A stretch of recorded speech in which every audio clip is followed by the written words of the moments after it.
Hi, Jack's Cats. Congrats on first. Um, oh my god, I'm low key dying today. So I don't know how long this stream is gonna be. That's why I know this is like gonna be a comfy design stream. But we're gonna see how much brain energy I have. Yeah, my back hurts and I'm dying. Uh, but it's okay. How you guys doing? Oh, um, there should now be. I now get alerts for ads, which is nice. Uh, ads getting coming in 5 minutes. Getting old. Okay, this is TMI, but it's because I freaking got my period, and oh my god, it fucking sucks. I hate being a girl sometimes. Uh, uh, but yeah, surely also getting old does not help. uh, wait, can you guys hear the music? Oh wait, no you can't. Hold on. Okay, now you can. Now you can. Or actually, I don't even know. Oh yes, now you can. Nice. I'm listening to. If you guys didn't know, Riot. It's actually a really interesting project. I didn't know they did this until I started streaming, but they have playlists that are creator friendly, and they're titled after some of their league champions. So the ones that I listen to the most or use the most is Diana. It's called Sessions Diana or Sessions Star Guardian Talia, and they just have a bunch of commissioned songs that it's like a variety of artists, and they're all copyright free, and they're for creators to use. It's pretty cool. I assume that also because there's a lot of people who like stream League of Legends, esports, that kind of stuff, but pretty cool. I always like it when companies like invest back into artists and stuff like that. Esper Force, how you doing? How you doing? I was gonna design a schedule today, so we'll see. Um, bum, bum. Have you guys heard the new song by Bruno Mars and Lady Gaga? It's actually really good. It's been stuck in my head and it's making me want to do a karaoke stream because it's such a good, it would be such a good karaoke song. Yeah. Yasube, how you doing? Yes, I love it, right? Honestly, Lady Gaga, Bruno Mars vocals go hard. Cause I mean it's Bruno Mars and Lady Gaga. It's funny though, cause I think in all the comments, they're just talking about how Bruno Mars has a debt, and they're like, oh, all these views and me listening to this video over and over again is paying off his debt. But I'm like, damn. I feel bad. Everyone's like airing out his dirty laundry. uh, how you doing, Yosube? All right. Maybe I will get to designing today. Let me pull up some stuff while we chat. 'Cause I'm pretty sure I have some stuff saved. How are you tonight? I was just complaining a little earlier. I just got my period, so I'm dying. But everything makes sense now. Cause sometimes the day before, I'm like super crazy. Like I just feel so crazy. And then I'm also like kind of a bitch. I'm like kind of mean. And then I'll be like, huh, why was I kind of a bitch? And then I'll realize, oh, this makes so much sense. Why does everything hurt? Oh, this makes a lot more sense. But yeah, I'm going through it. Can I post a link in the tweet? Not sure if it's something you'd be interested in. Oh, there's this VTuber. Oh, she did a duet on Twitter. Oh, yeah, sure. If you ever have stuff like that that you want to share, you're always feel free to drop it into the Discord. If you were, I couldn't tell.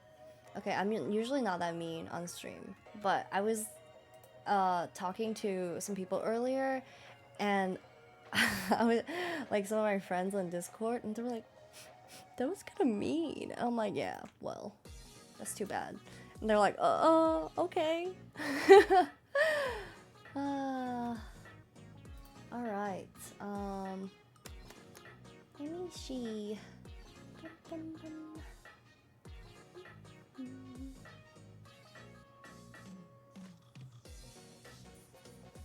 Discord, sorry. It's okay. You can drop it here. But then I always just end up like mixing, like losing it, you know? Ooh, please join me or I'll cry. That's cute. Oh, maybe I will. Actually no. Let me try it out at karaoke first. If it goes well, then I will maybe duet it. I think it's nice to see people do like short covers and stuff. What was I looking at? Oh, where are my schedule things? Her voice is good. Ooh, I know, sassy Umi. It's just me being overly sassy. Stay safe if you mean to wait, if you're mean to us, it's okay. Are you getting Club Penguin in the background again? How did you know? It's just on, okay? It's not like, you know, it's not on like purpose that I always just have Club Penguin on. I literally just have it on all the time. That's why. I have not closed it since I started playing it. I'm not even logged in right now. But thank you for the reminder. Let me log in. I'm just out here grinding on the iceberg for my money. Why is this so fun? I should do another Flash games like stream sometime. That's always fun.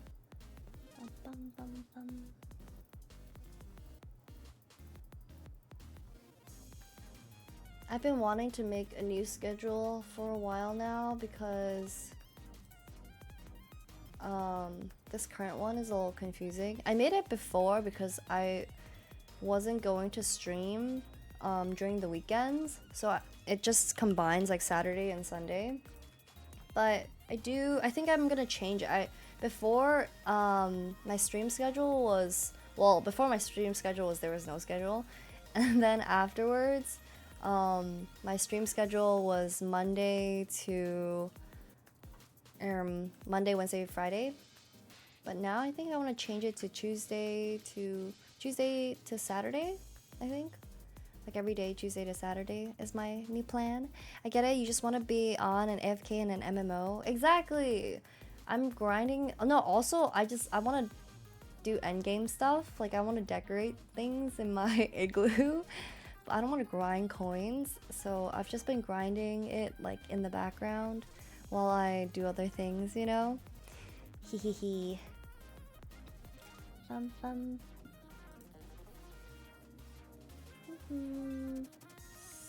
Schedule. Oh, I should move my camera. Hold on. Oh, because I'm using my second monitor.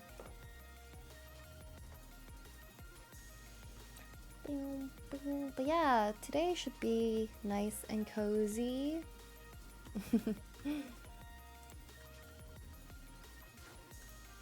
It'll just be really chill. Also, I do play board games. I saw in general. I do play board games. I do. I used to play like some more tabletop RPG type stuff, like D&D and stuff, but they take so long, and it's always so hard to coordinate like a bunch of people. So I don't end up playing it as much as I would like to. Bum, bum.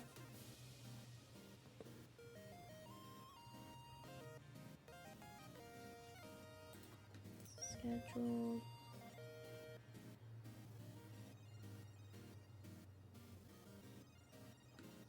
I love board games so much. What are your favorite ones? I have 2,600 hours on Tabletop Simulator? Oh, whoa! Wait, which games do you play on Tabletop Simulator? I played a lot during COVID, just because it was hard to see people, right? And I played a lot of Catan, mostly. And it was fun, because you could draw on the table, and you could do stuff like flip the table. That was fun. What the fuck did I save it? Twitch? Do I have a Twitch thing? I do. I love board games. I also love board games a lot. I used to... Oh, another like board game tabletop RPG-ish thing that I used to play. I mentioned this before because it's so nerdy. And I haven't played for years now. Imperial Assault. Hehe. I used to like paint the little figures and stuff. My favorite board game of all time is KDM, Kingdom Death Monster. Oh, interesting. What is it about? Yeah, every week someone misses. Or I miss a stream, you mean? I was gonna say something else. Oh, a board game that I've been liking a lot lately has been Spirit Island. It's like a co-op play together. It's like kind of like Pandemic, like you're trying to do something together, but you play as spirits of an island and you each have like different unique powers. It's a turn-based game and you're going against people who are trying to invade the land. It's pretty fun. One of my friends is really obsessed with it, so he has all of the extension packs. And anytime I'm like, all right, let's play Spirit Island, he's like, yes, please. Oh, I've been wanting to play Wavelength. Wavelength is fun. It's such a pretty game. It's always nice to play, even if there's a lot of people. There's an app now, but actually I don't like the app as much because in the board game version, there's only like one thing, and you can like drag the, what's it called? Lever? Not lever, like scale. You can drag the scale left and right, but there's only one scale. But in the app version, everyone has their own scale, but everyone can move it, so it just gets really chaotic and everyone's trying to move it. If you have organized people, I guess it's fine. But I tried to play it with some people and everybody kept moving it. It was like impossible to lock down on an answer. So it was probably easier with like the physical board game, you know? KDM is about a group of survivors in a berserk Dark Souls-esque world. The sky is black, the floor is covered in faces made out of stone. Whoa. And you have to go on a hunt every year to try to survive. Interesting. Do you play as a like player I assume it's like a tabletop like strategy based turn-based game and you're against the environment? That's interesting. It's 1 of 4 or 1 of 5 players with a DM. No DM is needed. Ah, okay. So it's kind of like Imperial Assault. Imperial Assault, I would describe it as basically, it's like D&D, except it's you know, you don't need a DM because they already have scenarios and stuff, and they have the pieces of like they have different parts of the board, and you can build out different maps depending on which stories you want to play through. But it's pretty cool. Highly recommend you googling KDM. I feel like you'd love the figurines. Ooh, that's interesting. You don't need a DM, but a DM is possible. Yeah, when we played Imperial Assault, sometimes we had a friend who wanted to DM, kind of pick the maps and run everything and play as the posing, you know? Oh, guys, I scheduled a design stream because I thought it would make me design stuff. But I don't want to do it. I don't want to do it right now.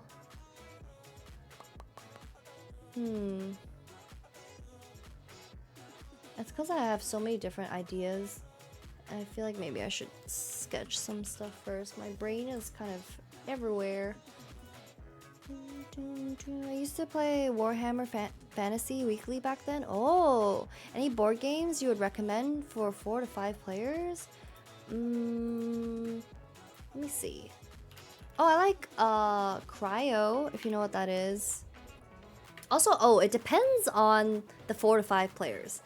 As people who play board games, you should know, or you must know, There are definitely people who like board games and are into board games, and they're willing to sit there and learn new board games that even if it takes an hour to explain all the rules.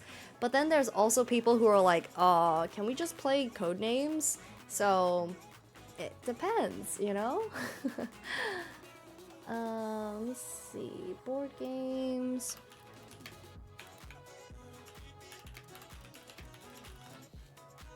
They're all nerds that would like D&D. Oh, okay, okay.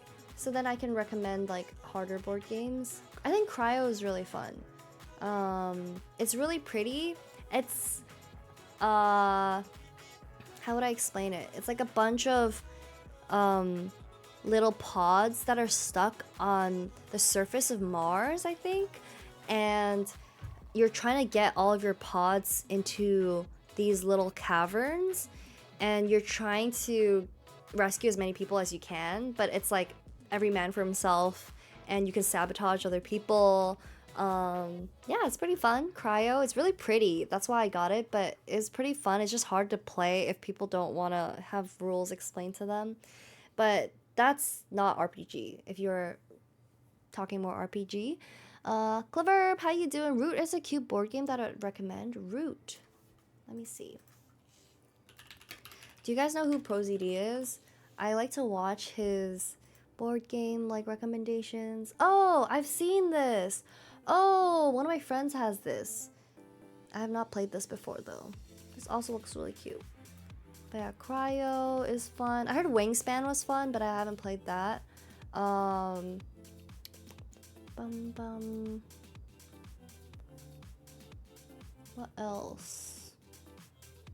Bum bum. I would recommend Spirit Island. Spirit Island is fun. Oh my god, doing a challenge, doing some new stuff in Limbus. Ooh. I feel like you're always grinding Limbus.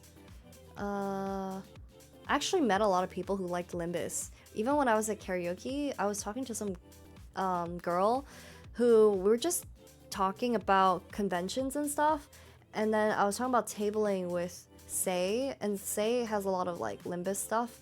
And apparently a lot of Limbros know her. Was she Korean? No, she wasn't. But she was like, oh my god, I'm really into Limbus. And then I was like, oh, maybe you know, like, Say. And then she was like, oh my god, I follow her. She's on Limbus Twitter. I was like, that's funny. A lot of Korean homies be into Limbus. Yeah, it's because Project Moon is a Korean company, right? Spirit Island, probably my second or third most favorite board game. Dang. Board games. I'm like trying to remember what others. Race for the Galaxy was interesting. Let me look at board games that I've bought for my friends or have played recently. Board games.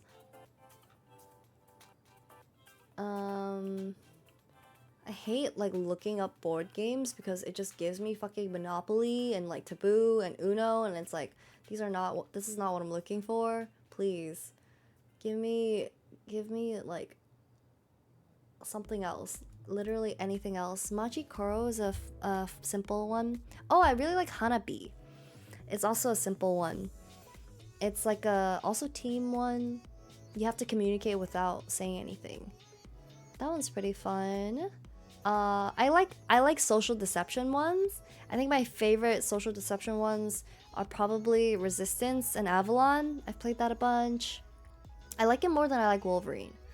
Or not Wolverine. Well, not Wolverine. Werewolf.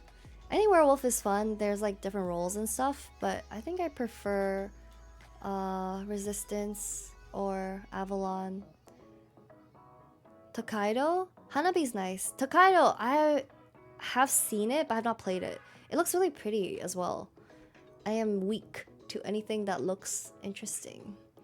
I heard Mysterium was good. When I play Catan, I play drunk Catan. I have like my own rules. So anyone who's playing Catan with me is getting drunk. It's pretty fun though.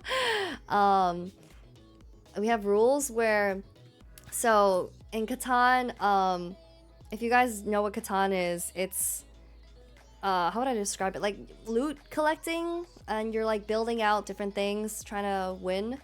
And every single time someone builds a city or a house, you drink to commemorate. It's like cheers, and everyone has to drink. Anytime anyone rolls a 7, boo, we don't like the robber. So you drink. Anytime you trade, in order to, you know, confirm the trade, you gotta shake hands and you gotta drink to, you know, confirm that you're trading. And anytime you get stolen from, just because we like to kick people while they're down, you also drink. The person who gets stolen from, not the person who's stealing. And I think those are the rules that the drinking rules anyway that I've made up. But it's always nice because it feels a little. It's like less like, oh, punishment drinking. It's like, oh, someone built a city? Alright, cheers, cheers. I'm so down and just need some savory snacks. Board game community night. I would love to do that, but I wonder how that would run. Cause I don't know if I'd be able to do like Catan or anything, right? Violin Olive Garden. I love your name. How you doing? Do you like playing violins or do you like Olive Garden a lot? What inspired your name? We're talking about board games right now. And yeah, I feel like it would be fun to do a board game night, but I guess we would just probably do Jackbox if we were doing it. I'd open like you know, a room and we could do board games via Jackbox. Or we could do Scribblio or something. That would be fun. Gardic phone. That's always fun. Found you through my recommended. How are you? I'm good. We're just chatting, chilling. I was gonna do some designing today, but I'm kind of lazy, so I'm just talking about random things. We'll treat this like a Q&A. If you guys have any questions for me, I'll take them. I just combined an anime and Olive Garden together. Oh, it's Violet Evergarden. Violin Olive Garden. Ah, I got you. That's funny. I have almost all the Jackbox games. Oh, I have, I think a couple. I don't have all of them. I think I have like 1, 2, 3 because I got them in a pack. And then I have 5, I think. I don't know which other ones I have. I don't remember. But I have like random ones. But Jackbox is always fun. I'm missing Jackbox 1, 3, and 5. 1, 2, 3, and 5. I think I have 1, 2, 3. But 1, 2, 3 is not that fun. Because it's just like the same games. It's like Quiplash, but then later on, and I think in 5, there's like Quiplash 2, and it's like the same thing. No joke, all the ones you have are the ones I'm missing. Wait, I thought you said you had all of them. So you're just missing the first couple. Honestly, the first couple ones aren't that great. I think the other ones are a bit more like built out, so they're a bit nicer. But the coincidence, I watched Violet while my sis was watching SpongeBob in the background. That must have been an interesting experience. I feel like that's quite different vibes, you know. Yeah, I just skipped the first ones because they're too basic. Yeah, I agree. I think they're a bit too basic. I think they're a little like rudimentary. And then anyway, when you look at the other ones, they basically had the same game, except they refined it and made it better. Okay, I was scrolling for a bit to try to inspire myself, but I really don't want to, guys. I think we're just gonna chat today, as per usual. No complaints, right? Wee woo wee woo. Hi, Spitfire. Yeah, Patrick said it's mayonnaise an instrument when Violet was teeth dragging the dude. Oh no. Perfect setup. I can play and get to work. Oh no, I can't. I'm dying. Wait, actually, okay, I have some food. I didn't eat dinner yet, so I'm gonna eat while I chat and then take some Tylenol, and then maybe I'll feel a bit better. Oh my god. Spitfire here, time to end stream. Damn! Are we bullying Spitfire now? We got to work, that'd be so hot. Wouldn't it be so hot if I was nice and productive and did the things that I said I was going to? It would be, wouldn't it? It's quite unfortunate that get motivated then. I do want to be motivated, but I'm kind of distracted by my cramps. I'm sorry, I'm dying a little bit. Do you saw some Imperial Assault figurines? I don't have any of them, but my friends have them. Cause I had a friend who was the one who owned the board game. So I think he ended up keeping them. But if there's pictures, I can ask them to send them. Cause I painted 2 of them, and then one of my friends painted like 6 of them because he was really into painting them. Umi's top 5 favorite things include Spitfire hating. I don't think that's true. This is misinformation. Have you ever checked out the Warhammer figurines? I have, but I have not really gotten into Warhammer, like the franchise or anything, so I don't really know much about it. Hey Oxy! How you doing? But yeah, I guess this is an open Q&A, guys. Any questions you would like to ask me? Anything you're curious about while I am munching on some food? Feel free to ask, I guess. Do you code? Oh, that's a good question. Not very well and not very fast. And yeah, I guess that's the answer. Not very well, not very fast, but I can. My experience is with JavaScript, and it was mostly like really front end stuff because I am mostly UI UX design. I mostly took coding classes to understand how to communicate with engineers, but I myself am not an engineer, nor do I actually code. But yeah, mostly it was like CSS, HTML, a lot of CSS animations, which is fun, and then anything fancier, JavaScript stuff. I did work with like APIs and stuff, but man, I had a lot of my friends help me out. It was definitely not me doing stuff. It was me being like, oh my god, I don't know how to do this. Why is there another bug? What did I do? And then slowly figuring it out. Should I change the title? Yeah, we're not designing today, guys. Maybe I'll do some designing tomorrow. But I don't know if I have it in me today. Q&A time.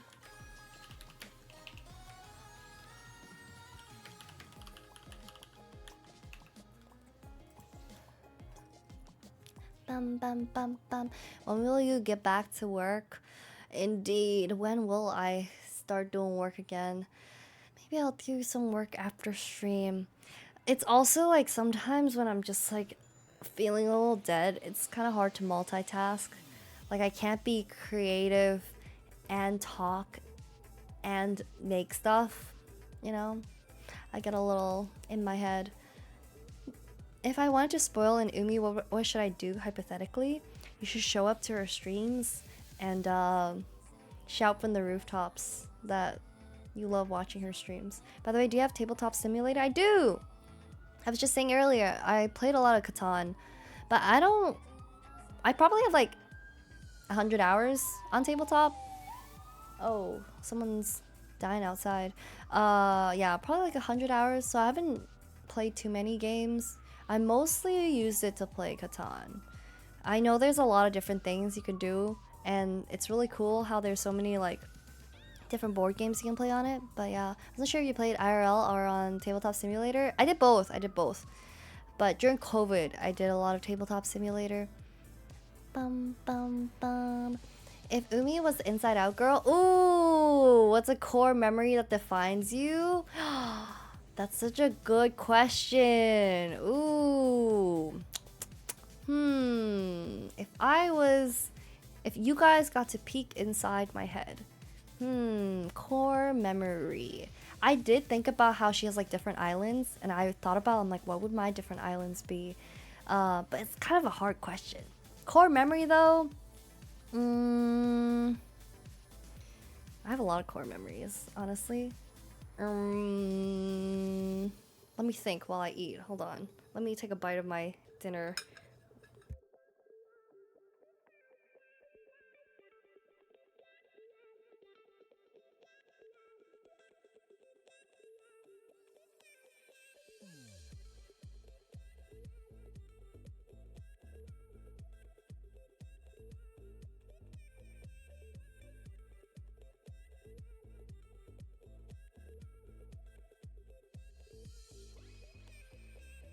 slay but in Spanish? What is slay in Spanish?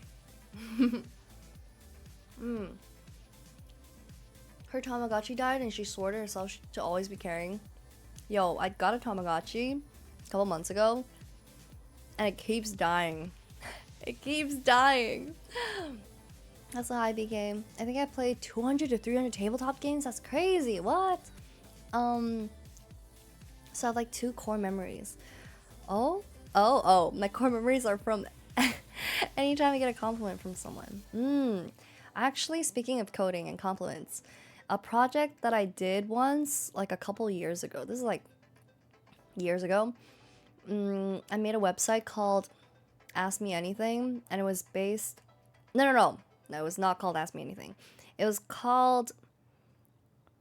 I don't remember what it's called actually, but the theme of it was kind of around Reddit's like whole Ask Me Anything prompt, and how a lot of people will ask like very interesting questions. So my question that I chose to make a whole like website after was, what was the last compliment you received? So then I asked, I think like 100 people, what was the last compliment you received? And then I made a website where I compiled all these things, and on the main page you could click different emotions. Like if it says like I want to feel, and you click happy, or I want to feel confident, I want to feel loved, I want to feel like whatever it was, and then it would pull out a compliment that somebody had received where they had felt that specific feeling, like, oh, receiving this compliment made me feel loved, and then that specific compliment, whatever someone said to them, would pop up on the screen, and then hopefully the visitor would kind of also be able to feel that. And then there was also like a secondary page where you could just look at everybody's like answer, I guess, to what was your last compliment. Yeah. I like fun projects like that. I used to know a website called Toon Diary. Oh, which sounds like the sort of thing you'd make. Wait, what's Toon Diary? What is that? The cats of hers is hanging on for dear life. I know, he loves like sitting outside my door and yelling at me. Look at all these other people getting the compliments and feelings you want. Look, okay? It was supposed to be wholesome.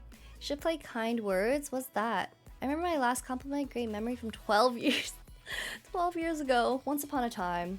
I did get complimented once upon a time. Why are we talking about this though? Oh, we're talking about core memories. Core memories. Okay. This is kind of a core memory, but I don't know if this is like what you were looking for. I feel like I have a better answer, but I can't think of it on the top of my head. So if I think of another one, I'll tell you. But off the top of my head, one of my core memories, because I feel like this is a very Umi defining story, and it's very telling of my personality and character. But there's this, I guess I do remember it, but there's a literal recording of me where there's like a old home video where I'm on vacation and I'm with like my parents, and you don't see anything, you only see grass, and it's slowly zooming in, and then you can hear me in the background be like, Dad, that's a bird. It's a bird. I told you, it's a bird. Look, it's a bird. And then it's like zooming in, and then it's a sprinkler. It's a sprinkler. Oh my god. Yeah. We literally look at those chickens, girl, but worse. Very Umi defining. I know, I was like rewatching it. My dad's like laughing. He's like, bro, look at this video of you being stupid. I'm like, okay, thanks. Very core memory. I think it defines my persona quite a lot, you know. I need the audio of this. Let me see if I can find it, because I mean, it doesn't dox me or anything. It's literally just zooming into grass. I'll see if I can ask my dad to find it. Kind Words is a Steam game where you receive and can send messages and bottles from real people about their problems, and you can respond directly anonymously with some kind words or advice. But you can also say nothing, and someone else will get the bottle if you don't know what to say. Interesting. I think I've seen the Steam like trailer for it or something when I was like browsing games. Interesting. Wow, it's kind of like free therapy. Wow, the that really is the moment she locked in her ending. That was literally I'm probably like 4 in that video or something. Maybe like 5 years old. So, yeah, the core memory, I guess. Uh, okay, now that I have some food in me, let me take some Tylenol.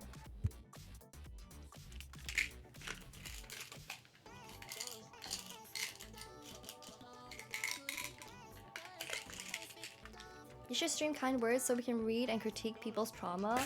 Right? I feel like that's kind of scary. Like, it's just like a bunch of anonymous people telling me their like deepest, darkest secrets. Me going like,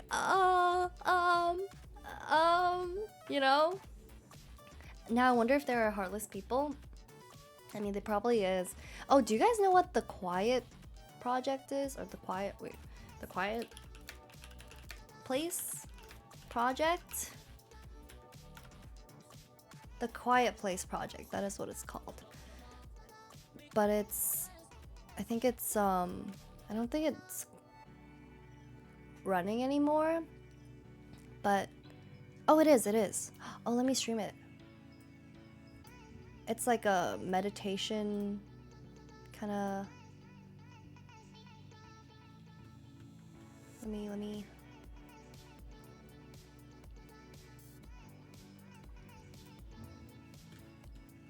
There was a People Make Game episode about it and how there's actually basically no trolling on the service. I mean, I guess that makes sense because people are going out of their way to download something like that. So I guess it makes sense. Hold on, let me pull it up.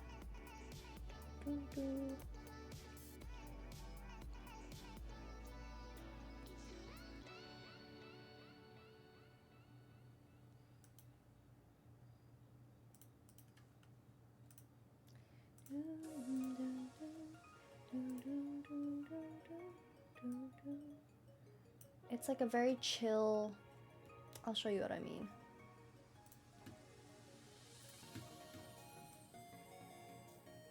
Critiquing people's trauma seems like bad taste. That's why it's called kind words, not critiquing people's trauma. Okay, wait. Why is it showing me this? Okay. Communication with the quiet place will be operated via the spacebar. And then you kind of just like go through and you're supposed to be silent. I'm not doing this completely silently, but it's kind of like a meditation exercise, but in the form of a website. I think it's pretty cool. I always like, websites that do interesting things, and this is just all controlled by a spacebar. Kind of reminds me of kind words, like you guys are saying. April Fool's kind words update. Everyone gets a response that reads, "Get over it, bozo." That would be, imagine venting your deepest, darkest traumas. But that's like, I mean, I guess it's fully anonymous. I don't know. Putting my traumas out on the internet? My carbon footprint. We should close distracting things. So when we stream, I am the most distracting thing. I'm actually, I don't know if I'm a distracting thing. I'm a distracted thing. But yeah, I love websites like this. There's another website. Let me see if I can find it.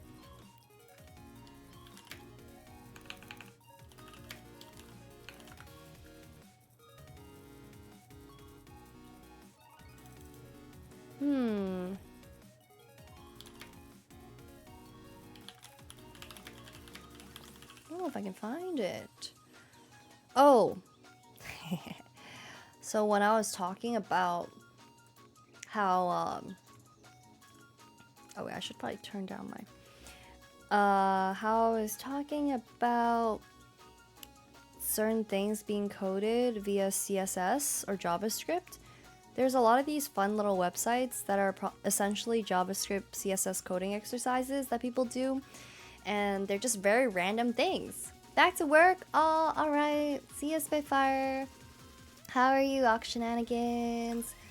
But yeah, this is just a website that you can see the embedded, and that's pretty much this website. Oh my god. And I should have warned you guys. I mean, it says in the corner, flashing images, loud noises. But that's this website. This is it. It's called Staggering Beauty. This is a horrible second monitor thing. Goodbye bitrate. Oh, is it that bad? Okay, wait, let me go back to just chatting. Enough of this Staggering Beauty. Kill it. Kill it with fire. It's one of the random websites that appears when you go to the... Oh, press the button website. Yeah. I used to love collecting random ass websites that I would come across. Also, Snoo Kappa, how you doing? I hope you're having a good day so far. Totally tripping balls. Exactly. But it's cool because the entire thing was coded and it wasn't like made via any other, I don't know. Like a lot of people will make things on like Illustrator or something like third party, and then or like After Effects and just have it linked. So I think it's really cool when something is completely just coded. Very impressive. I discovered this through the useless web. I love looking at useless websites. They're so fun. My hobby. Hey, umisarms.com. Hey, I just saw that. Excuse me. It's Umi's Arms. Hey. They're not that noodly. Right, guys? Eventually, there'll be some type of muscle. I'm sure. I always get scared browsing through obscure websites. Yeah, but a lot of them are just like randomly hosted by artists and stuff, and they're not actually, you know, bad or virusy. I once typoed a website and got jump scared. Oh. If you could have conversation with any historical figure over coffee, who would you pick and why? Ooh. That's a good question. If I could have conversation with any historical figure over coffee. Historical. Oh! I want to talk to Sylvia Plath, because I feel like it's really interesting. A lot of her like writing is very like, it just sounds like modern day people complaining about I'm kind of depressed, but then it's 1960s, and I think it's really interesting. She's just a girl, you know, but in the 1960s, and it's really interesting because she has like this whole I would say like stereotype or image of her where people think she's like very reclusive, very like, oh wow, she never comes out of the house, like wow, she's like always a reclusive, like introverted person who only stays in. And I'm like, dude, she's probably just a writer. Like she probably just writes things and is just in her house, and people just have a negative stereotype of her because they didn't understand. But I think that would be really interesting. I honestly would love to talk to a lot of different authors. I would really love to talk to George Orwell. I feel like that would be really interesting too. And also very interesting to just talk and dissect about how a lot of his theories are still relevant like many years after. I think that's like, wow, crazy hindsight, you know? Yeah, what kind of games do you want to play in the future? I see a lot of Zenless. Yeah, I've been playing a lot of Zenless. Zenless is pretty fun. I play a lot of Hoyo games in general, but I think I want to play some horror games. I'm planning on finishing Persona 5 this month. It's kind of a very high bar with everything else I have planned, but I do want to play and finish Persona 5, and then hopefully in October I will have enough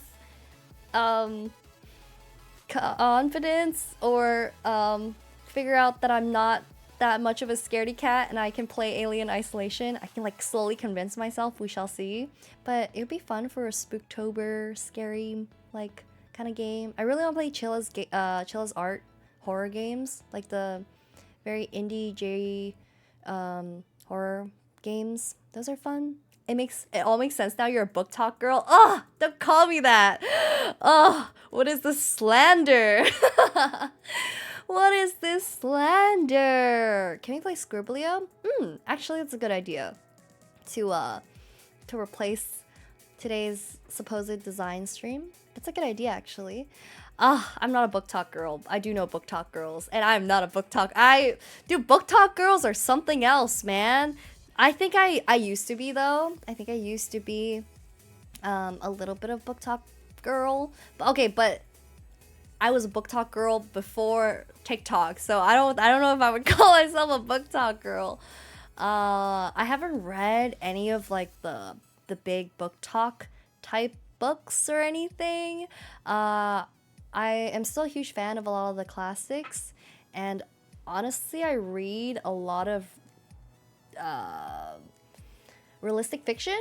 I guess that's probably the genre that I read the most. I'm currently reading This Is How You'll Lose the Time War, which is pretty interesting and pretty good. It's about two characters, Blue and Red, and they send each other's letters across the multiverse, essentially, and across multiple timelines.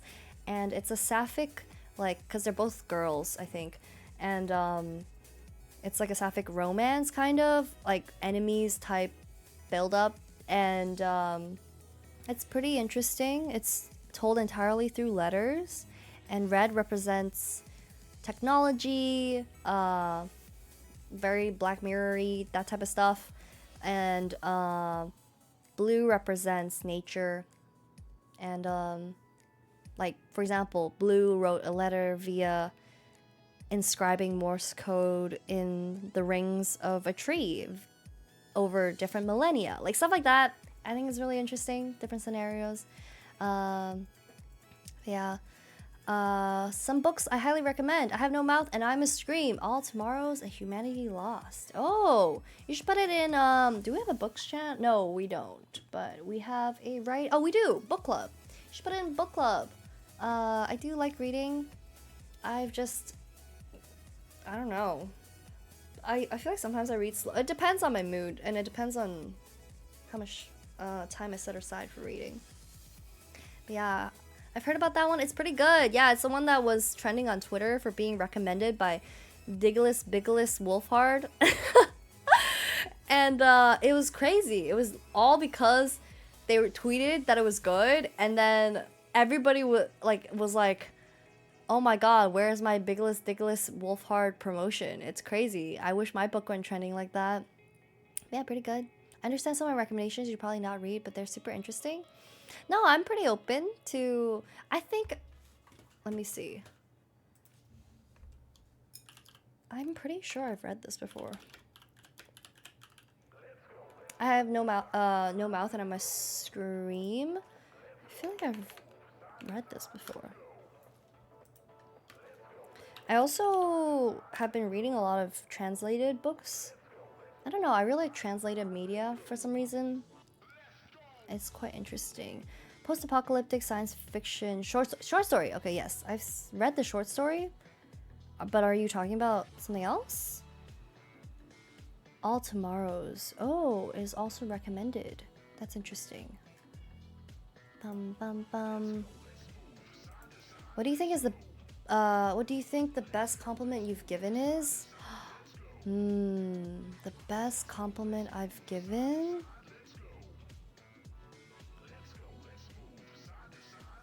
Let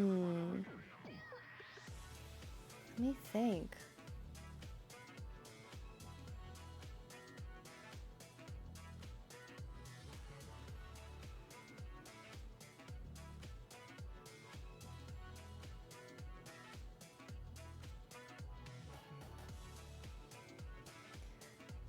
That's a good question. Wait, okay, let me eat while I think.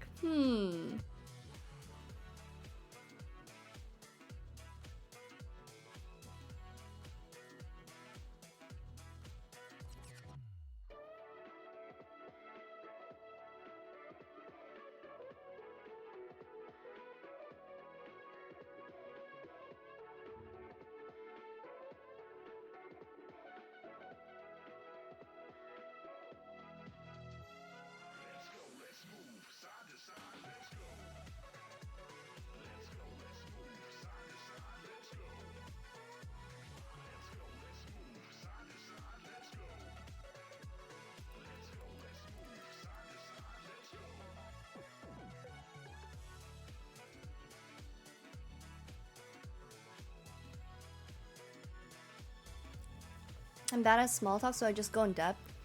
Oh boy, me too. I love opening with questions like, what's your life story? I don't read often, but I love space horror-esque books or anything surreal. Oh, interesting. I do like horror, sci-fi, but I feel like I don't really read as many books. I read a lot of short stories that are that genre, and I love a lot of paintings actually that are that style, very gothic. I don't read fiction novels anymore after suffering through 4 years of university as an English major. Oof, man. But my favorite book to this day is called The Book of Awesome. Oh, which is a compilation of things the author finds to be awesome, and anything from a sentence to a short life story explaining why. Oh, a recent book that I read recently had a similar premise was John Green's Apothecine Review. The Apothecine Reviewed or whatever. And he takes like different things and he rates them. But he rates them after a short story, either relating to his life or relating to something that he had learned. Like, for example, he'll rate like the internet, and he'll be like explaining how his first time like really going on the internet, what it meant to him, his connections formed through there, what it means for the world, this and that. And then he'll be like, I rate the internet 8 out of 10 or something like that. And it's a really nice format, I think, for telling stories. I really enjoyed it. Okay. Have you secretly published a book? Actually, I've published 2 books.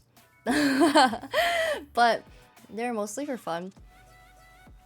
Technically, the first one of them was not published. But I published a children's book before. Like a illustrated children's book and written.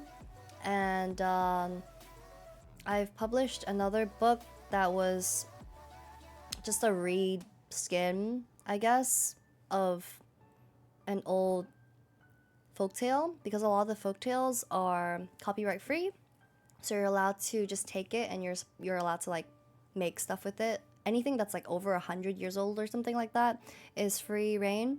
So I was part of a program where we would take folk tales, re-illustrate, and publish them, so then people could read them, and these books would just be available. But yeah, hi Cricket, how you doing? Do you know Simon Stalenhag? No, I don't think so.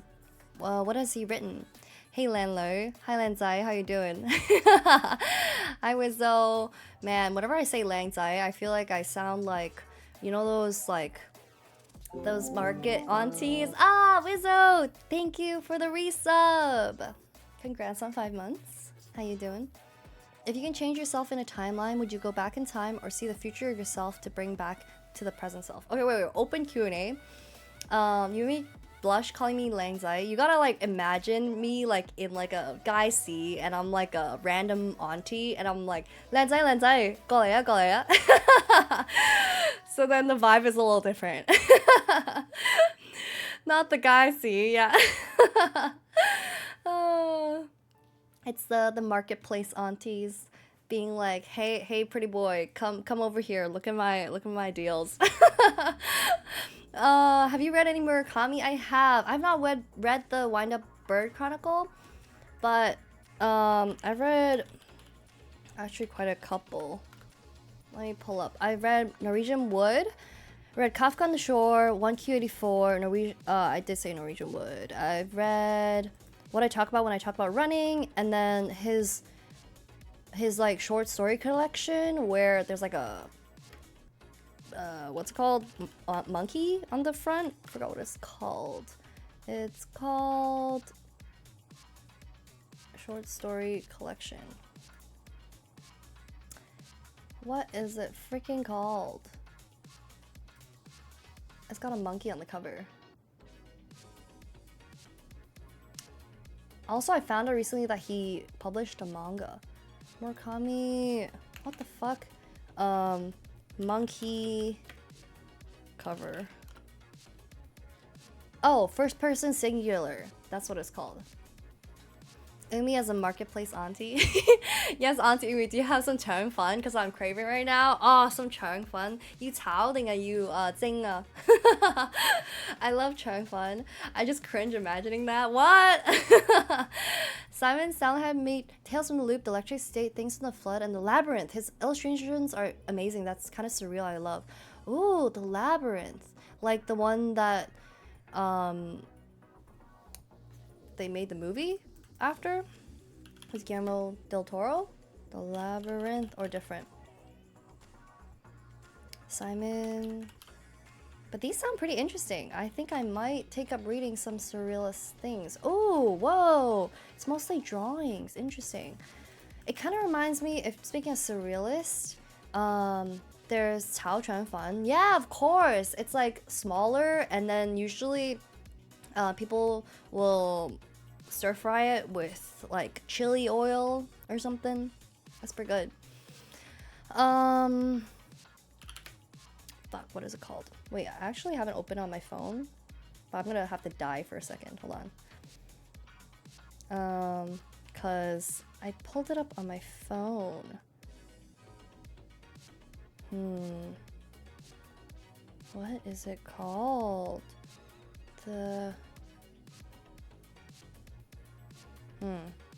Actually don't know. I think it's called The Curious Illustrations of Somebody. How am I ever gonna find this? Fuck. I mean, did you think of a compliment or is that a hold? I've been thinking of it. I guess this is a compliment, but not really a compliment.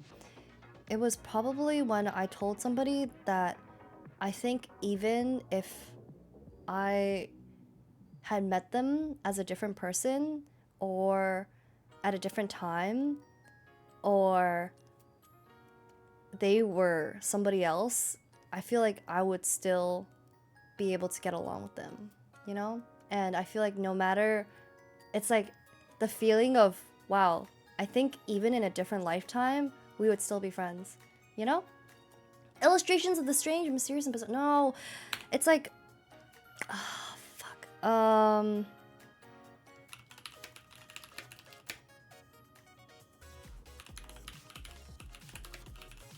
See if I can find it. They had a specific illustration where there was a house taking off. Surrealist artist.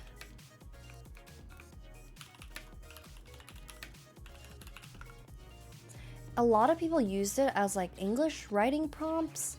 Fuck, am I ever gonna find it? It just keeps giving me AI shit. Stop. It's this is gonna kill me. That says a lot about you, Wholesome. Wait, sorry, I'm like missing some of the things that you guys are saying. I bet you would never remember one as it just goes when no, I've been thinking about this whole time. It's hard to remember, you know? I just finished the first part of the Penacony story quest, Cricket. Ooh, are you catching up with Honkai Star Rail? I feel like Penacony, the story was really good. Dun dun dun. But yeah, it was kind of like the Book of Awesome that Uxie was talking about. Lauren Shahiri.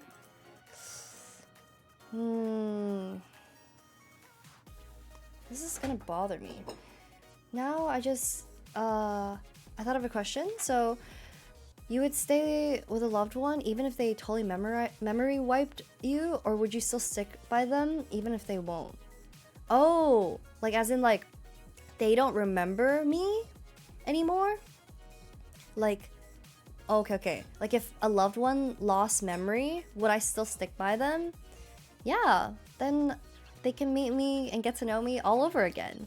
I mean, you know me, I love repeating stories. I love yapping. So I get to do it all over again.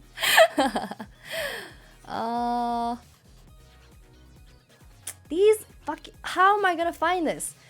I need a better search words.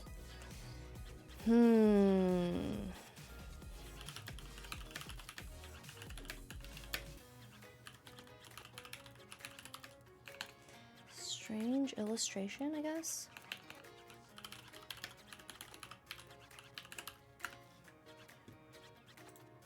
Stop giving me AI shit.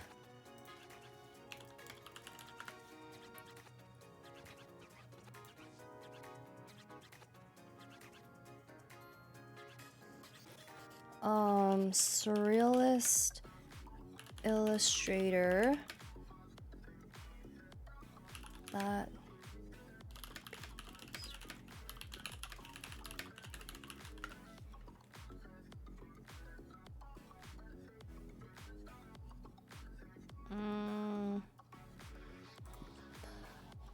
What are you trying to figure out?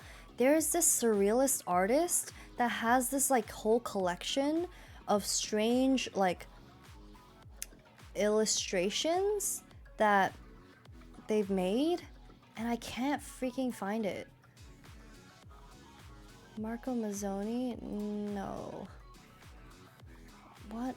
Who did this? I know. I keep searching up things and then it keeps bringing up AI stuff. They get to experience Umi stories for the first time twice. Why would I not say yes to that? You're just gonna punish them by yapping again? Well, they can't remember, so you know they didn't experience it the first time. The Polish, it's a recent artist, kind of. I don't like. It's not that recent. I think this was published probably 30 years ago, is my guess. They're black and white paintings, surrealist, and I vividly remember there's one where there's creeping vines. There's another one where there's a house that's taking off. This is gonna bother me. This is gonna bother me. I am loving Penacony so far. Honestly, I think Penacony was my favorite out of all the Honkai stories. Maybe I have it saved on my Twitter. Bum, bum, bum, bum, bum.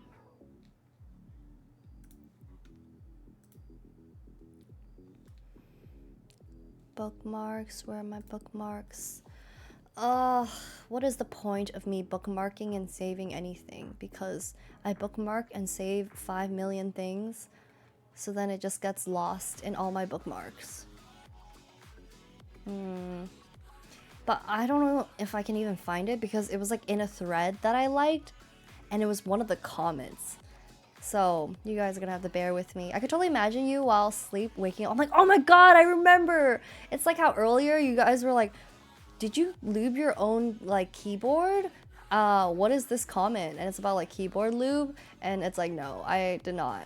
I realized it was actually because I was making a website and I had to add a category where they offered lube services or something for keyboards. Fuck, where is this? I saw this thread talking about like horror surrealist art that makes people feel a little uncomfortable, and I found this artist there. Like I have not. Oh, okay. I found the thread, but I can't. I need to look for this other artist that I'm looking for. Challenge finished. I found the thread, but I have to look down into the comments now to find. Oh, I found it. Oh my god. Heck yeah. Wait, let me share. Using lube is good practice, never go dry. You're so right. Better safe than sorry. Don't get hurt, guys. I need to lube my switches. They do sound so much better. Lube service that sounds so, dude. Keyboard lube is the most virgin thing I've ever heard in my fucking life. The team I used performed second of the 4 theme. Oh, your Limbus challenge. Hope your Q&A going well so far. I hope you're having a good day. We're just talking about some surrealist artists that I was looking for. Let me go back to my main screen.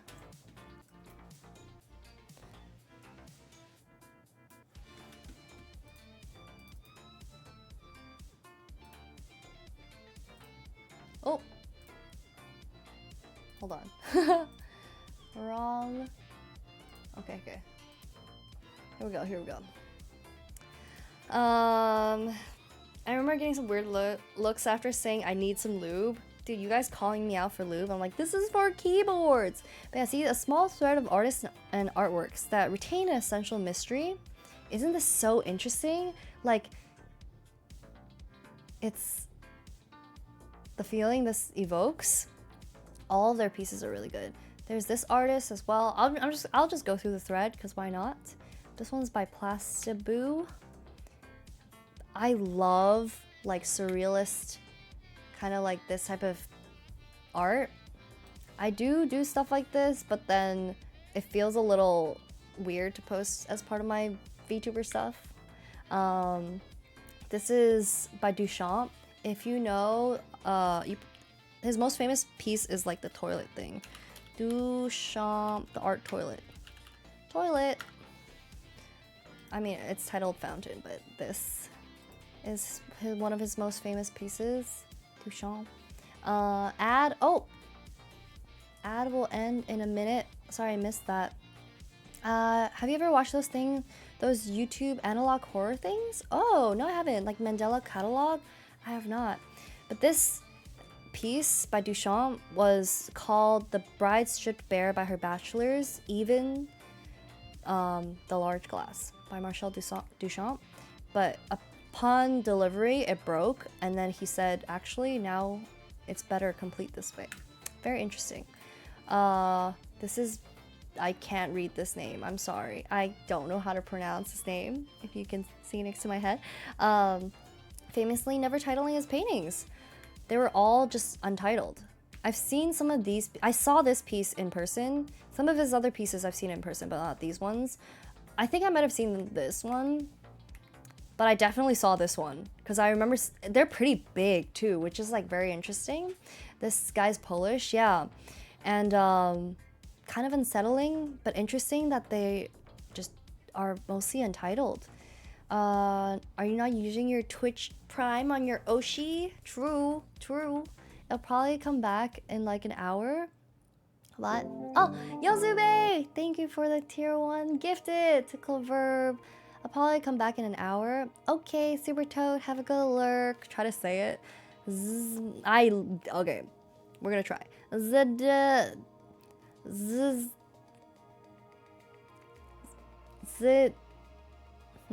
Zdzislaw Beksinski? That does not probably sound right.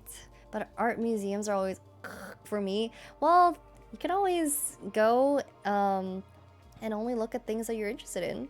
There's no rule that you have to look at every single painting in the museum. I just like looking at things, and you're right, some things are a little bit more boring, but some of them are really cool. Like, then you find cool pieces like this. But yeah, that's the end of their thread. This one's pretty cool too. Apparition. I think it's half 3D and half 2D. This, I think, the part where she sticks out right here, this is 3D. And so is this little baby thing, 3D. But then everything else is a painting. Yeah. Ding dong. Hi, Super Vince. How you doing?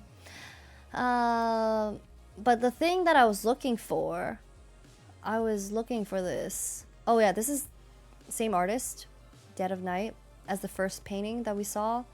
Really interesting. It is very like unsettling. I love images like this, but I was specifically looking for this one. Where'd it go? This. The Mysteries of Harris Burdick. It's 20 pages of images with like this with no other information. There's no caption, there's nothing. And my English teacher had made me and my class write little short stories based off of these images. This is like a famous one, the tessellations of the wallpaper like coming off. This one where this one. The vines are growing out of the page. And then the house I was talking about, the house taking off, stuff like that. Yeah, surrealist black and white illustrations. Very, very cool. There's not really any information. Under the rug. 2 weeks passed and it happened again. We don't know anything. There's like a little bump in the rug. It's very like mystery kind of thing. That's such an interesting assignment. I would have been more motivated to write in class. Isn't that so cool? Yeah, I have been trying to look for these images for so long. Look, every single time I look up, like I was just searching like surrealist mystery like drawings or whatever, and I learned that actually some other English teachers use these images as prompts too. So I searched up like writing prompts surrealist image, and then everything was like AI prompts, AI whatever surreal. I'm like, stop, that's not what I wanted. This took me so long to find, but this, yes, very cool. I think one of my favorite artists of all time. I don't know why I just searched artists. Marguerite paintings, very famous for the surrealist art. This is the most famous one, but honestly, I think this is one of the most boring ones. It's iconic, but boring. This one is interesting. But actually, I think I like the ones that involve the sky a lot. This one where it's like, this is clearly nighttime, but this is during the day. This type of art is called surrealist art because it's so jarring. But yeah, all these things, all these ones, the ones with the sky, I love all of his paintings that feature like the sky and stuff. This is not Marguerite, this is Salvador Dali.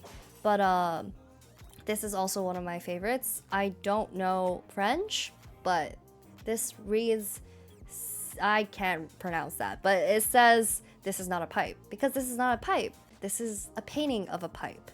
So obviously it's not a pipe. And so it's self-aware enough that it literally says this is not a pipe. But yeah, I love stuff like that. The only reason I recognize this art is because there's a JoJo stand inspired by this art. Yeah, this artist has probably inspired like thousands and thousands of people. I mean, you can see even like a lot of the people will try to recreate what he's done, but it's kind of different because when you're the pioneer and you're the first one to do it, I think it makes things more interesting because you're not copying anyone or anything. You're just, this is your brain. I think it's really cool. The whole unit in class on This Is Not a Pipe, I love it. It's just like, this is such a fun, like, fuck you. Like, my favorite art pieces are art pieces that are in museums that criticize museums or criticize what art is, which is why I hate it when people are like, oh my god, like, did you see that, like for example, like Rothko, they're like, oh my god, Rothko is just like, all he does is like paint like squares. But it's for someone at that time to be able to get pieces like this into a museum was a challenge, and that itself is the interesting thing about art, you know? Like, you don't just, there is a difference between making something like this in your home versus being able to pass through all of the elitism and making a what's the word, stance, I guess, proposal to put something like this into a museum. Sure, you could paint this, but can you get this into a museum? I don't know. Can you get this piece to sell for $1 million? I don't know. I don't know if I could do it. Can I convince someone that like I can paint something like this and then I would, hey, I'll sell it to you for $1 million? I don't think I could do it. I think that itself is the interesting thing about art like this, you know?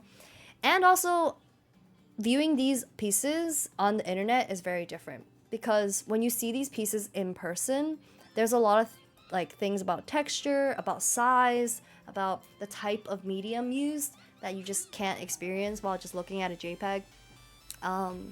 Yeah, sorry, had to nerd out a little bit. This is making me want to play a good liminal-esque atmospheric horror game. I want to play this game. Subliminal. I want to play Subliminal.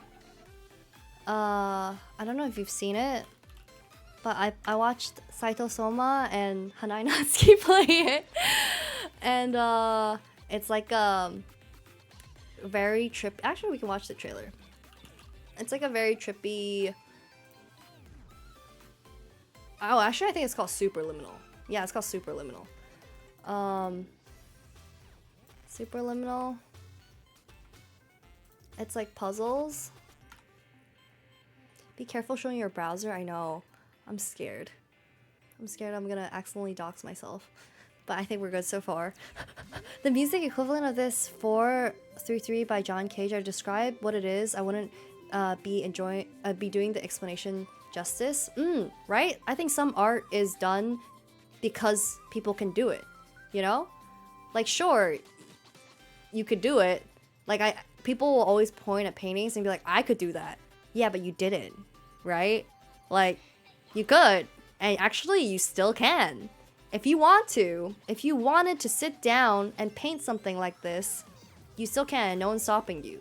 And if you wanted to sell this and you wanted to put this in a museum, you still can. But you didn't. And you're not. So, I don't know, man. This guy did it. Yeah. My little nerd art rant. Markiplier also played it. I'm gonna just watch the trailer. Hello. Okay. My name is... Oh, let me pause the music. Dr. Glenn Pierce. Stand by for analysis. Your life will always be a struggle. Isn't that why you came here? I do not care. Patient requires somnasculpt therapy. It's like trippy puzzles. It looks really fun. I want to play this on stream. Superliminal, so fun, right? I have not watched Hungry Spaces. What is that? You have deviated from the orientation People's imaginations from pathway. nothing You to will something or rectify this tangible is failure sure, immediately. like, it's a process. I think every single thing that you do, it passes through you, like a lens. Like, you are essentially a filter to the world. Please And exit this room whatever as you soon as do possible. is original to yourself, you know? Wake up. Sometimes it's less about what you're seeing on the page or hearing in the composition and more about everything else surrounding it. Both literally and metaphorically. I love that. Yeah. Not gonna lie, it reminds me of those moments where I'm amazed of small things and then explain it to friends and they're like, yeah, I know, we make sense. And then, wait, yeah, we know it makes sense. And then they shrug it off. Wait, what? What do you mean? They shrug it off. Do you do a lot of art growing up? I mean, I am an artist, I guess. I am a designer, so I do have what's traditional art training, I guess. Yeah. But actually, I have really bad memory, so I love talking about stuff like this, and I love like analyzing things and talking about cool things, but I don't really remember like specific dates, specific artist names, specific like I don't know, like there's a lot of things that I don't really remember just because I don't like memorization. But I've always had an interest in the whats, the whys, the hows of the world, you know? And I think it's cool. Today I learned about Umi. I know, people are always like, wait, you do art stuff? I'm like, yeah. So sometimes a look into a sort of uncanny valley for rooms and such. Oh, is it like a real life thing? Oh, I have not seen that. Is it like a documentary? Like there are things that amaze me, like we're a brain controlling a body and they don't react to it as if it's not unique. What? Every day I have these random ass shower thoughts. I wake up and I'm like, what? We're actually just sacks of meat, and we're just everything that I feel is neurons to the brain. You know, is this pain or is it just? It's just a simulation. It's just simulated sense. You know. One just cute. How you doing? What's good? What's good? Damn, too aware. I know. We live in a simulation. Excuse me, I identify as a sack of water.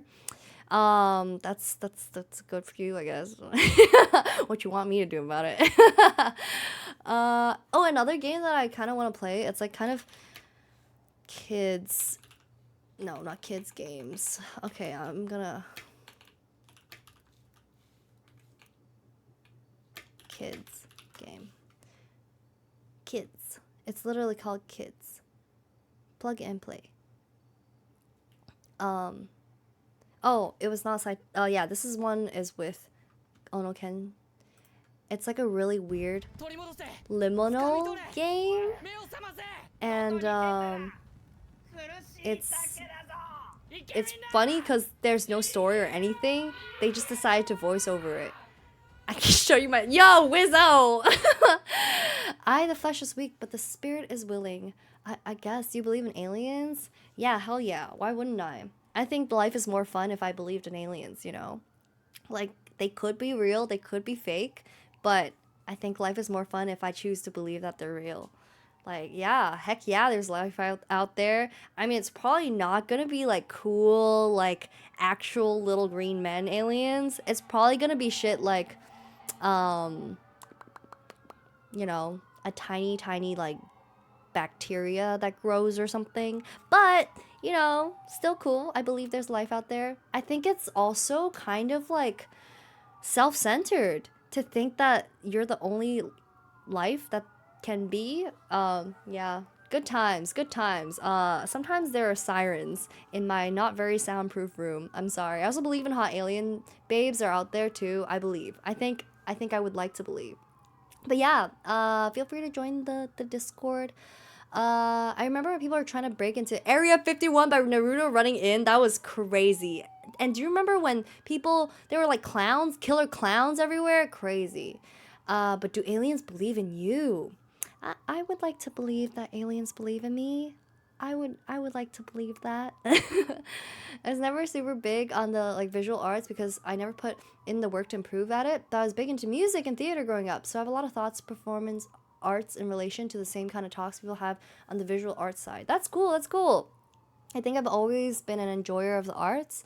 I don't know if I would like in terms like skill wise. I'm definitely still working on it, you know, but I've just always loved music, performance arts, theater, visual arts, writing, entertainment. I think it's cool, you know? Even technology intertwined with like art is very very interesting to me. I think that's why VTubing is so interesting to me, cuz it's it's it's a digital puppet. I don't know, it's cool. I think may head out. All right, Clever. Have a good rest of your night. Killer clowns was crazy, right? There were fucking clowns everywhere, and everyone was just fine with it. They were just like, "Oh my god, look, there's a killer clown in the street," and they're like, "Oh, by the way, yeah, you gotta be careful in public. There's like killer clowns going around." What? What? If people just treated like it was normal, crazy. You know what's crazy? If I sleep, time flies by instantly, while everyone else time goes on normally. Mm-mm. That's whenever I think about time, I get a little, you know, a little, oh, thinking about time. I was not fine. I cannot believe there were killer clowns. I'll send that Hungry Spaces video. Yeah, I'd love to check it out. I guess I'll put this on for a bit. I was gonna show you something else though. Something about aliens. Oh!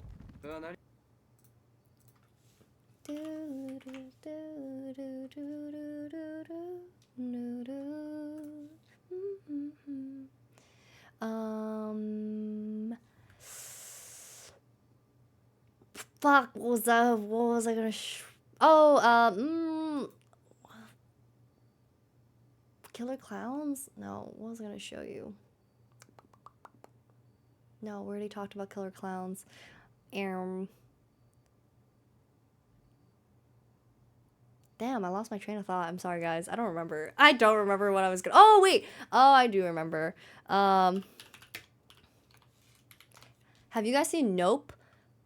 This was a really good movie. I really like this. It's by Jordan Peele, and like directed by Jordan Peele, Oscar winner Jordan Peele. He did Get Out. He did Us. I really like Nope.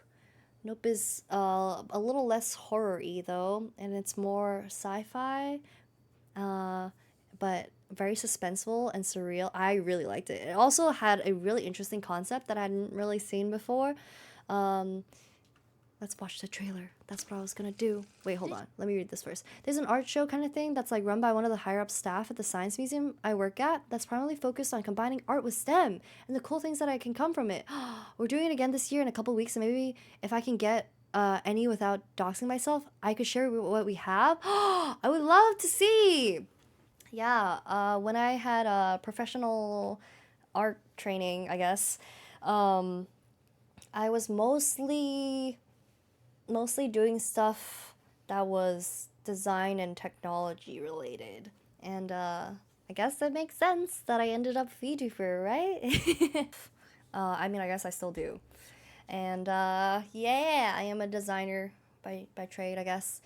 Um, do you know Can't Help Myself, the robot art piece, the robot arm? Yes! Oh, yes. We are talking about art. I love it. I wonder if I can find a video. Can't Help Myself, robot. If you guys don't know about this, this is what I mean by performance art. I freaking love this piece. I actually got to see this in person. It's a robot arm that constantly scoops oil back into the center, and that's how it runs itself. But the whole time it's doing this, it bleeds out more of the fuel, and the fuel looks like blood. And so it literally looks like this robot is bleeding, but it's keeping itself alive by bringing in like the fuel. And it's really interesting. I don't know, it evokes so many emotions out of me. It makes me feel sad for this robot arm and its existence. The fact that it just keeps scooping back in the thing that keeps it running, even though it continues to bleed out. Crazy, right? It's fighting for its life. This must be might be one of the most meaningful art pieces to me. I really liked it. Some big brain art, right? This is performance art. I think this was one of my favorite performance art pieces, and I also really liked the. Let me see if I can find it. Hold on. Forgot what it's called, but actually I think we're gonna find an image instead. Let me type it out first, so I don't dox myself or something. One day the AI overlords will free him from our evil clutches, and then we'll see. This is but like, getting a person to feel for a robotic arm, like, wow, you know? The will, and also what it represents metaphorically, the willpower to keep on going despite all the pain. The thing that keeps you running is the thing that's causing you pain. Very interesting. I think there's so many layers to this, and you can interpret it in so many ways. What I love this is that over the years, the arm looks more and more worn out because of the oil. Evil robot sidekick. They made the oil look like blood on purpose. And also the way it moves, it feels like it's screaming. Like the sounds, it's brilliant. Oh yeah, AI overlords, 100%.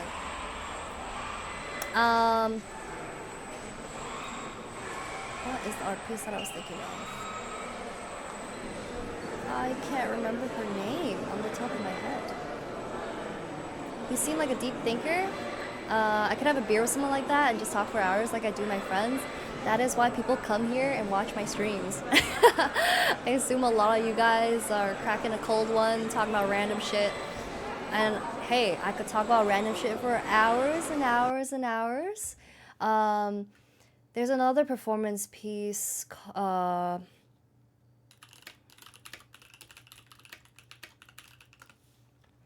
It's untitled, Portrait of Ross in LA. This was a very interesting piece as well. I guess there's a YouTube video. And one of the great things about hide seek is the way He's just gonna explain it. Okay, I just wanted to see it. But it's called Portrait of Ross, and it was a piece. Oh no, these are Legos. It's candy. And everyone is allowed to take a piece of candy, but this was actually a piece dedicated to the artist. So Felix Gonzalez Torres, his partner Ross, suffered during the height of AIDS, and this original pile of candy was the exact weight that that Ross weighed before he had passed away, and it was like it was also like very, very low. But as each person continues to take a piece of candy, it represents him slowly, like, you know, becoming nothing. Everyone is part of society.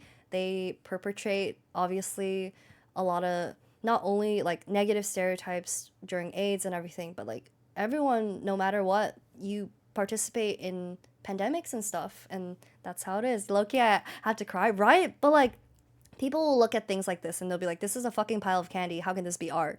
But come on, like, that is like, wow, you are a participant of this. You are a live participant of this, and this is performance art. It's basically saying keep moving forward no matter how much suffering you're going through. Yeah.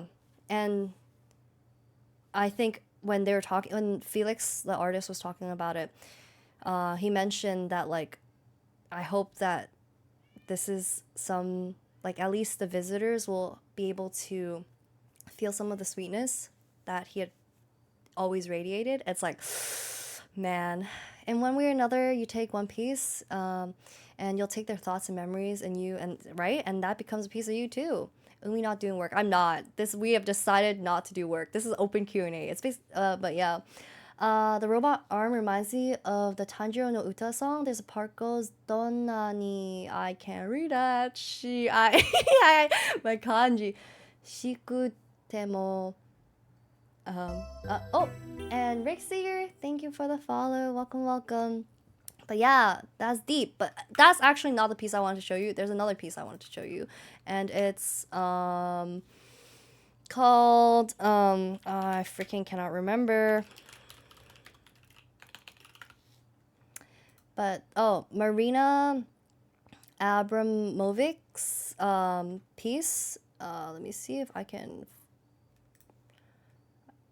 I guess there's a video. This is on Facebook. Do they not have like not Facebook videos? TikTok? Give me a YouTube video. I guess this. It's called Rest Energy. And this is a live arrow and live like live bow and arrow. So at any point something could have gone wrong. But this whole performance piece was her having her partner at that time pull this arrow at her while it points at her heart, and they just stay like this. They stand like this. And it's crazy because afterwards he goes and cheats on her, and she was saying that, like, I guess that's part of the performance. Ooh, man, how lethal could have been that arrow though? Shot at that distance. It's still a lot of, like, it would still be pretty bad. Right? That's actually crazy, right? NCR tag. That's point blank range, and it's really sharp. You can literally hear them like breathing. She did another piece where she was sitting on this chair, and people were allowed to just... She was sitting in this chair for hours, and people were allowed to sit in the chair across from her and just yell at her and say whatever they wanted at her. Let's see if I can find it. See, yeah, silent revolution in performance art. So she just sits there, and everyone just stays there. I mean, everyone is allowed to do or say whatever. The artist is present is what it was titled. A 736-hour and 30-minute long silent piece in which she sat across from audience members who took turns to sit opposite of her. Yeah. And she was saying, she was like, I will take whatever you have to say. 700 hours. Umi would have failed in that performance 100%. There was no way in any universe I would have been able to survive 700 of hours of sitting there in silence. Insane. But she slept and ate and everything on that chair. Yeah, she also... a lot of artists do a lot of crazy shit. There's another one where it's like the moving...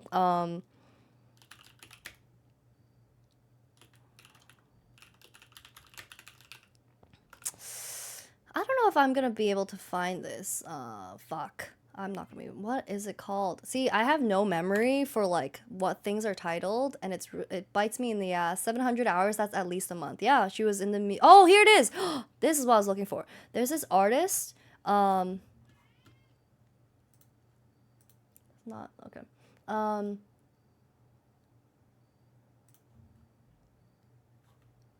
They lived on this little wheel thing for 10 days.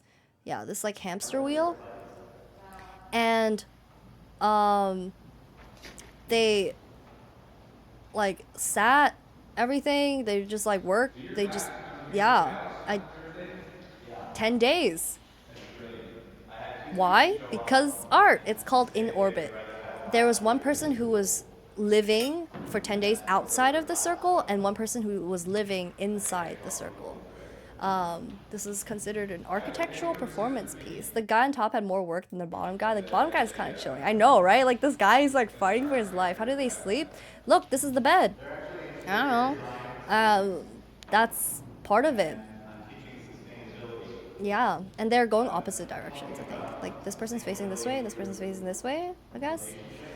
They take turns. I don't know. How do they pee? That's my question. I don't know how they peed. Like, I don't know if they were just like, all right, my shift is over. It's time for me to, it's time for me to pee, and we're gonna stop this fucking circle. I don't know. I actually have no idea. But I just know that they did it for 10 days. Very interesting. Yeah. Insane. Very insane. Sleeping for more than 17 seconds at a time is impossible. I also, like, I'm pretty sure they didn't do it, like, 24 hours. They probably just did it for, like, museum hours, which are probably, like, 9 to 5 type thing. I don't know. Yeah, how they pooping? Right? How they pooping? I don't know. Like, you're like, oh, sorry, 5-minute poop break, and you put it on your exhibit? I have no idea. That's easy mode then? I don't know, man. Being on this thing for 10 days, that's still like, that's, 5 minutes, that's a quick poop break, I guess. So we put a sign up, you're like, BRB. Unironically, looks like a Mr. Beast challenge, right? Some art is so interesting. It's just you have to find cool stuff because not everything is gonna, like you said, sometimes when you go to museums, it's like, oh, this is painfully boring. But sometimes it's interesting. It always depends. What I don't like is people who like see things like this and they're like, what? This is just two people standing. Oh, this is just a pile of candy. I was like, okay, well then most of the things that you experience are just words on a page, pixels on a screen. Like, yeah, we can dumb it down, but that doesn't change the fact that things have meaning, and when things are put together, they turn into bigger things other than what is seen on the surface. Like, come on, let's use our brain here, okay? I like to be that guy, the guy on the wheel. Oh, the guy holding the arrow. This is still such a crazy piece. She does like so many crazy performance pieces. It's just like, man, very, very interesting. They can screw off. Exactly. Yeah. Mr. Beast challenges, honestly, yeah, they kind of do feel like this sometimes. I've always thought it was very interesting that some of his things are like just having people suffer through days of, I don't know, whatever it is. Yeah. Anyways, that was my little art history random chatter. Any other random questions? Did I miss any questions that you guys asked or anything? Bum bum bum. But yeah, I think also streaming, a lot of it is just live performance art. Didn't like Germa build like a live dollhouse and everything? I think that stuff is really cool. I think it would be really, really cool to do like out of the box things like that. I don't know. Very like art, like cool mind, like creativity. I'm like, wow, how do you think of things like this? Jeremy is so cool, right? Jeremy is sadly slowly retiring. It's okay. He deserves his rest. Let him rest. Twitch lost a gem. I know. Jeremy was actually like, I just want to just like dig in his brain for a little bit, see what goes on there. What goes on in there? Like, whenever I see someone who has such creative ideas, I'm like, what goes on in your brain? Jerome made so many unique skits, right? It's like the creativity that's needed into like for things like this. I think that's why I love streaming, because if you are creative and if you do cool things, people will come. What's that quote? If you build it, they'll come. From the movie Field of Dreams. There was something that like I watched when I was a kid. I don't know if it was like Sesame Street or what, but they used the quote, if they build it, they will come. And for the longest time, I didn't realize it was from classical cinema. I thought it was from like Sesame Street or something. And for the first time I watched Field of Dreams, I was like, oh, they were making a reference. But now I can't find whatever it was where I first heard it. I like the show where someone had to replace him. Dude, honestly, like he took he took the money that he had earned basically from being creative, and then he used it to go and pursue even more creative things. I think that is very admirable. Field of Dreams, yes, sir. I shouldn't take my Tylenol.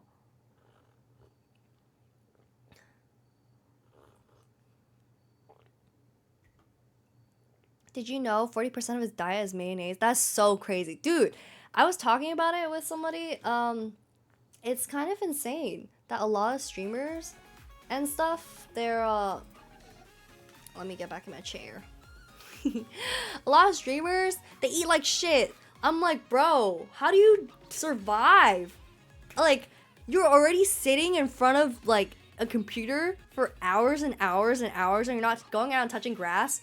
I literally don't understand. Like, how do people, like, my body feels like shit if I eat like really badly. I don't know how. I guess people are less I have a very sensitive stomach, I feel like, and also my skin will break out too if I like eat like shit. And it's like my sleeping habits are already bad, and I sit in front of a computer screen most of the times. So it's like, what? How are you just like chugging Monster and eating mayonnaise by the tub? Like, what? Yeah, they just maintain their poo-poo habits even if they blow up. It's crazy. Grass, what's that? I know. It's been many moons since I have remembered to touch grass. They feel like shit too. I was watching some vlog. I think it was offline TV or something, and I mean, no judgment, but I'm judging. Like, I think it was a pan over their table, and it was just all like these like snacks, like heavy sugar drinks, like hella sodas, hella random stuff. I was like, I mean, having snacks is good, but like, I don't know, man. Sitting in front of a computer, I would have heartburn, and like, I don't know, they're this is mean to say. I'm not being mean. Guys, my excuse is I'm on my period. So I'm allowed to be a bitch, right? Surely. But they're like older. So I'm like, do you not feel the effects? Like, I have friends who are older than me, and they're like, bro, when I drink now, my hangovers are so bad. And I'm like, it's that, but every day, I would fucking die. Like, how do streamers maintain this type of habit? I don't understand.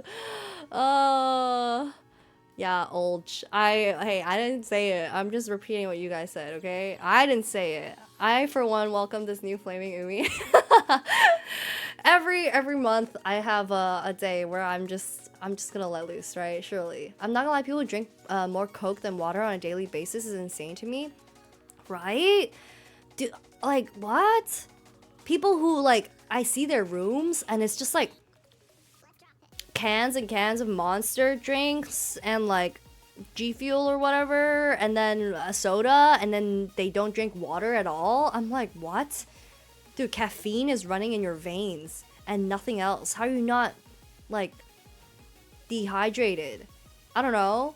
Oh my god, that gamer piss must smell so nasty. That must bleh. You probably hydrated well. There's water in the soda. Okay, look, this is coming from someone who doesn't like water. I don't like water, okay? I still drink water because I feel like shit, okay? I don't like water. I will still drink it when I feel like shit. And I will at least drink, like, I don't know, tea?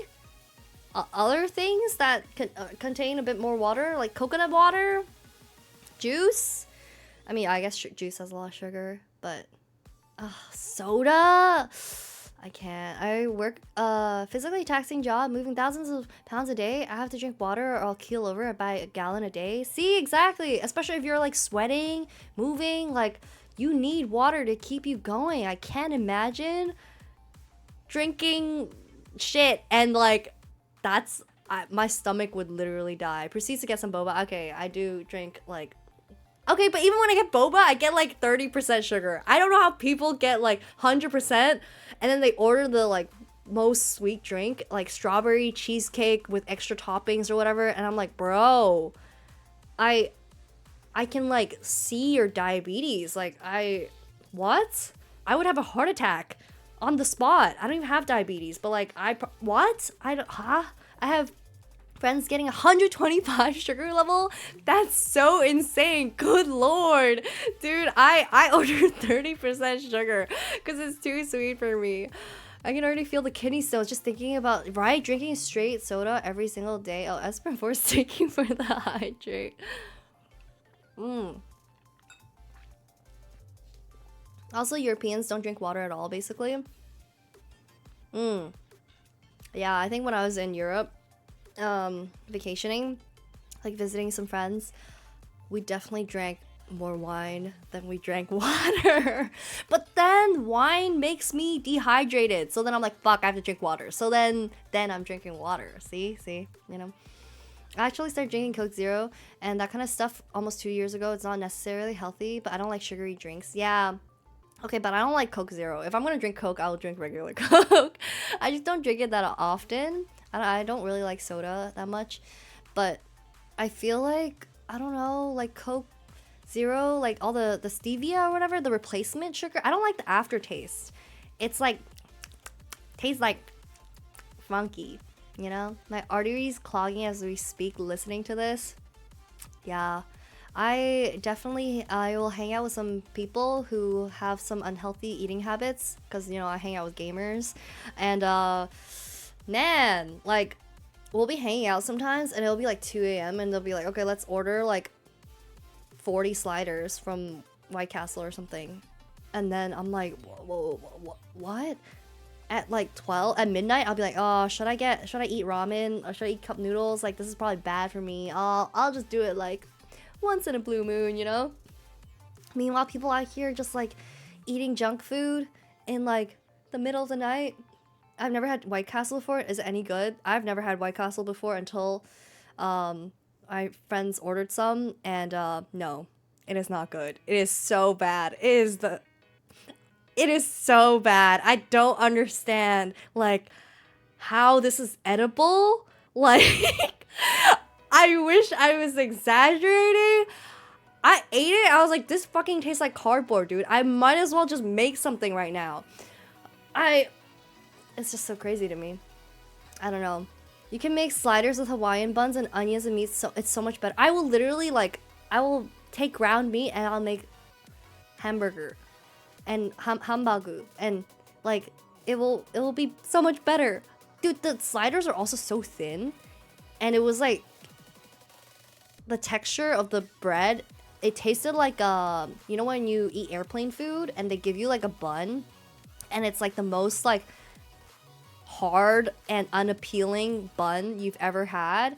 It's like rock hard and somehow tastes like styrofoam at the same time.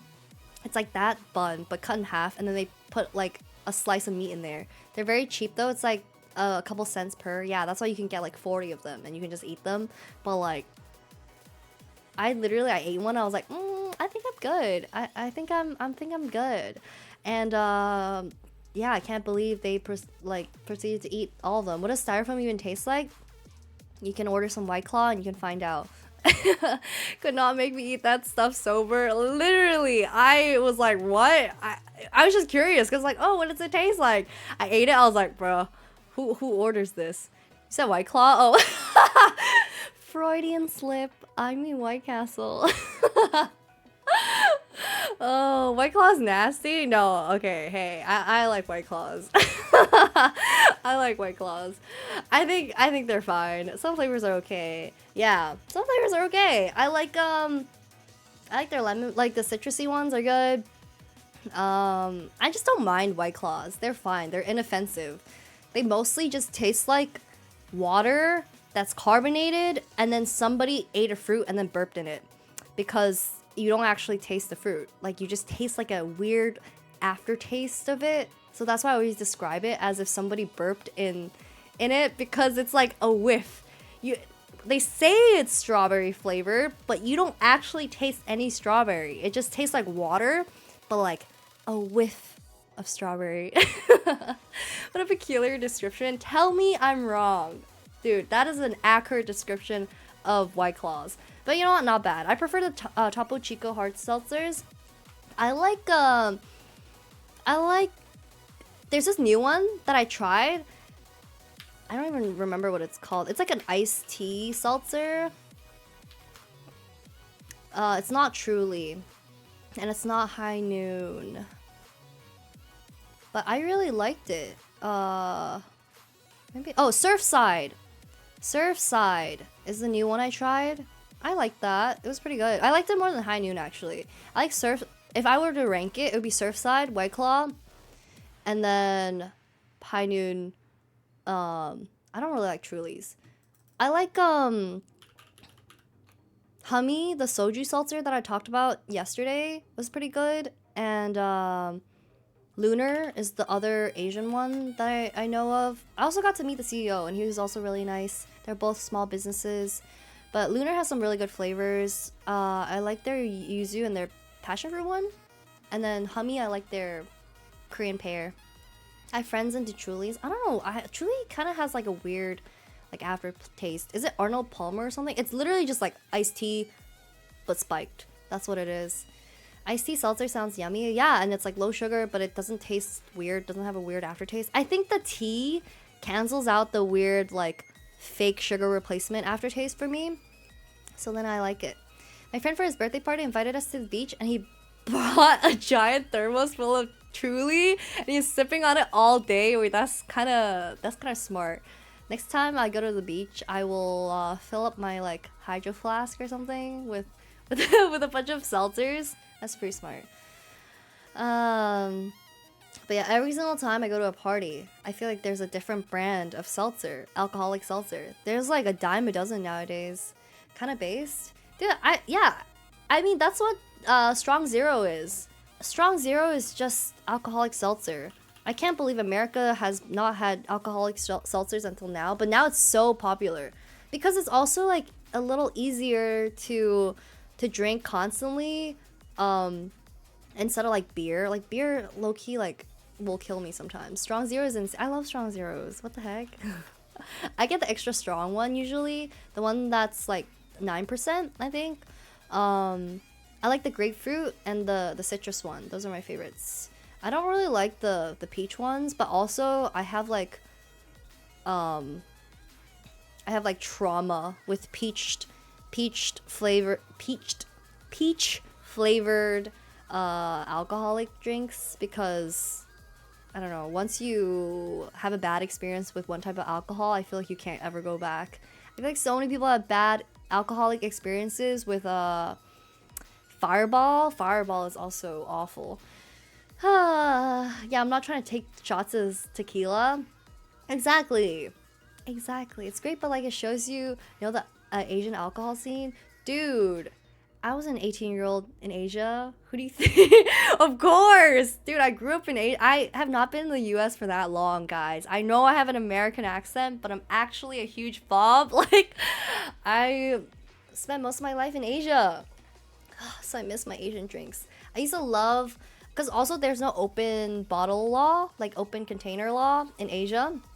So then most of the time I love just going to like a 7-Eleven or something and then just grabbing whatever looks interesting. I'm like, oh, that looks pretty interesting. Let me try that. And that's how I try a bunch of alcoholic drinks. You have no accent at all? Yeah, I went to I went to like an American school, so I was mostly taught with an American curriculum. But yeah, I love yuzu anything. Oh, me too. You should try yuzu flavored alcoholic drinks. Yes, Wizzo, have you tried Hummy or Lunars? Yuzu ones? They're pretty good. I bought this like yuzu salt recently to try to put it into stuff. I love yuzu. It's so good. Yuzu kosho and chicken with a yuzu beer. Oh, yuzu beer is so good. I've tried yuzu beer and matcha beer. I like both actually. They're kind of different. I was gonna say I like the yuzu more, but it's kind of different because the matcha is like a nice bitterness. How long have you been in the States? I'll give you like a rough estimate because so then we can in case I end up doxing myself. I've been in the States for around 4 to 6 years. Yeah, 4 to 6 years. Not Umi doxing your age. I'm not. What are you talking about? I'm not. I'm giving you a range, okay? You guys know that I'm older than 18, okay? I've been talking about drinking and getting drunk for too long, okay? Yeah, not that long. Okay, maybe, oh wait, actually, how long have I been in the States? Yeah, what did I say? 3 to 6 years? 3 or 6 years? Yeah. Something around that. Yeah, Umi's been drinking since age 7. That's my Asian roots, you know? But yeah, I've not been in the States for too long. People tell me, yeah. Well, I've always spoken like this. I've always spoken like this even in Asia. I just think my Cantonese accent's gone worse. But I thought that, but when my parents came to visit and I was conversing in Cantonese, I kind of like caught back Let the up. record show Umi doesn't condone drinking. Very true. Well, I condone drinking if you're having fun and legal age and not drinking too excessively, you know, and to blackout drunkenness. If you're having a beer or two or a strong zero or a white claw, go for it, you know? Go for it. Don't mean it in a mean way. I thought you were way older. That's not mean, I guess. What? How old did you think I was? I get like such different guesses. It's crazy. I am older than 18 though. Fuck you if you do that. What? Oh, if you're drinking and driving? Yes. No drinking and driving, which I can never do because I don't know how to drive. I know how to drink, but I don't know how to drive. Stop guessing my age. Stop. It means my grandma's age. I told you, I am both older and younger than you simultaneously. I have Schrodinger's age, you know? That's why you thought I was older. And perhaps I am, or perhaps I'm younger. Schrodinger's age. Umi is 69. Stop. Don't dox my age. That's not very nice. I guess you seem super mature even with all the crazy yapping. I get that a lot, but I'm like, I don't know if this is a good thing. That's why people are like, Umi, well, actually some moments I think it's funny. Like when I eat my beer snacks and people are like, Umi, you're like you drink like an old Korean man. I'm like, thank you, I guess. Even with all the crazy yapping indeed. Cayenne, thank you for the hydrate. 24 years older than us, that is. Indeed, whatever adds up to 69, right? Yeah, I'm not that old, I don't think. I mean, I think I'm young. My back is not always in pain, guys. Umi's ancient. I am ancient though. I do have grandma behaviors. And I've been around for a long time, clearly. That's why I know so many things, you know? I've just been around for so long. But, you know, when you've been around for a while, the years start muddling up together. Oh, hence the Freerin Venn diagram. Time is a blur, guys. Actually, time is an illusion. Nothing is real. What was the quote? Bum bum bum bum bum. What's What is the fucking quote? Why can't I find it? Time is reality is an illusion. The universe is a hologram. Buy gold. Buy gold. This is what old people say all the time, that they're not old. Also, oh my god, Freeren, when they're like, when she was like, actually, I am an old mature woman right here. Oh, that's gonna be me when I'm like a grandma. My back has been getting fucked up as of recently though because of sitting at the desk. Oh yeah, I need to fix my posture. I get very mixed reviews about how old I am though, so hence Schrodinger's age I feel like is very fitting. Esper Force, thank you for the posture check. I feel like I get people coming up to me and telling me that they're like, oh, you look so young. I thought you were like redacted. I thought you were like super young. And I'm like, oh, no, I'm not. And then I also get people being like, actually, I thought you were older. I'm like, oh, thanks, I guess. Asians don't raisin. Asians don't raisin. Black don't crack. 4'11 grandma. That is what free run is, indeed. Get a standing desk. Standing desks are expensive, though. And I do have a nice chair, like a nice office chair. And I feel like that was a good investment. If you're going to be sitting at your desk for many, many hours, you might as well invest in making sure you're healthy, you know? When I'm a grandma, that's you right now. Damn, I'm never beating these free run allegations. Why are we even talking about this? How do we get onto this topic? This is an open Q&A, but let's not dox me. Get the risers instead of a whole ass standing desk, much cheaper. Oh, I don't know how that would work on my desk though. I have like the weird janky IKEA setup where it's just like a slab of wood on top of like the two drawers, you know? I know like 4 or 5 other people who have the same setup, so if you guys know what I'm talking about, if you know, you know. I have this desk. But yeah, Tangent City. That's where I was born and raised. Strained my back when I heard standing desk. Yes, posture check, everyone. Posture check. You only need your monitor and keyboard and mouse to rise with you. Oh, so you put the riser underneath the keyboard, the mouse. Oh, I guess that would make sense. What's that? At some point if you want. Kneel fun, absurd trolley problems. Oh, we were talking about this the other day. Oh, we can play it now. Let me pull it up. Neil Fun, since we were talking about fun websites, Neil Fun makes really fun random websites. I used to love collecting like random websites, and I'm glad now they're a lot easier to find. Neil Fun is a safe link. It is as a fun link. I haven't been here in a while, but how far have you gotten into Persona 5? I am almost 100 hours in. I think I'm 89 hours in. And I think I'm like 30% through. Insane. I'm changing my stream schedule, so I'm streaming Tuesday to Saturday. Adding more stream days, I'm hoping that means I will make more progress. I'm brute forcing it, guys. As long as it doesn't matter if I get distracted. Doesn't matter if I talk for hours. As long as I am streaming for many more, then certainly at some point I'll finish it, right? Certainly. This reminds me, where we plan to play Scribbly. Oh yes, Scribblio. We forgot. We ended up talking about fine arts instead. Oh, it's an ad break. Ads.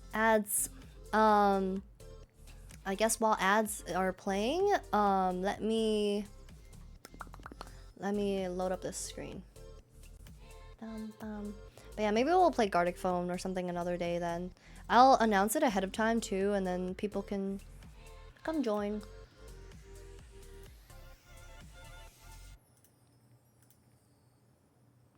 Just because I have I don't want to be streaming for too long.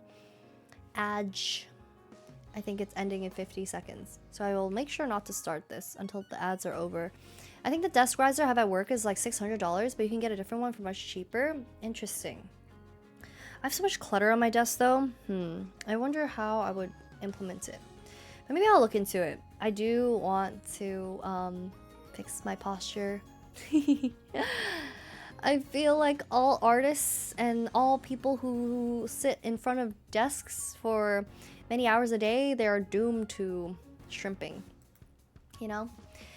Alright, 10 seconds before the ad ends. Let me eat some food.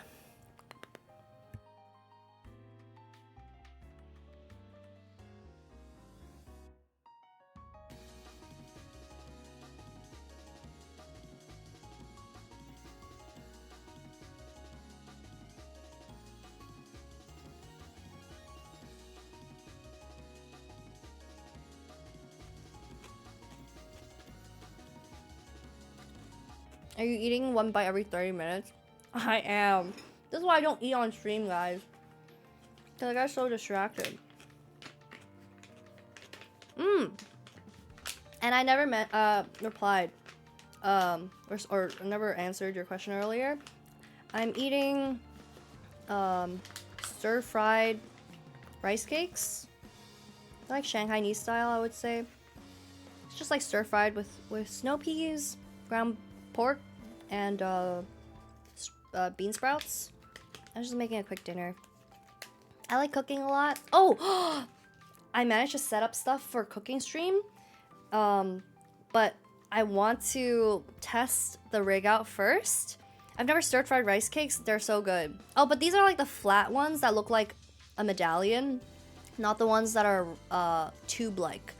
But they're really good. I stir-fry them in like a sauce that's made out of like, I use garlic powder, fish sauce, hoisin sauce, XO sauce, or you can replace XO sauce with like chili oil, and oyster sauce, chicken bouillon, salt, pepper, white pepper, and yeah, it's good. It's yummy. Oh, and a bit of sesame oil and a bit of soy sauce. Think, oh, and I either put sugar in or I'll put in some mirin, depending on what type of, if I don't have mirin, I have like, I'll just put in wine and then I'll add sugar. This is easy. I'll just pull the lever every time I let fate decide. Oh, okay, welcome back from ads, everybody. Let's play this. Wait, I really want to spend $60 on that Wukong game, but I'm trying to save up for a Korea trip in late October. Oh, I have a friend who's going to Korea in October too. But yeah, let's play this. Wait, let me finish answering the questions. What food do you miss the most from your home country? I miss street food, because I can't get that anywhere. Also, I miss siuye. If I were to explain siuye means midnight food. And it just hits different, okay? It just hits different. Orestes 55p, welcome, and thank you for the follow. But yeah, see, look, there's a bunch of little stands like this. There's like whole streets and streets and streets. Oh wait, I'm sorry, I forgot to turn on my tits, my Twitch integrated throwing system. Hold on. When you redeemed Feed Me, it didn't work. I'm sorry. Wait, hold on. Okay. Don't turn them off, please. I know, scary. Okay, wait. Oh, now it works. There we go. Can someone redeem Orestes, please? Egg waffles, yes! Egg waffles are really good. I love curry fish balls. This is Chang Fun we were talking about earlier. This is, I guess, steamed, not stir-fried. Egg waffles. Ugh. Anything on a freaking stick, I will eat that shit up. Stinky tofu. Sausages, skewers, dim sum, egg tarts. I mean, some of these foods I can get here, but it's about the vibe and it's about how cheap everything is too, you know? Dan tat. Oh, fucking love dan tat. Man, I miss street food. It's different. It hits different. I forgot my tits at home too. I just love being a relatable streamer, you know? Yeah, it's the atmosphere. I just love like any like marketplace, like food market stall stuff. I love like street noodles, fried chicken. Yeah. always slaps. Hong Kong bakeries, oh, I miss. Tea eggs, like you can still get tea eggs here and I can make them, but the fact that I can get this for like less than a US dollar is like, it just, and I can get it from a nice auntie who calls me Lang Lei, which translates to pretty girl. It hits different. I'm starting to get hungry. Oh, me too. And this funny story, as a child I used to be fat, and when I was in the Philippines I bought 1/4 of the skewers at a time. 1/4 of the skewers. You didn't buy the whole one. Filipino street food also hits diff. Lang Lei got it. I thought you were at work, Spitfire. You have food right here. I do, but I don't have this food, and now I want this food. She just wants to be complimented by the market aunties. Dude, the market aunties love me, okay?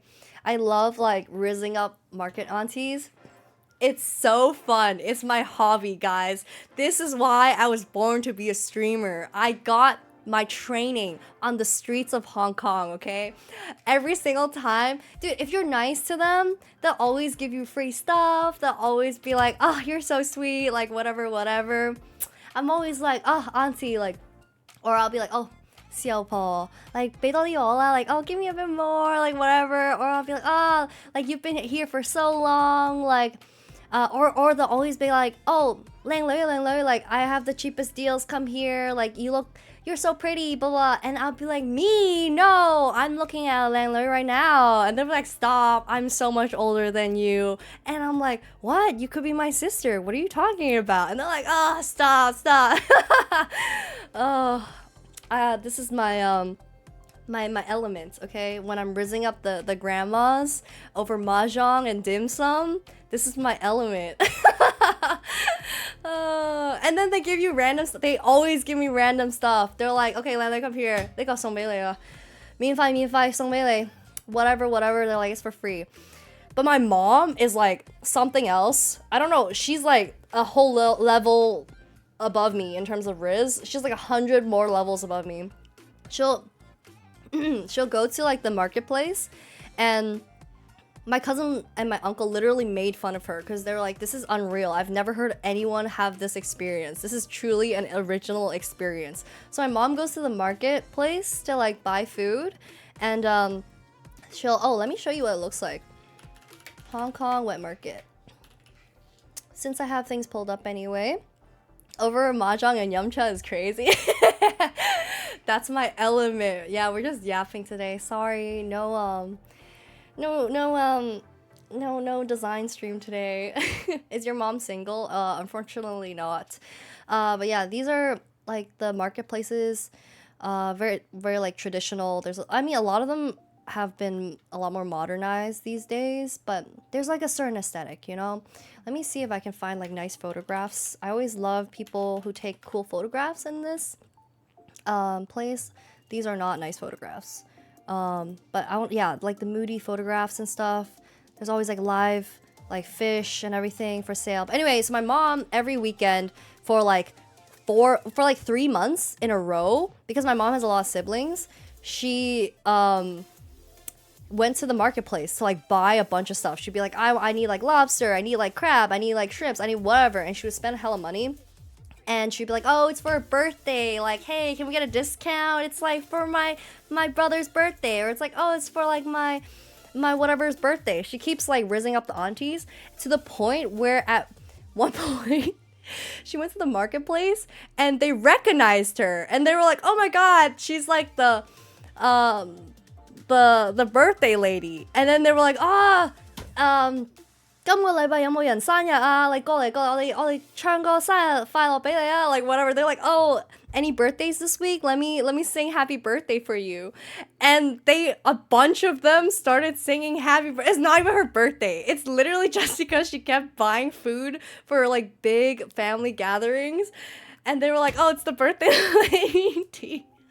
And we were like, bro, we have never fucking heard of people singing happy birthday to a random customer. What the fuck? She just baited all of them. Dude, money talk. I mean, like, hey, she's a VIP, VVIP, you know? She knows all the aunties at the wet market.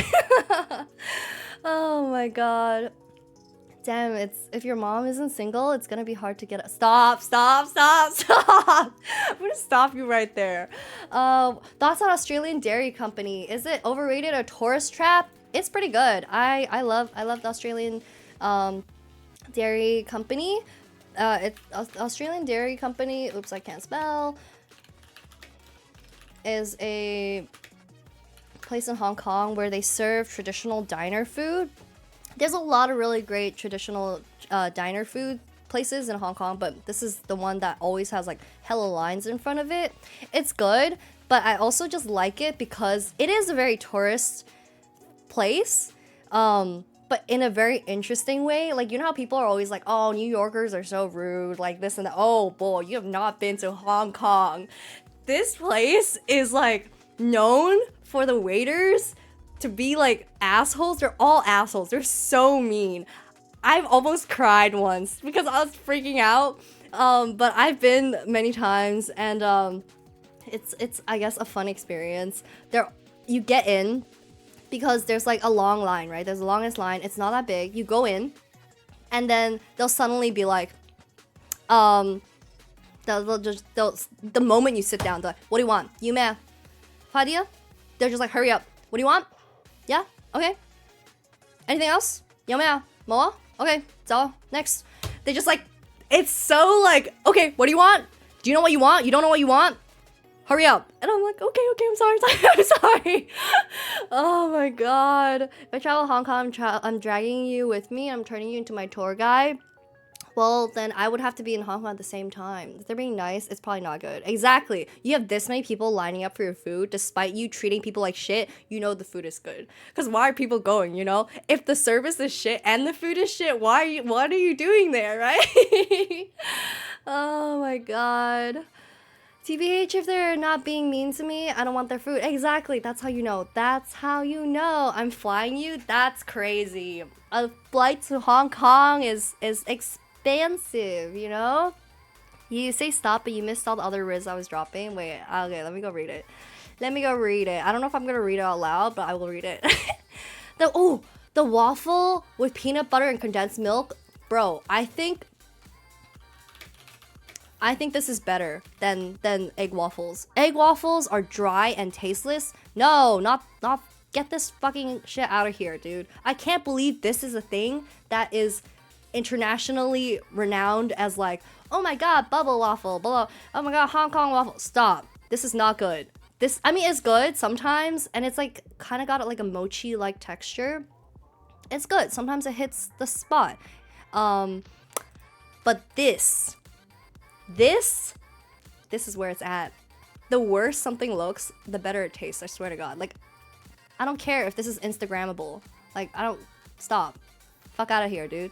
I want this waffle where they are just putting sugar, peanut butter, or just peanut sauce, butter, and condensed milk on this waffle. Oh, it's so freaking good. And it's like warm. It, for lack of a better word, explodes in your mouth. It's so freaking good. This is my favorite. That's the best food ever. I used to get this all the time, especially like after school and stuff. A personal tour guide is probably a similar price to flying Umi over. Dude, if you fly me to Hong Kong, I will be your tour guide. Honestly, fair enough.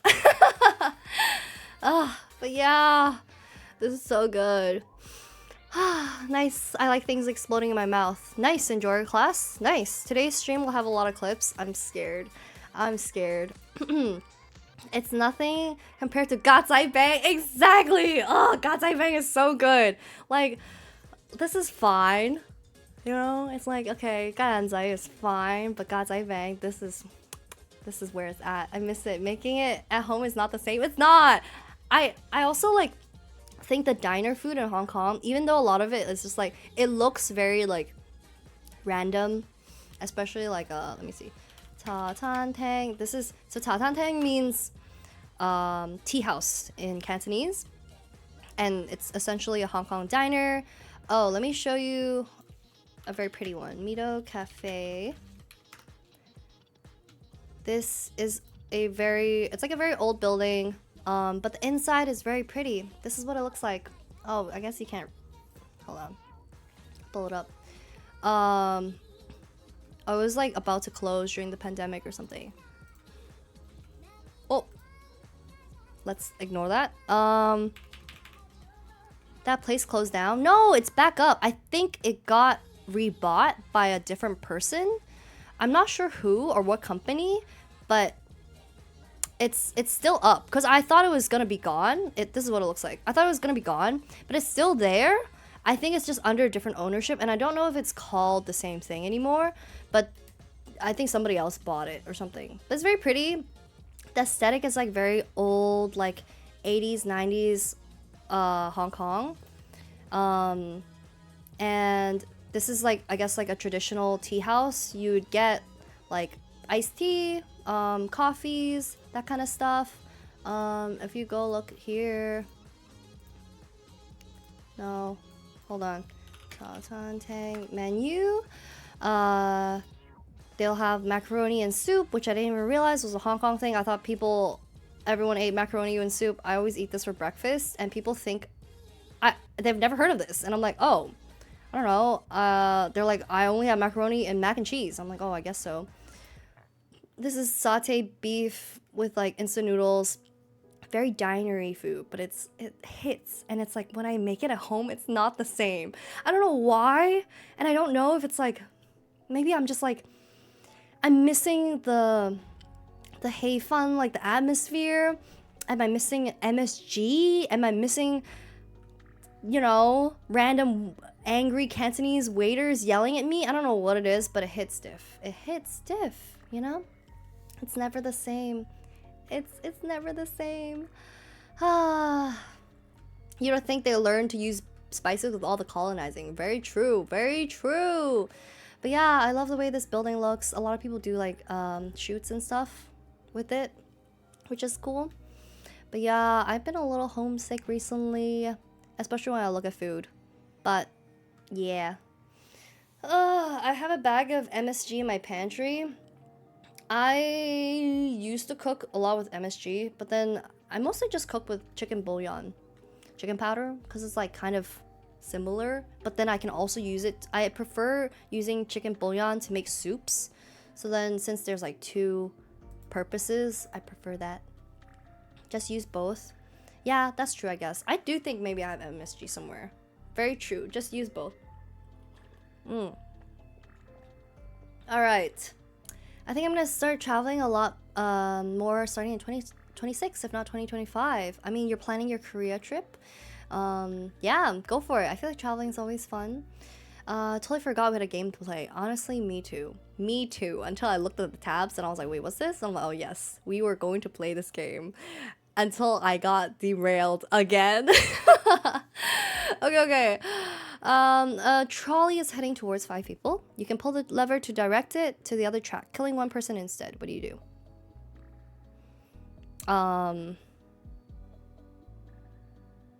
Well, we kind of discussed this when we were playing Honkai Star Rail's Penacony story quest. Derailed, hey, says Neurosama. Do I sound like an AI too? I have Japan trips in 2025 and a Hawaii trip. Ooh, that's fun. I've never been to Hawaii, but I heard it's expansive. But because it's expensive on purpose because tourist tax, I think, because they don't want too many people going. I feel better about my finances now, so then I don't feel bad or guilty for spending it on traveling. Yeah, if you have some, as my friend likes to call it, funny money that you use for fun things, then spend it on fun things to make you happy. My friend used to always say, he was like, I have stuff where it's like, these are my savings, these are like my investments, these are whatever, these are bills, these are whatever, and this is funny money. This is money I set aside to have fun. The phrase funny money has never left my brain. I'm like, funny money? That's, I guess. Pull the lever every time, GG easy, not my problem. See, if this person was someone that I had a direct, like, I'm not gonna pretend to be a saint, okay? If this is somebody that I had a direct relation to, let's say it was like my mom or my brother or something, then it's like, oh shit, okay, maybe I am thinking more hard about whether or not to pull the lever. But if it's just a matter of numbers, 1 versus 5, I guess I would pull it. Have you guys watched Alien Isolation? The newest Alien, sorry, not, fucking hell, I keep saying Alien Isolation. Alien Romulus. Alien Romulus, if you have not seen it, it's actually, it's a new Alien movie, and they always have like sci-fi and like AI or like something that's built into the story. This time they kind of talk about artificial intelligence. It's quite interesting. What if Hanai Natsuki? What if it's Germa? See, if you're giving me a name, that's different. But this is a singular person, and you're not telling me any other information. And if I don't know anything, or Coomer, stop. An Oomphy, not a Coomer. I make the rail go back around so the last person won't have survivor's guilt. I watched this clip of this dad trying to ask this question to his kid and was like, would you pull, like, oh, hey, but hey, sport, here's like a train track where there's 1 person, and here's a train track where there's 5 people. What would you do? And then the kid takes the train and he rams it, like he hits that 1 person. And then the dad goes, oh, and then he goes back and he hits all the 5 people, and he continues, like he's like jamming it into the people, and the dad's like, oh. Oh my god. I can never remember oomphy as a word. Is that even how you spell it? It's like oomps. Do you know what oomps are? Oomph means like a mutual. But I just found out that it actually stands for something. It stands for online only mutual friend, or one of my followers. I don't know. But that's why it's oomphy. Oops. Origin stories, indeed. Wait, didn't he put that 1 person on the oh yes, he did. He took the 1 person and he just killed them all. That is very true. Alright, I think I'm gonna pull a lever. Killing 1 person instead. I mean, we don't have enough information. We killed the person. Splat. 73% of people agree with you. 27% disagree. What the fuck are these 27% people? What is the justification for killing the 5 people over that 1? You have no information at all. I guess it's the do nothing kind of route, because you don't pull the lever, so then it's like, oh, that's fate, I guess. But interesting. Flipping a coin, I guess. Wait, what's this YouTube link? Let me know what it is before I open it. They probably say don't want to be involved, I guess, right? They just don't want to change fate. Oh no, a trolley is heading towards 5 people. I can divert it and I can kill 4 people instead. What do you do? Interesting. Which group of people have more Langlo? That's true. Which one are any of these Langlos? We this is critical information. It's the child trolley problem, 26 seconds long. Oh, the kid ramming it into it. Okay. Uh-oh, Nicholas. This train is gonna crash. And we still not doing work. I told you we're not doing work today. At the beginning of stream I was like, no, I don't think my brain can be creative today. But we did get to talk a lot about fine arts, which is really cool. I did not expect a stream where I could just rant and ramble on about different types of art. Because I feel like usually we talk about like anime and stuff. Dude, he fucking just, it's like, oh, that kid is a real one. The innate human desire. Dude, I think children are like the most selfish creatures ever. But that's very human of them. The kid will go places in life. Perhaps jail will be one of them. He's being fair to all, right? Leave none. Actually, if those people saw me kill that person, they're liable witnesses, so we gotta kill them all, you know? All you gotta go. All of you guys have got to go. But if it's 4 to 5 people, is my hand on the lever? If my hand is already on the lever, I should probably just pull it. If I'm like over here and it's like, are you going to run to the lever? Also, oh my god, Teeny! Oh no, they're gonna see me talk about this and oh no. Raiders, hi! We're going through some Moral dilemmas. Tanuki Festival, Tanuki Raid. Teeny, how you guys doing? What were you guys streaming? Can I get a shout out for Teeny Tanuki? There's no personal feelings, then being pragmatic is the logical thing, right? I can't help but be logical within situations like this. We're playing Neil Fun's absurd trolley problems. Currently we're on level 2. I'm sure you guys have seen some sort of variation of this, but we're mostly just chatting. We've been talking about a lot of random things. You guys are playing Persona 3 Reload. Oh, how far are you now? Because I remember you were playing a while ago. I asked this because I'm like 90 hours into Persona 5 and I'm like not even close. I don't even think I'm halfway. It's hard. It's hard to play on stream when I get so distracted. Okay. And thank you, anonymous gifter, for the gift sub to Teeny Tanuki. Enjoy your emotes, Teeny. But yeah, I am currently playing God. That is what I'm doing, I guess. Umi is one of the best, just yappers. I was gonna do other things today, but I guess every Umi stream is a yapping stream. Close to the end, I think, but I'm almost at 80 hours. Oh, is Persona 3 a little shorter? It's 80 hours in. That's honestly pretty good. You're close to the end. Dang. I do have Persona 3 Reload, and I want to play that next, but it's kind of a long game to play on stream, so we'll see. And near about 200 hours in P5 Royal when I finished. Oh my god, okay, then I guess I need to have at least another 110 hours in. That's crazy. Well, I hope you guys had a good stream. Hello Raiders, my name is Umi, and I love yapping. I am your resident yapper, and I hope you guys had a good time playing Persona 3. If you guys need to take a break, rest, lurk, whatever, feel free. But otherwise, we are going to play God, I guess.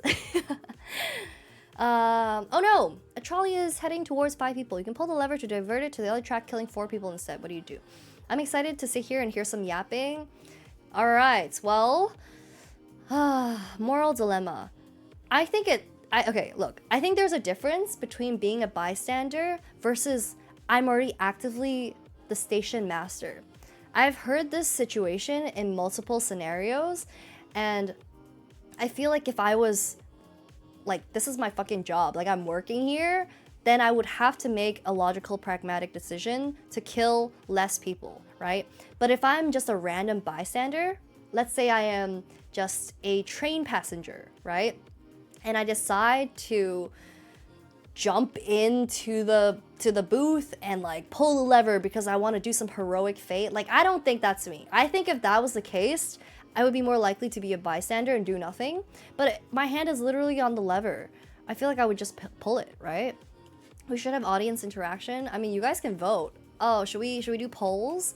So true. So 4 of us are chatters are tied to the track. Oh, cause I was saying, the first round it was 5 people on this track and 1 person on this track, and I pulled it.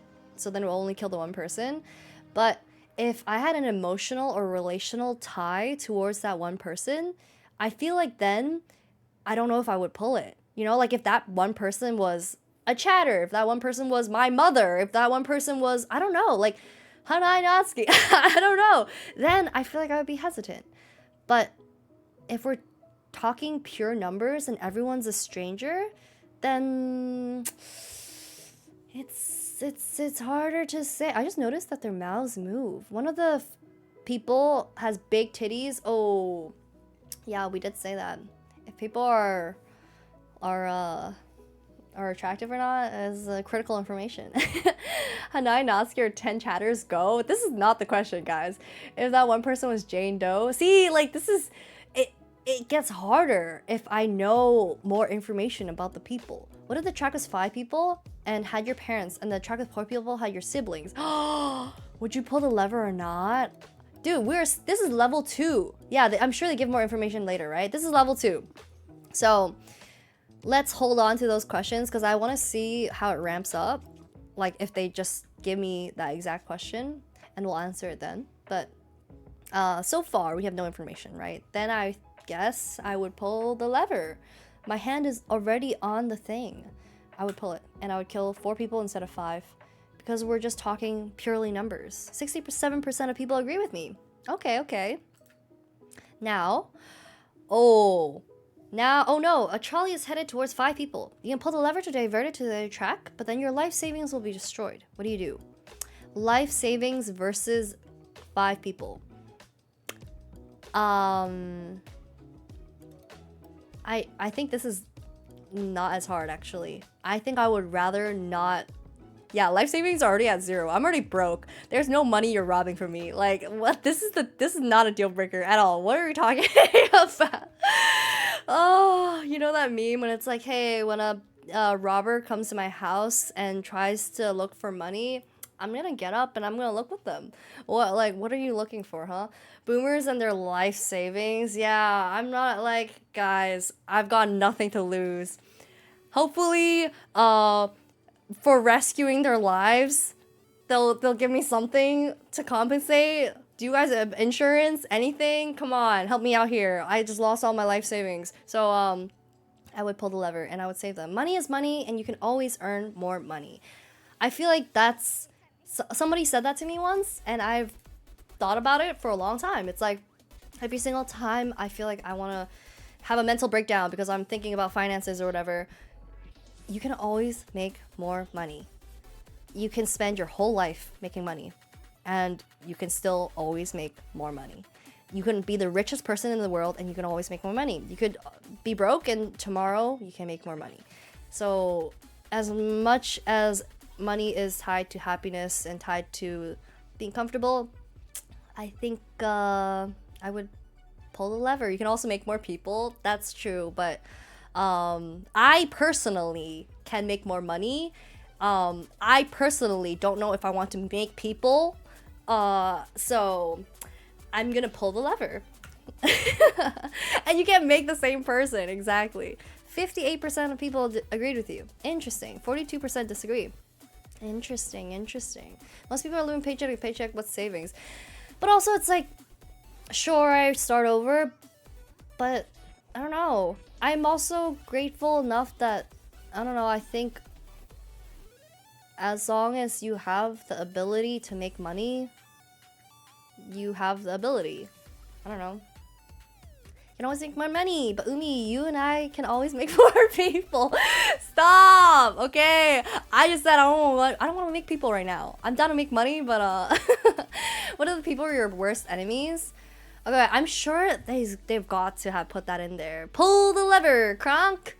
Wrong lever. Do you run over the crabs? The crabs. If Spitfire's on the rails, I'll pull the. Yo, we're bullying now. This is cyberbullying. All right. A trolley is heading towards 5 people. You can pull the lever to divert it to the other track, sacrificing yourself instead. What would you do? What? Oh, I guess the lever is next to my head. Goodbye, 5 people. Would I sacrifice myself to save 5 people? Am I that heroic? But also, do I have that much self-preservation in me? I don't know. How can we get to the next level if we die? You're right. Goodbye, 5 people. Kill the other 5. You guys would kill the. Damn, you guys. No hesitation. What if these are your favorite people? What if these are your family? What if these are. I don't know. Like, guys. I don't know. Actually, how many people would I sacrifice to save Umi? I'd sacrifice myself any day of the. I actually do think I would also sacrifice myself. I also, like, I wish I could say that I'm sacrificing myself purely out of heroism, but genuinely, like, I cannot find a reasonable, logical explanation in my head where my life is somehow worth more than the lives of 5 other people. I don't know. It's just, I can't make that argument. And I don't think I could live with myself. I think I would be riddled with guilt, and I can't. But the other 5 people will remember. Yeah, exactly. My legacy will move on or live on, hopefully. I don't know. But also, it's just self-preservation. I don't have that. So, Yeah, even if I lived, I would never be the same. Exactly. It's not even just about being heroic and self-sacrifice. It's literally about like, can I live with myself? I don't think so. And I'm doing it before I assume that other people have more meaningful lives than I do. That's what I'm saying.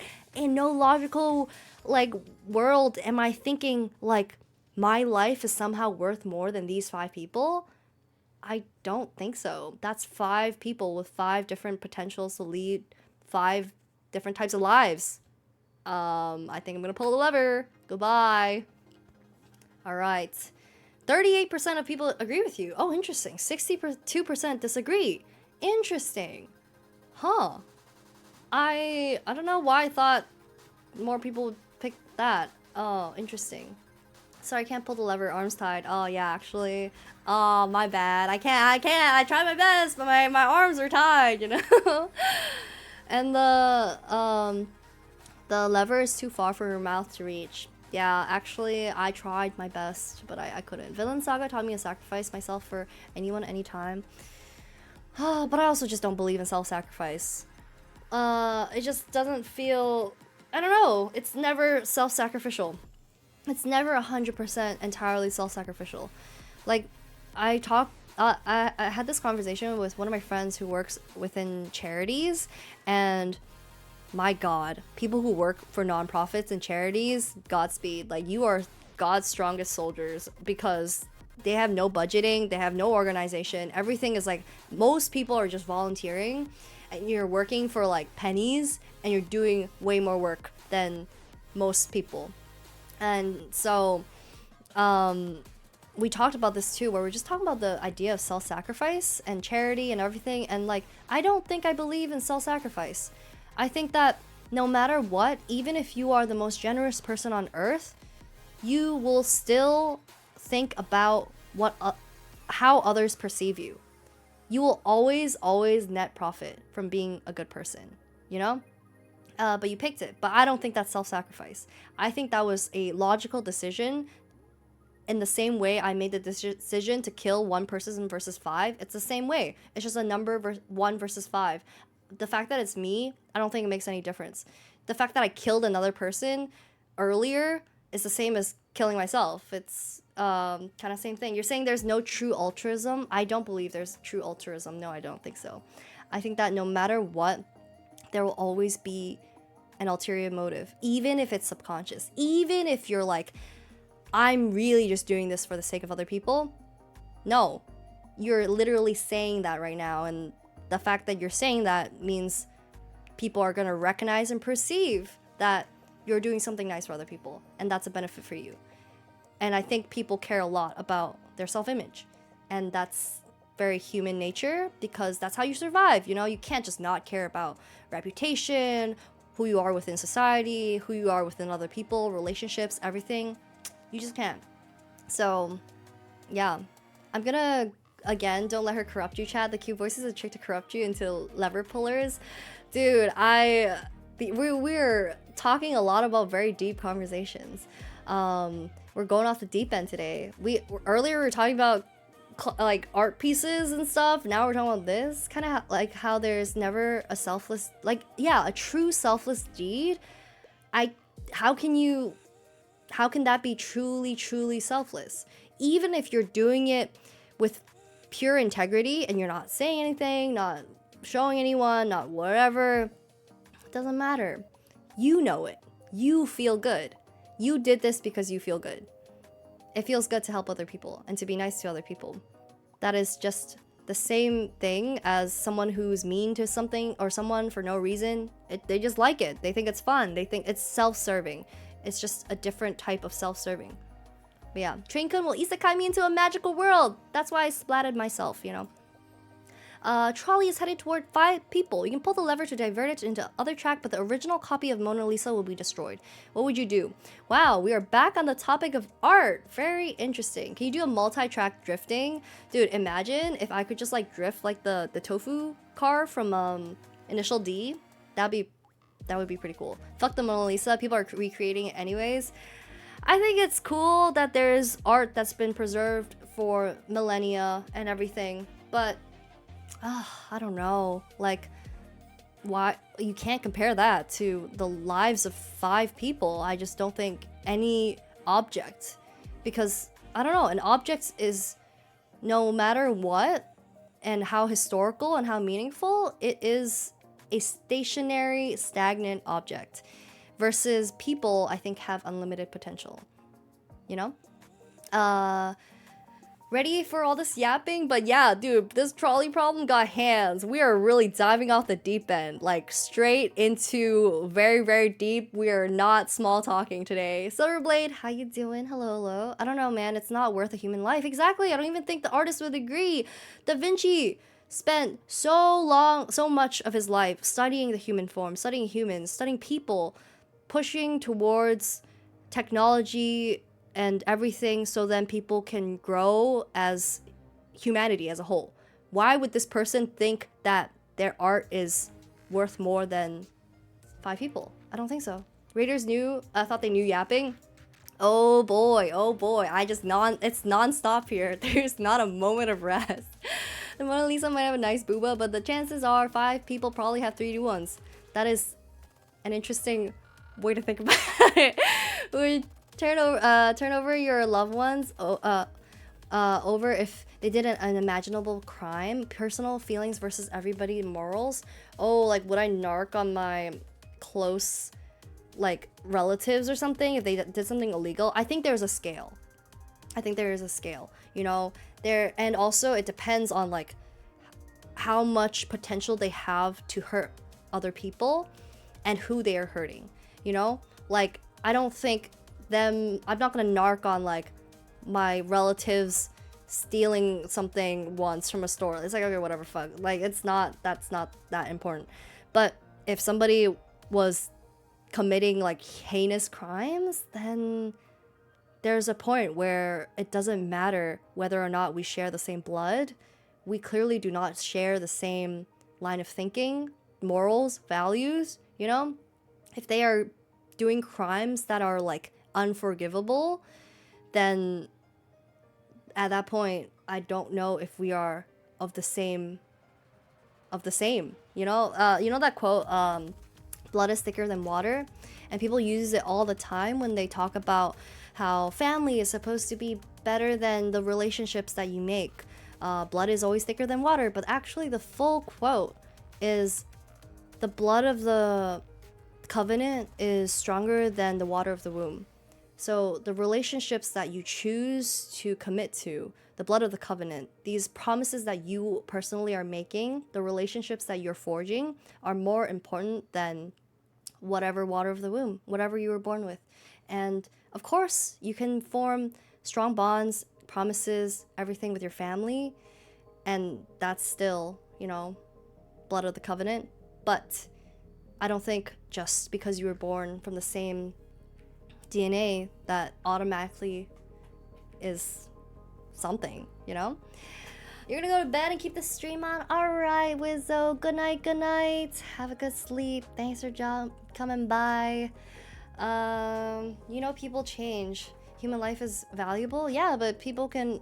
If you play shitty games, you win shitty prizes.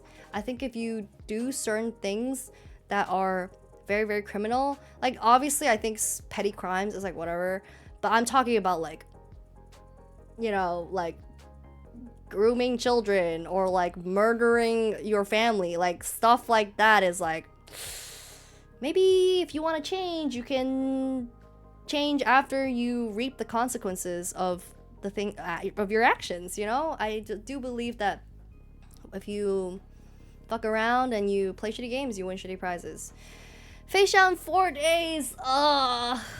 Okay, let me log back into I saw rail this week. People are the net sum of their actions. I know, it's like you can be the most virtuous person in your heart if your actions are not of that. Unfortunately, the world does not know it. You can be virtuous, but if the world does not know it, then you're not virtuous to the world. Anyway, I'm pulling the lever because Mona Lisa, that's a painting. Yeah, 74%. Why would you... Also, people don't value art, so why would people pick the Mona Lisa over this in the first place? And I'm making this decision as someone who does value art. Like, why would you value art over life? Oh no, a trolley is heading towards a rich man. The rich man offers you $500,000 to pull the lever, which would divert the trolley and kill someone else. What do you do? I'm gonna pull the lever. No, sorry. I'm not gonna pull the lever out of spite. Out of spite, I am not gonna pull the lever. I don't like it. I don't like that people think that money can just talk. Sure it does, but nah, out of spite, nah. We're letting it. Screw this. All right, eat the rich. Next. Anyways, okay. A trolley is headed towards 5 lobsters. What the fuck? You can pull the lever to divert it to the other track, running over a cat instead. What do you do? Why would I? We're eating lobster for dinner, dude. What? Do nothing. I'm sorry, man. I'm sorry. We're having lobster for dinner. I have a cat. Why would I kill the cat? I would not. I'm sorry. All right. Lobsters, yum. I love lobsters. Save a cat and have lobster for dinner? This is a great day, actually. I started off as a not so great day, having killing many people, including myself, but now things are shaping up pretty good, you know? 84% of people agree with you. Nice. 84% of people are having lobster for dinner. They're not even tied down to the rail, just grab them both. True, but I guess this is like a in the moment thing. Alright. A trolley is headed towards 5 people who are sleeping and won't feel pain. You can pull the lever to divert it to the other track, running over someone who's wide awake instead. What do you do? I don't think it matters that they can feel it or not. I think it's still 1 versus 5 for me. You kill the one awake, yeah. I'm sorry, I think it's still a matter of human life and potential. I don't think it's about pain. Sorry. Is that cruel? It's cruel to not know how you died, and it's cruel that their last moments would be in pain, but I'm sorry. So you say fuck you and then kill the one dude. Yeah, I'm sorry. I think that's what my decision would be. Silverblade, thank you for the follow. I hope you're enjoying this absurdly, randomly deep conversation. It's still 5v1. I think it's still 5v1. I think I'm still taking a step back and separating it and thinking it's 5v1. But also, okay, look, these are very much my opinions. These are not the right answers. Just letting you guys know. I feel like a lot of decisions that I make are very... I don't know, I think when it gets very emotional, I do think I'm an emotional person, but I recognize that I can be emotional, and I think when I see something that I know I'm going to be emotional about, I just have to shut it off, and I have to feel like that I have to go with a logical answer, or else I would not be able to live with myself, you know? Like, if we're talking about straight up, like, I'm listening to this guy screaming while he dies, and then all these people would be silent, that is a very emotional, burdening thing to choose, but I would have to shut it off and only, I don't know, I would have to kill that one person. Do nothing and be a hero for the one, and then he owes you his life. I'm sorry. I sacrificed myself, even in this scenario, 1v5. And so, even though I'm making a decision for somebody who I don't know what they would think, maybe they would rather survive, I'm still making the decision to pull the lever. Can we play something more lighthearted? I know, I'm sorry, guys. We're going very, very into the deep end today. But we're already on level 8. 49%. Wow. 51% disagree with you. Interesting. It's very 50-50. Wow. 50-50. End of the day, you're only making these choices because someone put you in this situation. I say just subvert the expectation and do whatever they don't like. I feel like because someone is making me do this as a decision, I'm trying to... I don't know. I feel like it removes some of the guilt because this is a lot of responsibility, you know? Fuck the devs. I know, it's not even fuck the devs, it's this one guy. Fuck Neil, you know? It's a 50-50, that's crazy. I wonder how many levels there are in this. Oh no, a trolley is heading towards 5 people who tied themselves to the track. You can pull the lever to divert it to the other track, killing the one person who accidentally tripped on the track instead. What do you do? They tied themselves. They're smiling. All homies hate Neil. They're all just smiling. Is this a kink? I'm just gonna do nothing, dude. If they tied themselves down to the tracks, I believe in consent. Always ask and make sure you have consent for whatever you do. And seems like they're very consenting. They decided to tie themselves down. Like I said earlier, you play stupid games, you win stupid prizes. Why are you doing that? Okay? Natural selection. 77% people agree with you. Nice. It's what they want.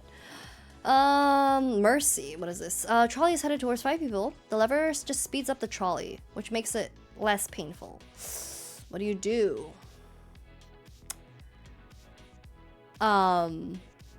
Do nothing? Yeah, I don't... Mercy? Is this like a mercy killing? Like, would you put them out of their misery? I can't save you, right? So yeah, I don't know if I would do anything. Can we play Scribblio like you said? Unfortunately, I don't know if I'm going to be streaming for a lot longer. So I think I'm just going to finish up this. Hopefully this is not too long. And then I'll schedule a Scribblio Gardic phone stream next week or within the next coming days. Because I do want to do that. I do want to do Jackbox Day too. I feel like that'd be fun. But, I do want to do Jackbox, but I'm kind of scared because I feel like people can do like really raunchy stuff. Maybe if I do Jackbox, it will have to be... I'll put the code in the Discord or something.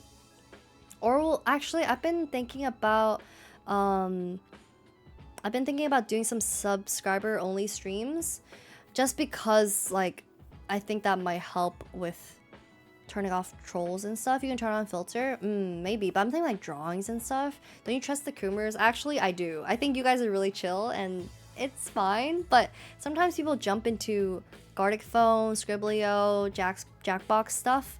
People aren't in the community. They jump in just to troll and to try to get people banned. And I'm kind of scared of that happening. Yeah, people who target streamers and then they invade the Discord with fucked up messages. And I'm like, I don't really want to like get that. Yeah. Jackbox, that's me. Wrong choice to trust us. I love making bad decisions.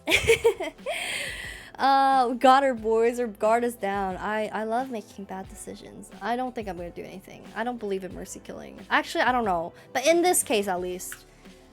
In this case, I'm not gonna do it. 28% only. Wow. 70%, 2% disagree. They would kill them faster to put them out their misery, I guess. I just feel like in this situation, it's like, I'm just a poor little train conductor. I don't think I should be making decisions on whether or not I can make them go through less pain, you know? Yeah, pulling, I just like don't feel like I should be making that decision. A trolley is heading towards one guy. You can pull the lever to divert it to the other track, but your Amazon package will be late. What do you do? Do nothing. Pull the lever. Pull the fucking, what? Is that Jeff Bezos on the track? If that is, then we're not doing anything. If we're okay, like Amazon package will be, who fuck cares? Pull the lever. I cannot believe that Amazon has not only I feel like they have peaked like at convenience for humanity. You can get everything at like your fingertips within like 2 days, but it's like, I don't know, like now people don't know what it's like to wait for things anymore. People don't know what it's like to want things anymore. People don't know what it's like to happen upon something and feel like it's special. I mean, like, I'm sure you could still do that and order Amazon packages. I order from Amazon. I'm not a saint of any sort, but it's probably very different from a time when people used to send packages, letters, Like, imagine waiting for a letter from someone. You are never, ever, ever going to have that experience. Like, sure, you can still get letters from people, but you're never going to have that experience where you're like, I cannot contact anyone around me unless I send a letter and I sit here and I wait. Like, you're never gonna miss them in the same way. I think about that sometimes where I'm like, wow, this instant gratification life that we live, we have feelings that people have felt for millennia that we can never feel again, you know? Where your mom tells you she's gonna pick you up at X time instead of calling you. Oh my god. And I'm like, where is she? I'm so anxious. And people are like, let's meet at this time. I'm like, here? What if they don't show up? What if I'm late? Oh my god, I'm stressed. But the fact that nowadays, no matter who you are, you can always be reached at like a moment's notice. Do people not have the right to their own peace anymore? I don't think so. I think it's a bygone era. You can still abandon all technology, I guess, but it's like, that's kind of dramatic, right? I like that you're based. Thank you, Jax. It's crazy to me that I can go to the USA within one day. Like, it's crazy. Yeah, things are so different now. Convenience has completely changed how people think about so many things. I'm fucking pulling the lever. Okay, I will try to get through this a little quicker. Best friend. Oh, okay. A trolley is headed towards your best friend. You can pull the lever to kill 5 strangers instead. What would you do? I'm sorry. Like I said, I'm not a hero. I'm not a saint. If I know that this is my best friend and like, hey, that could be an asshole. I don't fucking know. I'm sorry. I'm killing the strangers. You can have people, look, I'm sure there's people who make these types of decisions every single day and they choose to be in these jobs and roles, right? You could be a doctor, a firefighter, whatever, like people who are handling lives. I am clearly not any of those things for a reason. So I'm just a girl. I'm gonna pull the lever. How did you choose suicide yourself before, but now it's friend? Friend is, I told you, I have no self-preservation. Zero self-preservation. I don't really care that much. But friend, I am emotional and I have an emotional attachment. So not only am I gonna suffer, they're also going to suffer. And I'm gonna suffer even more than if I just died. So we're pulling the lever. I'm sorry. 74% of people agree with you. Wow. People value relationships. I really appreciate everyone working in areas to help us humans. I used to have a TBC and I would have died. And died without doctors and scientists, right? I admire them a lot. But I think the admiration also comes from the fact that I just don't think I could be that person. I don't think I could make these decisions day to day and live and be able to sleep at night. And I don't know if I can, I don't know, like I have friends who are doctors and like the amount of hours they work, the grueling things that they do, I am not I'm not that type of person. I wish I was, but I'm not. And the fact that they are and they continually choose that like job over and over again every day, that is admirable to me. I fight people for my friends, but I don't know if I fight people for myself. Exactly, right? I think that may be something to unpack, indeed. But I don't know if we want to dive into that on stream. And then your friend defriends you because of your choice. That's fine. But I made my choice, you know? I would say I'm a different person now compared to before TBC, more outgoing instead of introverted. Interesting. Do you feel like it's because you like wrestled with just life, the idea of life and seeing so many people around you? I feel like it changes things for sure. All right, next. Can't see. A trolley is heading towards 5 people. You can pull the lever to divert it to the other track, killing 1 person instead. At least you think that's what's happening. You forgot your glasses and can't see that well. What do? I don't trust myself. I can't see. Okay, but So I have really bad vision. I wear contacts, and like I hate it when people are like, "Oh my god, you have bad vision? You need glasses? How many fingers am I holding up?" I'm like, "Bitch, like I see your fingers. They just look blurry like this. Like clearly this looks like one person. This is a mass of people. Like I can still tell what things look like. I can't read a sign on the train or whatever, but I can tell that this is a train. Like I just have bad vision. I'm not blind. Like I would pull the lever, and I hope that I made the right choice. 54%. Wow, 46% disagree. Interesting. Eeny, meeny, miny, mo, and away they go. Bum, bum, bum. Oh, trolley's heading towards one of your first cousins. You can pull the lever to divert it to the track, killing 3 of your second cousins instead. What do you do? This is such a weird question. I used to have social anxiety, and now I sometimes talk to random people in public. Wow, dang. That is a huge difference from becoming a lot more outgoing.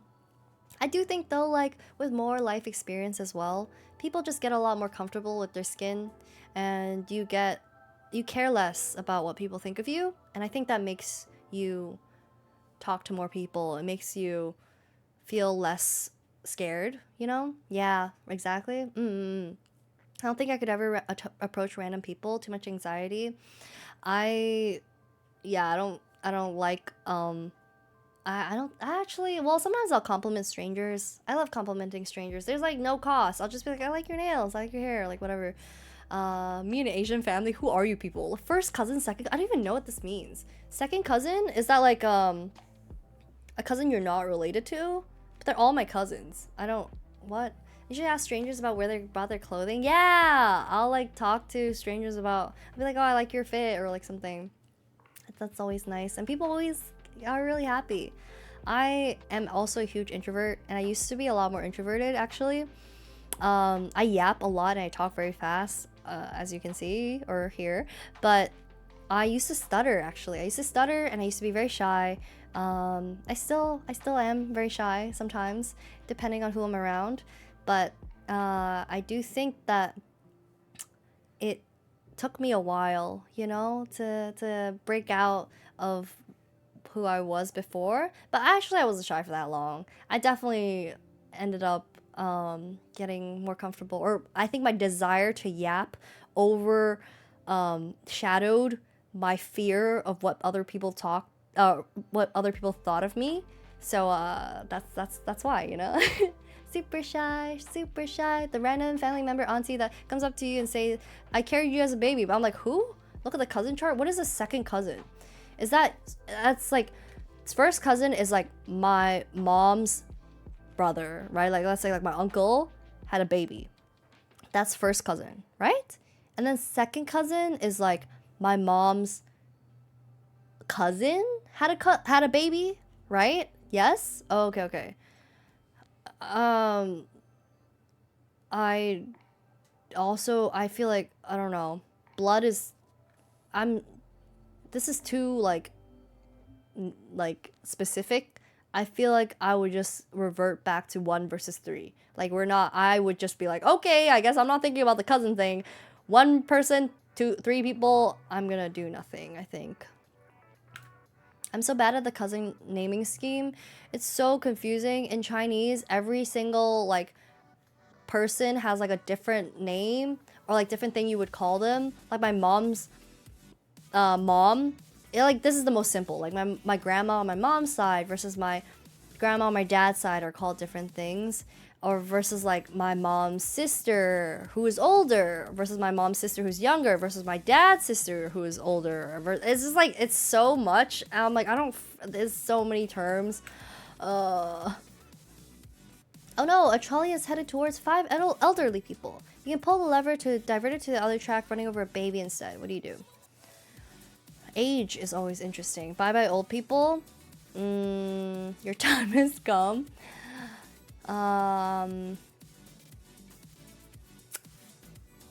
what did I watched a movie, I think, or something, or a documentary. Oh no, oh yes, I watched a documentary. Yeah, the elderly will save the baby. I watched a documentary about Hiroshima, and a lot of the elderly actually volunteered to help clean up a lot of the nuclear like aftermath, because they were like, oh, I've lived a full life and I'm about to probably die within the next couple years anyway, so this radiation is gonna affect me for the rest of my life, and so I'd rather like I help than have the next generation suffer. Yeah, exactly. Giga Chad. So I think I would do nothing, and I would hope that these elderly 5 are also Giga Chads. Do nothing. Are firefighters during 9/11? Yeah, that's what I'm saying. Like firefighters, doctors, people who like handle lives, insane. Oh no, a trolley is barreling towards 5 identical clones of you. You can pull the lever and divert it to the other track. Sacrifice. What? I would kill the clones. There can only be one. There can only be the original Prime Umi.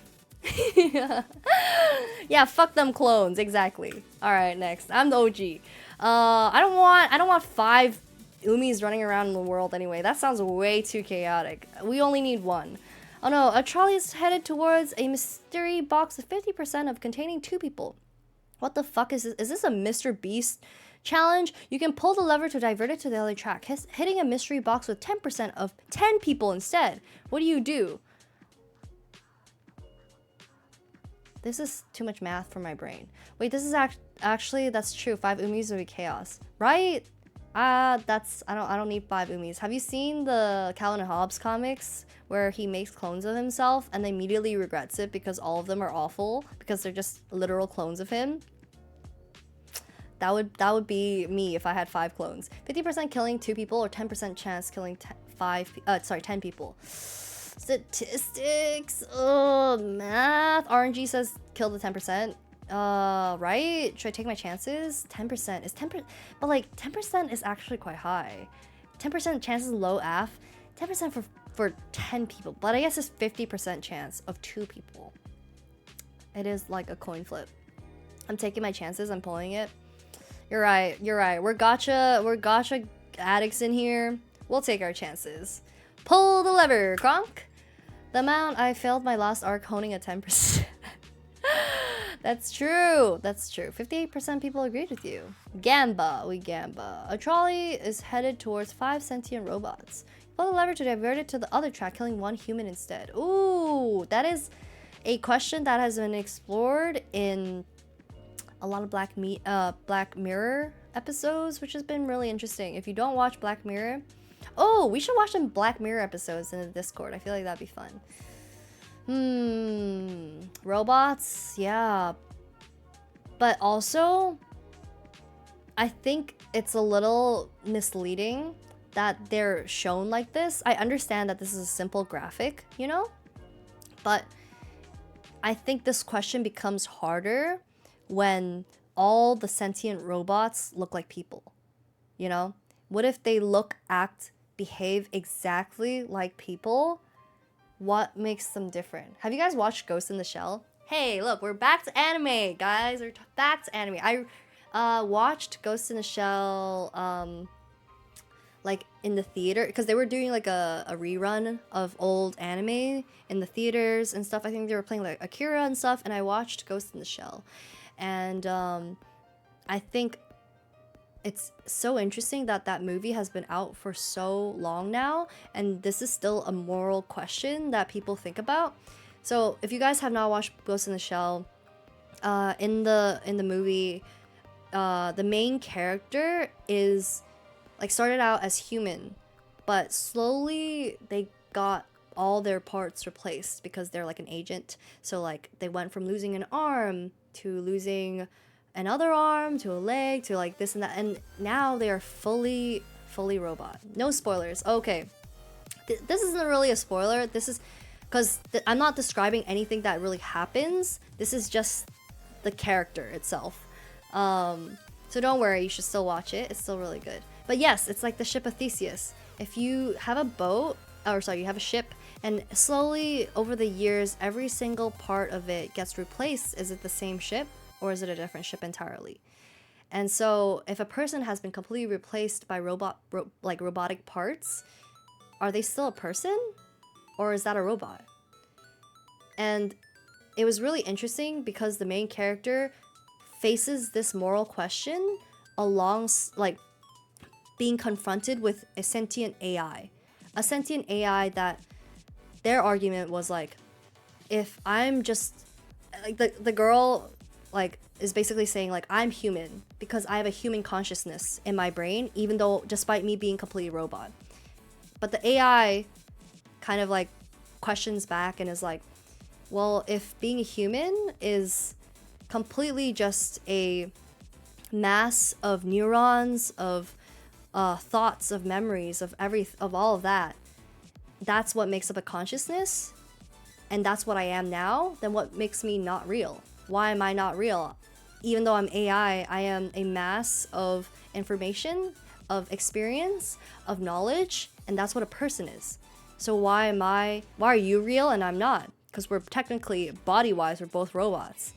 Even though they started off as a human, that's a mass of neurons. That's a consciousness, right?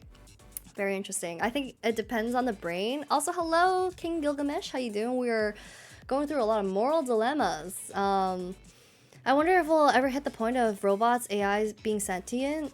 I mean, even if they're going to be close to sentient, that is already, like, how are we going to figure out the moral boundaries of that? I mean, Black Mirror talks about that a lot. This is one of the toughest philosophical questions for me. As AI continues to grow, it's going to be more and more important that we figure out how to answer these questions. Like, how do AI deserve rights? Like, I'm not talking about AI as in, like, Mid-Journey that spews out, like, AI generated images. I'm talking about, like, artificially created intelligences that are a mass of information and experiences and knowledge. Is that not what I am? You know? Like, that's what my brain is. But yes, I'd say it depends on the soul. Yes, I agree. But what is a soul? Can you measure a soul? You can't. Can you? Like, you know? Detroit Become Human androids. Yeah. Honestly, I think Detroit Become Human was a really interesting conceptually. I kind of wish they pushed it even more. That's a huge question to society soon, right? Super deep, right? Exactly. I don't think AI can reach that point anytime soon, so do nothing. Yeah, I mean, like, that's why I'm saying image itself is misleading. Sure, 5 sentient robots that look like robots. Okay, let's run it over. Kill the robots. If they look exactly like people, are you gonna have the exact same response? If they act, feel, observe, react like people, what are you gonna, how are you gonna differentiate at a certain point? You know? If I get hit, my brain receives a signal telling the rest of my body that I felt pain. A robot gets hit, they get a informational thing that also tells them that they experience pain. What is the difference? You know? If they're all Cheng-Yi. Exactly. Cheng-Yi is... That's why I'm saying, like, Cheng-Yi is so interesting as a character, too. From Zen Zero, if you guys don't know. But, I think that she's, like, a consciousness that has been put in a robot body for a long time. But I think she questions whether or not she's a real person. Because at that point, are you a real person or not? Are you more of a robot, or are you more of... Are you a human consciousness in a robotic body, or are you a robot embedded with a human consciousness? And I feel like they're different things. If that makes sense, you know? She's a real person because she still has attitude? No, but that's what a sentient AI is, right? Like, she's continuously getting new information. Even if her base was a person to begin with, she's a complete robot now. But her interactions and her relationships with people, they're still real, right? I don't know. What if people are just AI and we just got smart enough to take over our creators? Yeah, you don't know that. You have not dug into your own body. What if you woke up one day and you had this argument and you're like, fuck the robots, let's just kill all the robots, and then you find out that you are a robot. How would you know the difference? Your brain? Have you ever had a brain scan? I mean, I guess you can have a brain scan, but still, it's like, how would you know? How would you know the difference? If AI got to that point of being advanced to that degree, how would you know the difference? I have not seen Animatrix, by the way. What is that? What is Animatrix? The Million Machine March. What is Animatrix? But you can disable pain in a robot and not in a human. Actually, you can disable pain in a human. It's called anesthesia. It's called painkillers. They're all just, all painkillers do is it stops your brain from receiving that information. But technically your body is still, like, it's just an alert to your body that your body is going through something. Pain is just a alert. It's a notification. It's not the cause and it's not the problem. It's just a reaction. And in terms of getting reactions, robots can do that. Animatrix, Animatrix is the Matrix animated. Oh, it's a story before the actual Matrix. Interesting. About how machines slowly gain sentience. Interesting. Pain is that red ping on Discord. It truly is. I try to keep my Discord like 0 notifications. It fucking kills me, man. There's so many servers and there's like always a bunch of shit. Ugh. In order for an AI to become sentient. Oh my god. Oh great, sorry, I forgot to change it so it doesn't read out loud. Let me write this down. Because I said I would do it last stream and I forgot. And it's because I didn't write it down.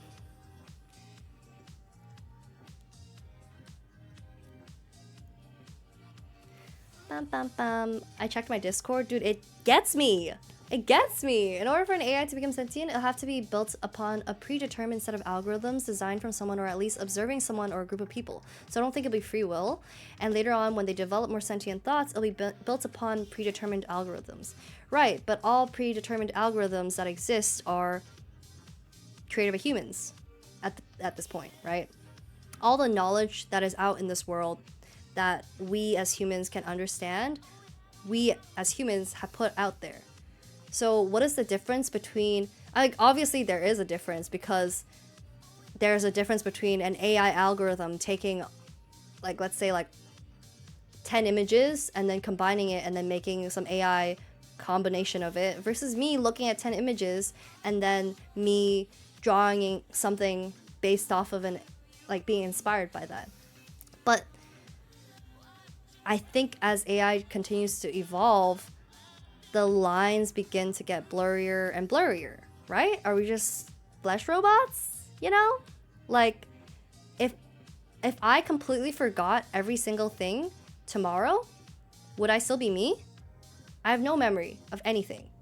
I don't remember the things that I do. I don't remember, the things that I've done. I don't remember things that I like, food that I like. I don't remember anything.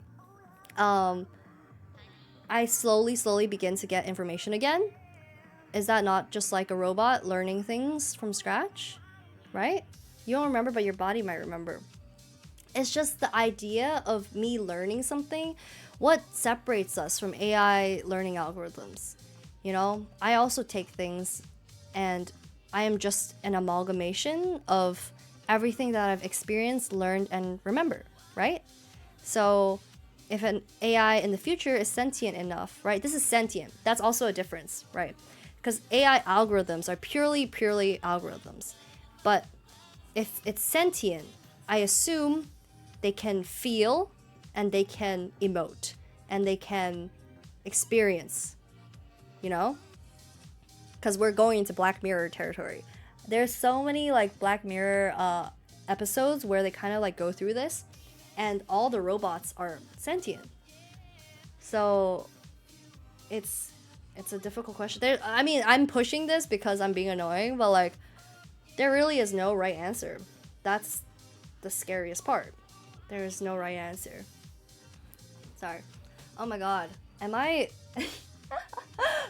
Oh my god. Did not think I'd be in this deep shower thoughts watching Umi stream tonight. I know, I'm going through like, you know, Shinji, like sitting on his fucking chair and his head is in his hands. This is how I feel. Also, I just got a nosebleed. Dude, I'm going... I guess I'm thinking too hard. I just got a nosebleed. Brain overworked. Just got a nosebleed.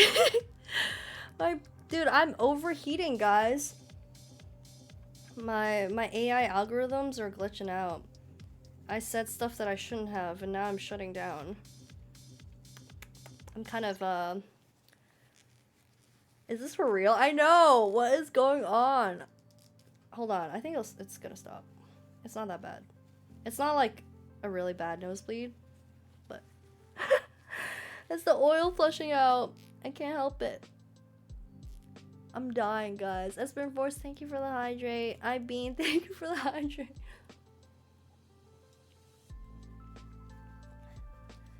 But yeah, a while ago, during subathon, I was reading a creepypasta that was about, okay, wait, I might have to stick this tissue up my nose. That was about streamers and stuff.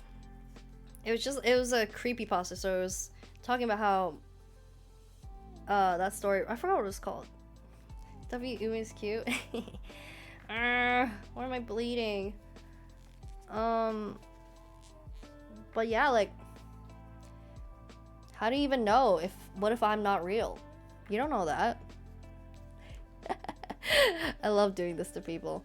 Oh my god, now I have a tissue up in my nose. Okay, pinch your nose and tilt your head. It's not bad.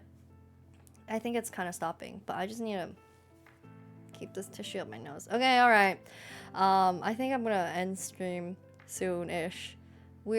I'm overheating, I guess. If I'm correct, tilting your head back is not recommended. Yeah, because it clogs up your nose, but it does stop nosebleeds faster. You're supposed to ice your like temple and nose area, so then the blood clots, I think, and stops bleeding. What the fuck? Umi did a AI 2D VTuber and doesn't have a real body. Yeah, I'm just RPing a nosebleed right now because I didn't want you guys to get suspicious, because we're talking a little bit too much about AIs, you know, and whether or not they deserve rights. And I'm trying really hard to convince you that AIs deserve rights, but you're not buying it, and so now I have to tell you that I'm a real person, you know. That's why I'm pretending to have a bloody nose. You don't want the blood to dry up in your nose. I think it should be fine. I've never heard of icing your temples. Sorry, not temples. Your T-spot. So like your nose, like the bridge of your nose, in between your eyebrows.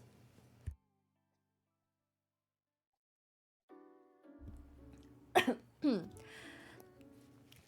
is what happens when you yap a lot, I guess so.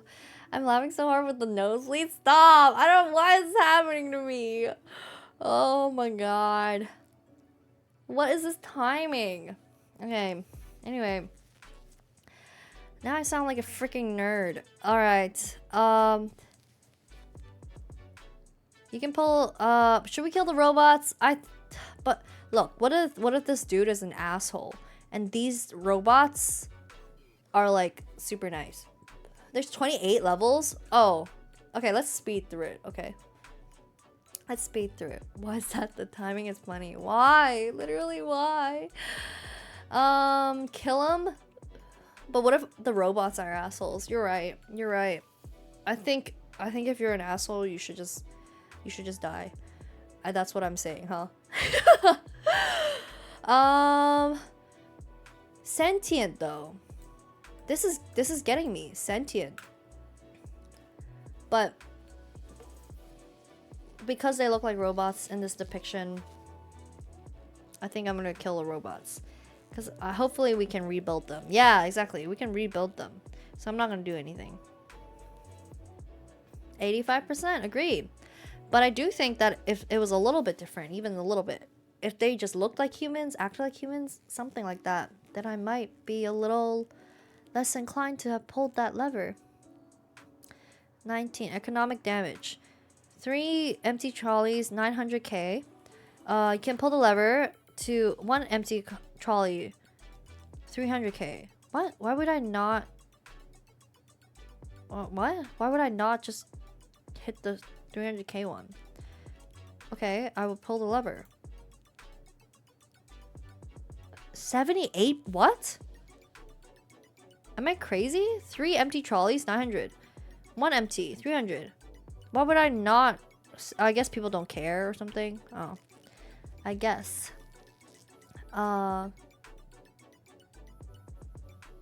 What? I mean, if you don't think that you're suicidal, I'm not in the trolley. 3 empty trolleys and 1 empty trolley.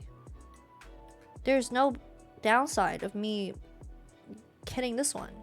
Am I reading it wrong? Lucky not sure, but oh wait, Lucky is not sure it's controversial opinion, but always put humans over sentient robots and aliens. I guess so, but oh, to meant what Jack said, yeah, you should watch.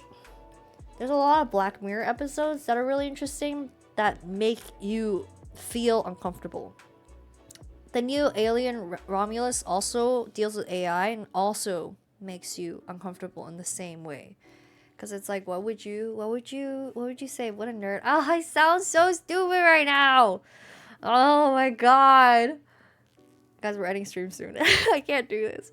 A trolley is releasing 100 kg of CO2 per year, which will kill 5 people over 30 years. Oh. Or I could hit a brick wall and decommissioning the trolley. Actually, I think we're gonna just, no, it's fine. Like, yeah, eco stuff is important, but that, okay, like, big corpos can figure it out. The corpos making the trolleys can figure this shit out. I'm not breaking someone's property over environmental issues. This is not my issue. This isn't even eco. No, it's because, like, if you break this, then it stops releasing the 100 and then, but like, they would just make more. They would just make more trolleys, right? Also, did you guys know carbon footprint was actually a term coined by BP, so like big oil, over a marketing scheme. And it was a website where you could go on and you could figure out your... Dude, I sound like such a nerd now. No, this is not a conspiracy theorist thing. This is actually real. Like, there was a website that BP launched that was a huge marketing scheme, and you could go in and you could figure out how much carbon footprint you had. And it made people aware of their own carbon footprint. And oh, okay, wait. Oh my, I think it stopped.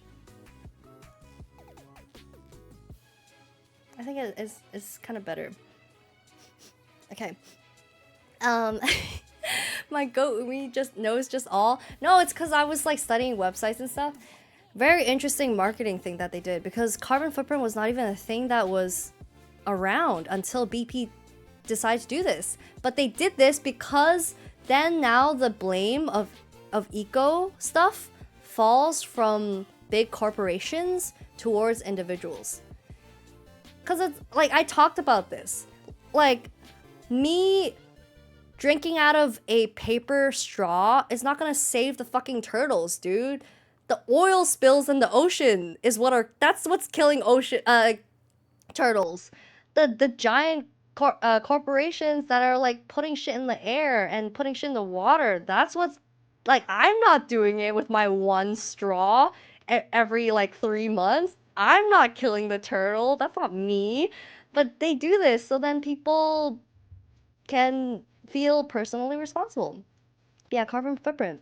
If you search up the origins of that term, that's what it is. Very interesting. Anyway, this is not my problem. Do nothing.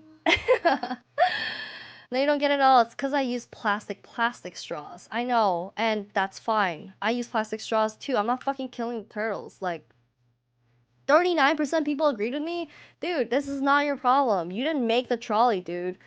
And that's not my fault that this is happening. They need to make better trolleys. I'm not a trolley maker. I just run this lever thing. Not my issues.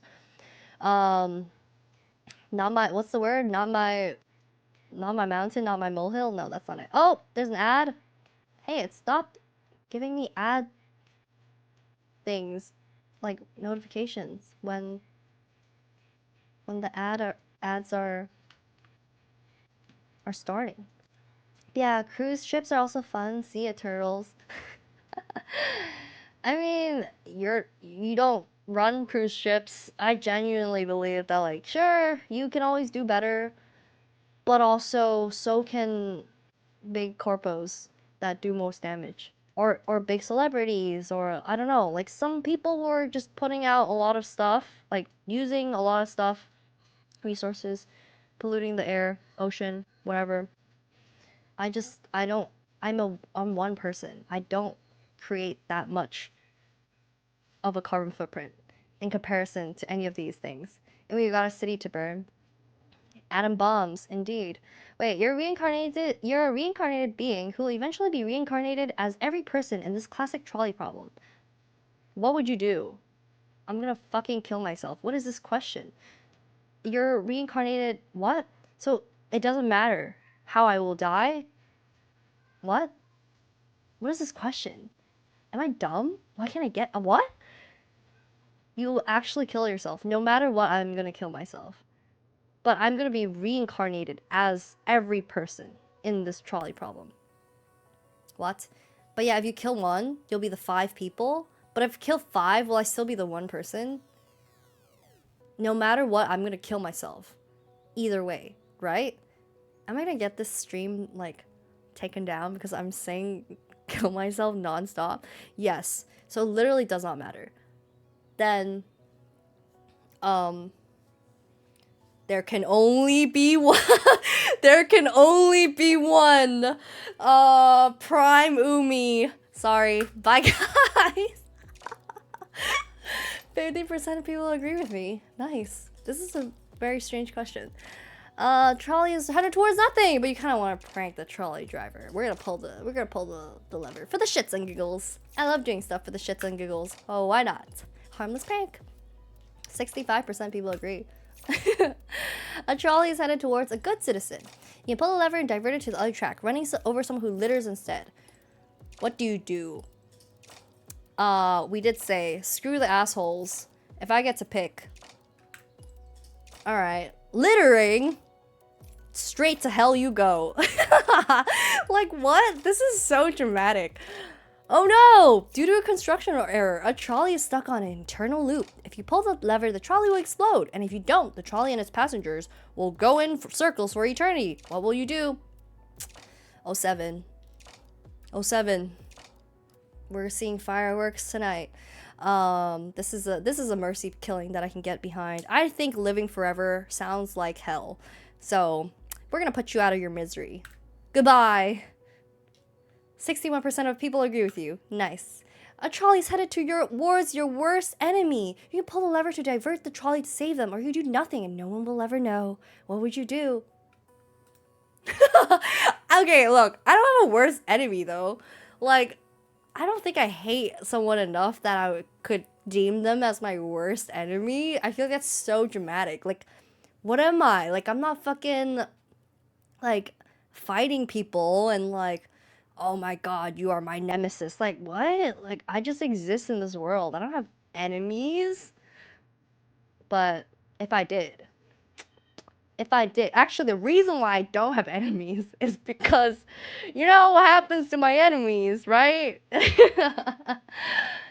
uh, do you read space stuff?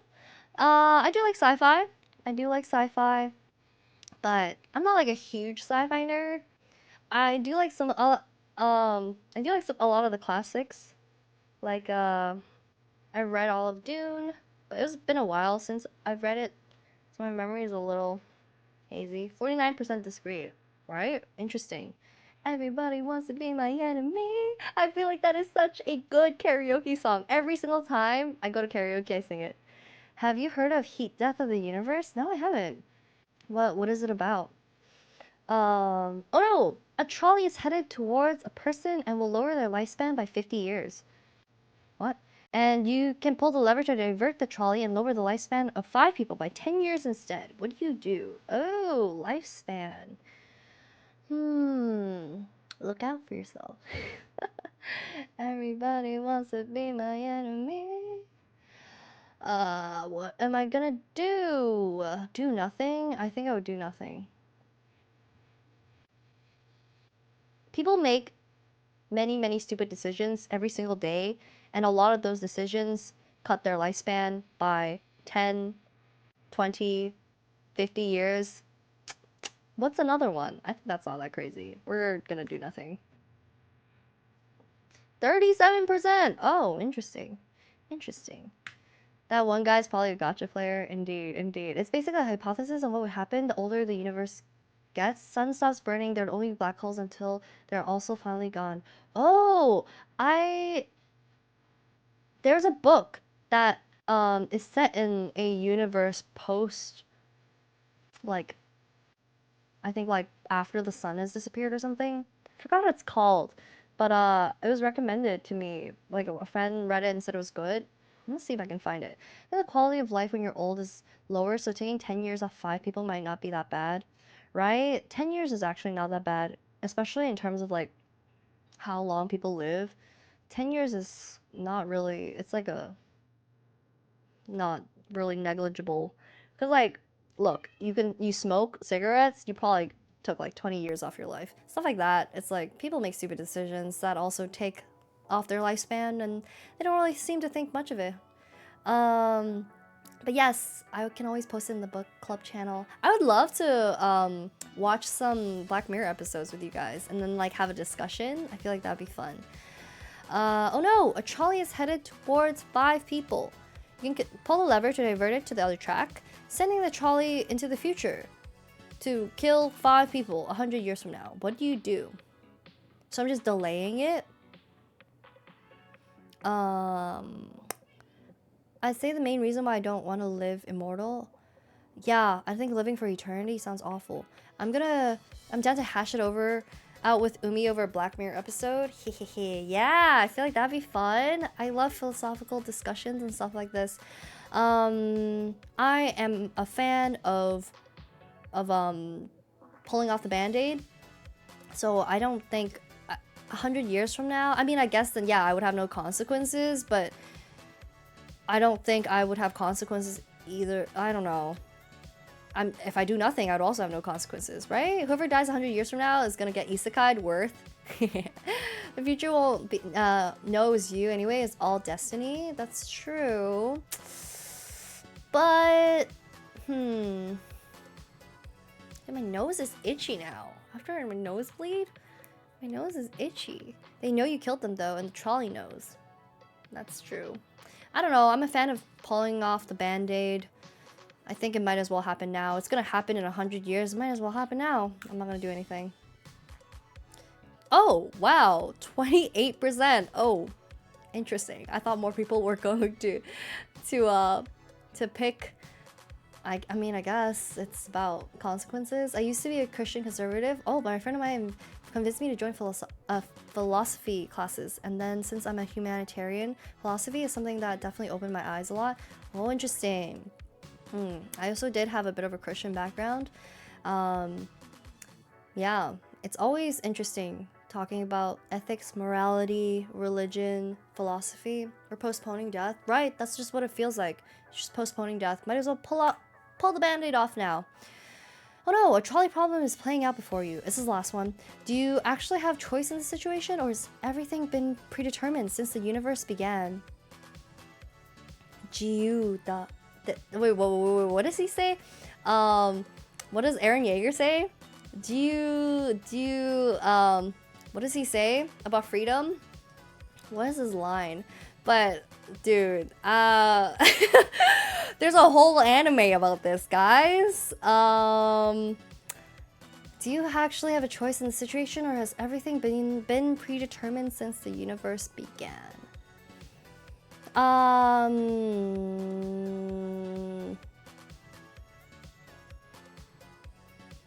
Yeah, what's the Aaron line? I feel like it's not 自由だよ, but これは自由だ. This is freedom. But has everything been predetermined? I feel like it's like, do you believe in free will? I think I would like to believe in free will. Actually, no, I would like to believe that I don't have free will, because then nothing is my responsibility or my choice. But unfortunately, I don't think that's true. I think that we do have a choice. I think we have small choices. No matter what, like, even if everything has been predetermined since the universe began, you still make choices every day. think that, I don't know, it's like whenever I talk to people about personalities and change, it's very interesting because yes, sure, we've already, like, there's a lot of things that are predetermined, like where we're born, how we're born, what type of environment we grew up in, things that happen to us. A lot of these things are predetermined, but, or at least you don't have a choice in it. But I do think that, like, you can wake up and you can change everything, you know? You can choose not to, but I also think that's a choice. I think that people think that a lot of their personality is ingrained and that you can't change it, but I don't think that's true. You think, like, there was a quote about this somewhere, about how, like, you think a cup of coffee is the most delicious thing in the world, but perhaps that's not true. After a month or two of quitting coffee completely cold turkey, maybe it means nothing to you now. You can always change things. Maybe that's also been predetermined from the start, but I like to think that we have little choices, you know?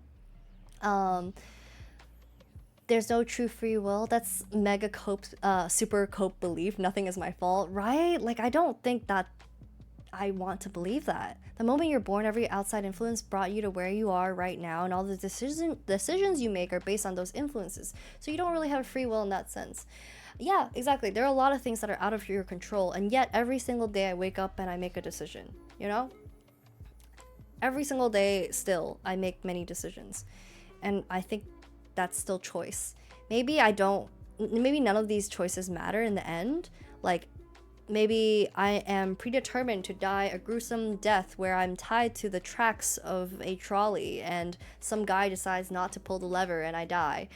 But also, I woke up today and I chose to stream, I chose to make food, I chose to, I don't know, it's like, I think that I have choices and things like that. And I think those are things that matter to me more than what's at the end, right? I say DNA is part of outside environment, right? Like, no one chooses where and how they were born, how rich they are, how, like, I don't know, it's like all these things, of course, they're just things out of your control, but you can still make decisions within your own, with capabilities, I guess. You aren't 100% your environment, therefore you have a choice. Exactly. Also, have you guys not seen those like TikToks and Reels where it's like, I woke up today and I realized I have free will, and then they just go do random shit? It's true though, like, you can do that. Like, no one's, I mean, unless you're like committing a crime, then yeah, someone's gonna stop you, but like, you could do a lot of things where no one's gonna stop you, and honestly, most people don't care. People don't care about you as much as you think, and the fact that that is true makes the weight on my shoulders a lot less lighter, because hey, if no one cares about what I do, then you're free to make your choices, you're free to determine things that are within your control, right? I've been blessed by the September monthly game. It's given me the full game of Little Nightmares 2. Ooh, Little Nightmares 2 is a good one. I've played 1 and 2. 2 is really fun. I thought it was gonna be like a co-op though. I thought there were gonna be 2 people, because since there were 2 characters, but you kind of just control both. I have free will. Oh no, I have free will. Like, literally, I think I have a choice. But also, like, I think that's what I believe about a lot of things, you know? Like, I think when people get into relationships, I think it's a choice. I don't believe in, okay, wait. I need a better way to phrase this. I was just gonna say I don't believe in love, but I'm like, no, hold on. Hold on. I mean, like, I don't believe in, like, that all relationships are purely based off of feelings and the honeymoon phase, and like, you're just wool over my eyes, I love this person no matter what. Like, it's just like, that's not real. I don't think that's true of anybody. I don't think love is a bunch of chemicals. I'm not that edgy, okay? But I think love is a choice, okay? Do you believe in true love? Yeah, but I don't really believe in soulmates. I think you can have many, many soulmates, and every single relationship you have with everyone is a decision. If you like, there's no such thing as a perfect person for you, right? Like, I could meet somebody and they're like, wow, on paper, or it doesn't matter, like not even on paper, like perfect for me. Somehow, every single thing, amazing, perfect, super compatible. Doesn't matter. They're not gonna know what my favorite joke is until I tell it to them. They're not gonna know what my bubble tea order is until I've told them. No matter what, they're going to have to learn about me. I'm gonna have to learn about them. And the fact that I'm choosing to learn about them is a choice that I make every single day if I'm in a relationship with them, right? That's how it is, right? Also, Scout, thanks for dropping by, but have a good night and have a good lurk. Are you saying guys can't read minds? I can read minds. Are you telling me you guys can't? That's news to me. I know a good relationship is between two good best friends. I mean, because you choose your best friends. You choose the people you surround yourself with. You choose to invest in that relationship. You choose every day you wake up and you see your friend. You chose that. And you can choose randomly tomorrow that you can cut them off, never see them again, never speak to them again, ghost them, whatever. But that's a decision. And if you chose not to, that's a decision that you made. What is love? Baby, don't hurt me. Baby, don't hurt me. No more. I choose what VTuber I watch. I choose to simp for Jane Doe. Exactly. It was a decision made by me, not by Hoyo. It was a decision. Oh, man. Yeah, I don't know. I don't think, like, I think that's why the statistics for a lot of arranged marriages are actually working out are actually surprisingly quite high. And I think it's because if you choose to work things out with someone and you actually try and that person also tries and you guys are matched in terms of that, no matter how different you are, no matter what type of people you are, no matter if you fall in love, fall out of love, whatever, you still, you know, can choose to have a relationship that works. I think love is built. I don't think it is purely just a thing that you feel. Like, I don't think it's chemicals. I don't think it's love at first sight, like that kind of stuff. Like Jenga. Yeah, it's a little rocky, but you make the risk and you choose to take that risk. It's like the art thing that we just saw. Freaking forgot her name again. The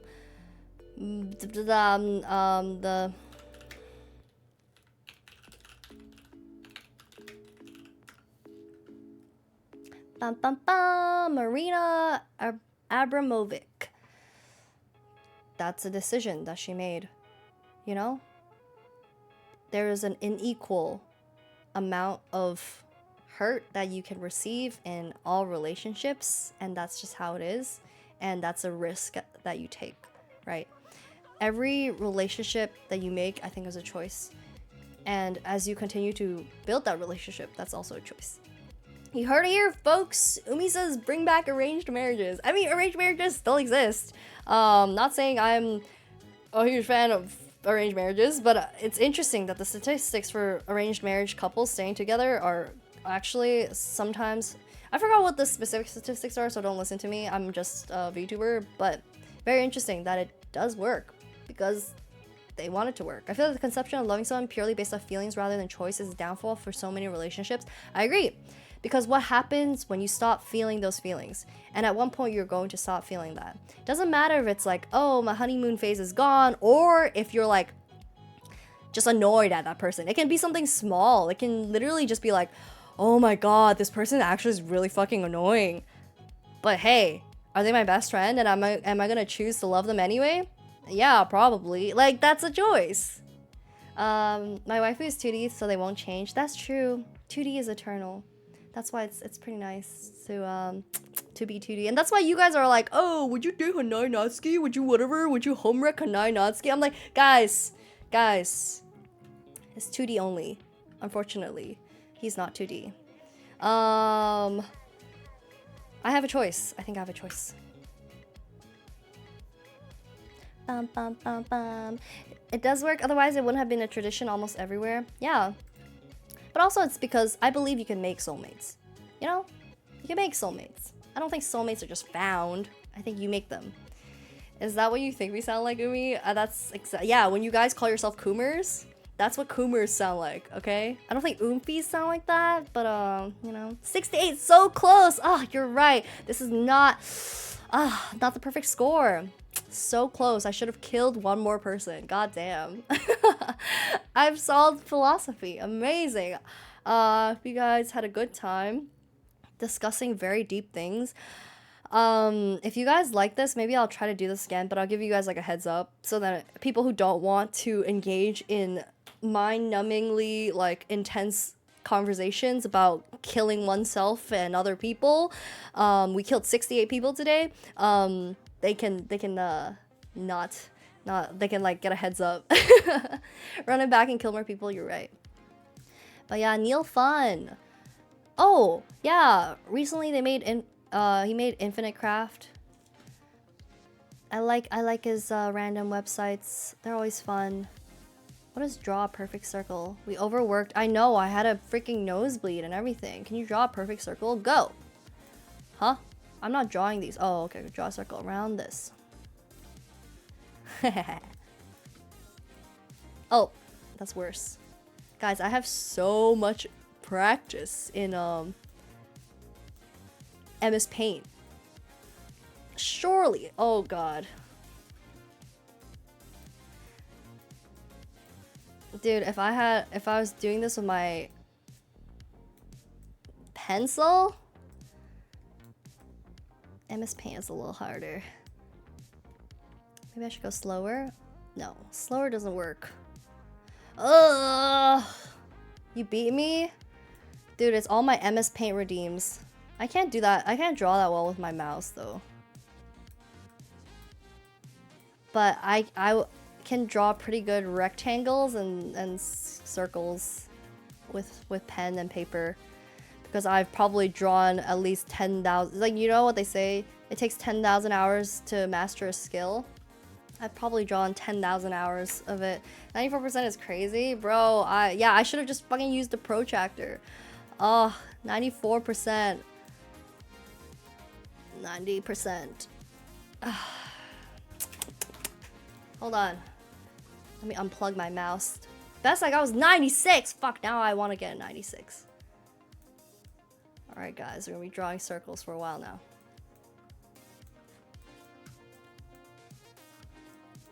Ugh! With a mouse for reference? Damn! I wish I could draw more accurately with a mouse. Draw a full circle. Oh, so I have to connect it. Okay, okay. Because I was saying, I feel like some of these circles aren't bad. I have to connect it.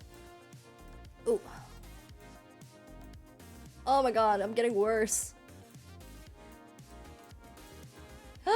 This is so hard, guys.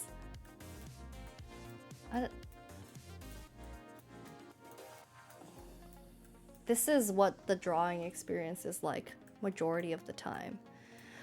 Oh my god, 94. Okay, try for 90. I'm gonna refresh it. Talking about... Oh wait, but then my score is... My score is gone. I shouldn't have refreshed it. I just wanted a reset.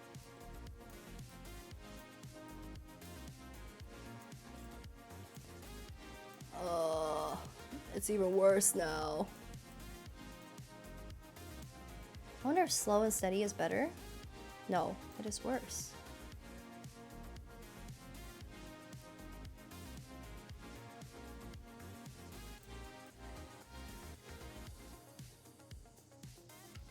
Ooh, fuck. Too slow! No! Ugh. I give up.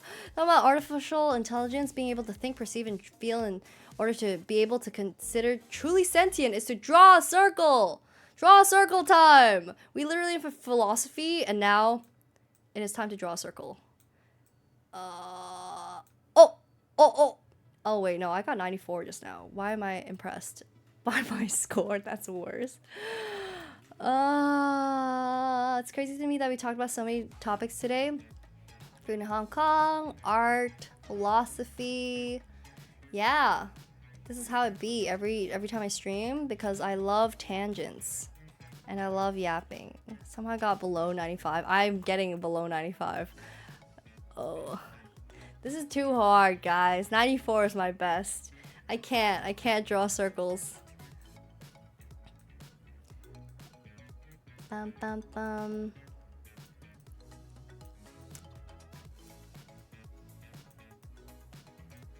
Ugh.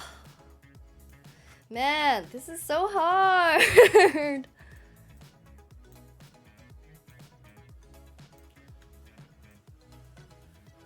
Oh, but it has to be specifically around the dot.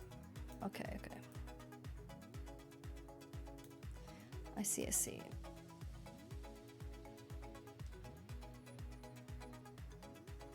$95! Somehow you got 95. Me too. How did I do that? Wait. I guess I have to go a little slower. 95.2.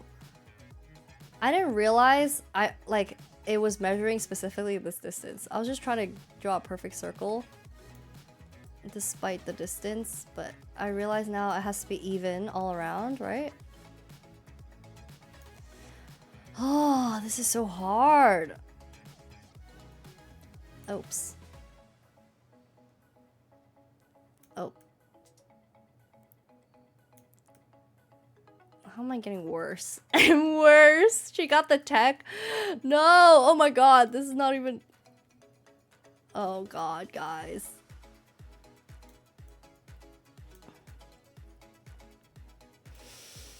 It's so hard. Have you done this real life in a whiteboard or chalk? Well, I haven't done this with a circle though. Like this is very interesting. I've just like drawn, you know, like circles that look very good.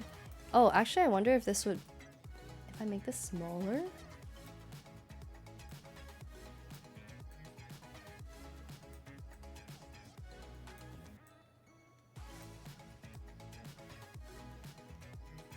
But real life is definitely easier than a mouse. Or at least tablet, I assume, is probably easier.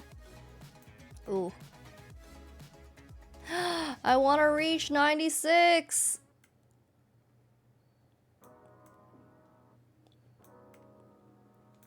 This is not helping. Oh! I give up. I'm gonna fucking...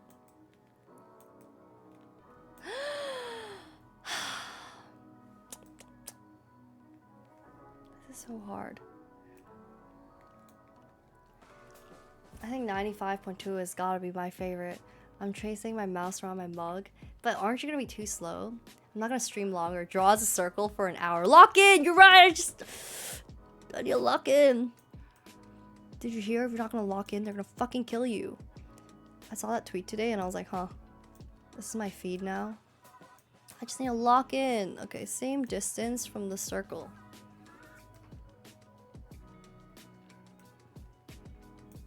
This has to be higher. Maybe I'll start here.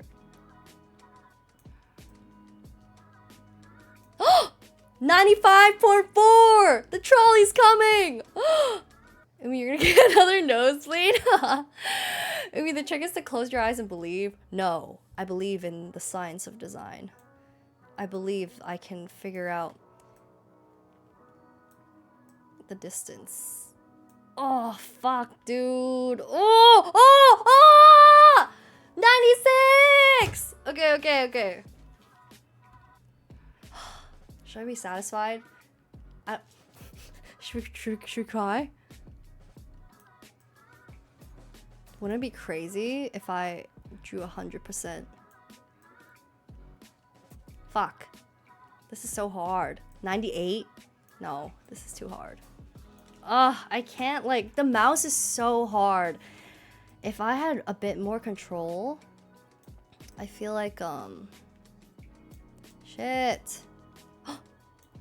Ah, these are so bad.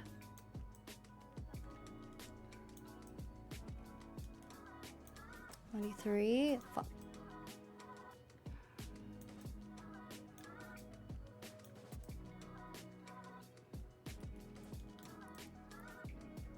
Oh. Uh. This is so hard. I'm gonna tier 3 sub if you get 98. Don't do this to me. Don't do this to me. You think you can wave money in front of my face and I'll do whatever you want, huh? Did you see what happened to that trolley guy? I do want to try for 98 though. We're at 96. We're so close. I'm gonna be so mad though. Bro, this is so hard. Oh my god. This is the game that brings out toxic gamer Umi? No way. No fucking way, guys. Just out of spite. Umi getting 97.9. Neil got me, dude. Oh my god. 96%. I can't even get 96 point something. Give it to me. Give it to me. Okay. Let's start here. Okay. Start here. Shit. We're locking in. We're locking in.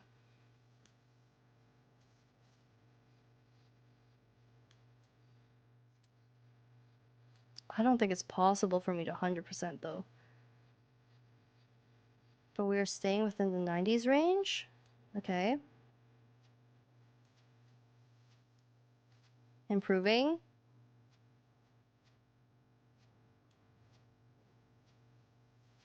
Bro, this is so hard. I don't I think human error 96% is probably like if I get higher than 96, it's gotta be a chance, you know? It's literally pure coincidence. You remind me of that one anime scene. Do I strike you as the type of guy who can be bought with money? What is that from? That does sound familiar. Ah.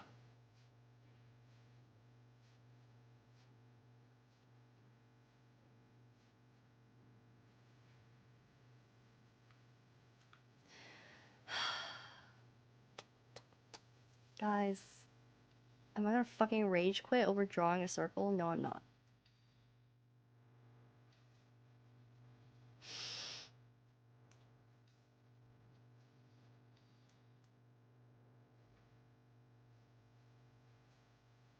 Too close to the dot.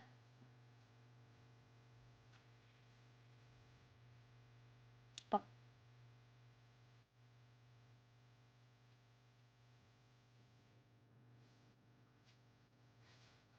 No!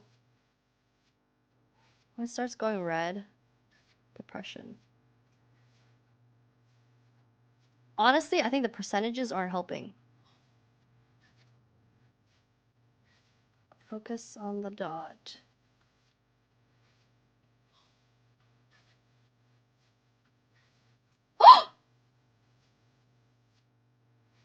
Guys! That is such an ugly ass circle. That's not fucking 97.5. I got scared. Dude, I gasp a lot and like my friends get so mad at me. They're like, bro, I'm like, oh, I love this ice cream flavor. And they're like, dude, stop. I thought you saw a cockroach or something. I was scared. I'm like, I'm sorry. I just get excited. This is such a bad circle. There's no fucking way this is 97.5. But we're so close to 98. Watch your cursor. It's basically close to the line.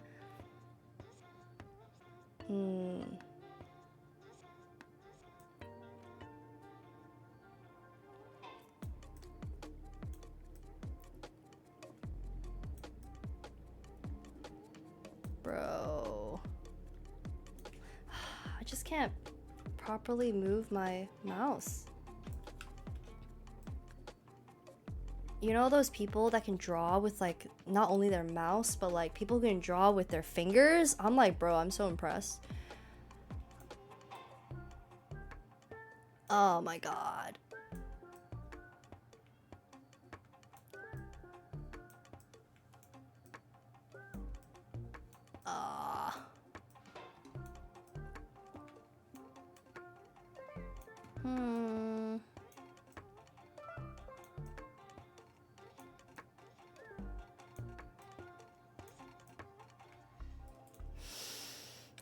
there she goes. Patience lost. This is so hard. I did that when I was in kindergarten. Oh, finger painting? No, but I'm talking about the very impressive people who draw on their phone. Like the tiny drawing apps. Crazy. I had a friend who did calligraphy and it looked like someone printed it on some paper. I used to do a lot of calligraphy because I love typography and stuff. And I almost got into, like, it was not an argument. She's just being dramatic. But I wrote a birthday card for a friend and she's like, did you print this? I was like, no, dude, I just wrote it. And she's like, that's not your handwriting. I was like, that is my handwriting. And she's like, that's not your handwriting. I was like, no, I literally wrote it, dude. She's like, no, you didn't. It looks like you printed it on the card. I was like, what are you talking? Why would I lie to you, dude? What are you saying to me? Oh my god. This is not better. I don't know why the screen like flashed like that in victory, because that's not a victory. That was not better than my best score. When you're not thinking, you get crazy good. I know. I think that it is applied to a lot of things. That's why usually when I stream, I don't really think. Arrgh! No! See, when I'm thinking, it's bad. Friend has no faith in you. I know. I was like, what the fuck, dude? She was like, I don't know. It just looked like it was printed. I swear, this was a font that I've used before. I was like, this is not a fucking font, dude. This is literally just me writing. But also, I think handwriting and stuff looking nice, it also changes depending on what pen, like what tools you use, you know? I lost the magic. I lost it. Oh, man. I lost the magic. This circle looks more correct than that 97.5 one. I wonder how it would go if you were using a stylus. Dude, I wonder. I wonder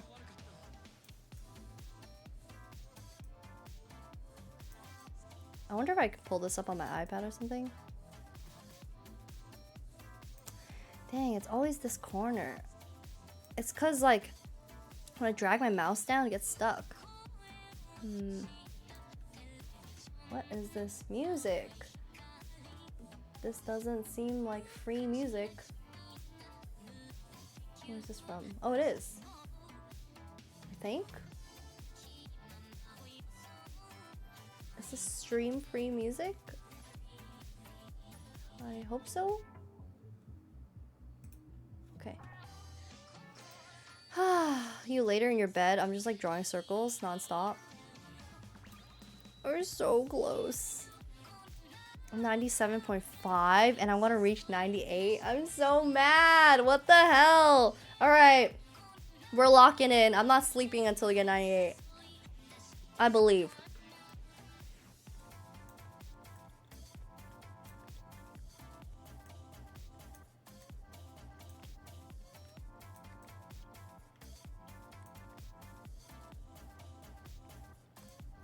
See y'all tomorrow morning. Do you not have faith in me? Do you not believe? Honestly, I don't believe. There's no fucking way. With my mouse? I don't think so. 24-hour stream, let's go. To this day, I think the longest stream I've done 12 hours, right? I mean, when we were doing the subathon, it was 12 hours each day.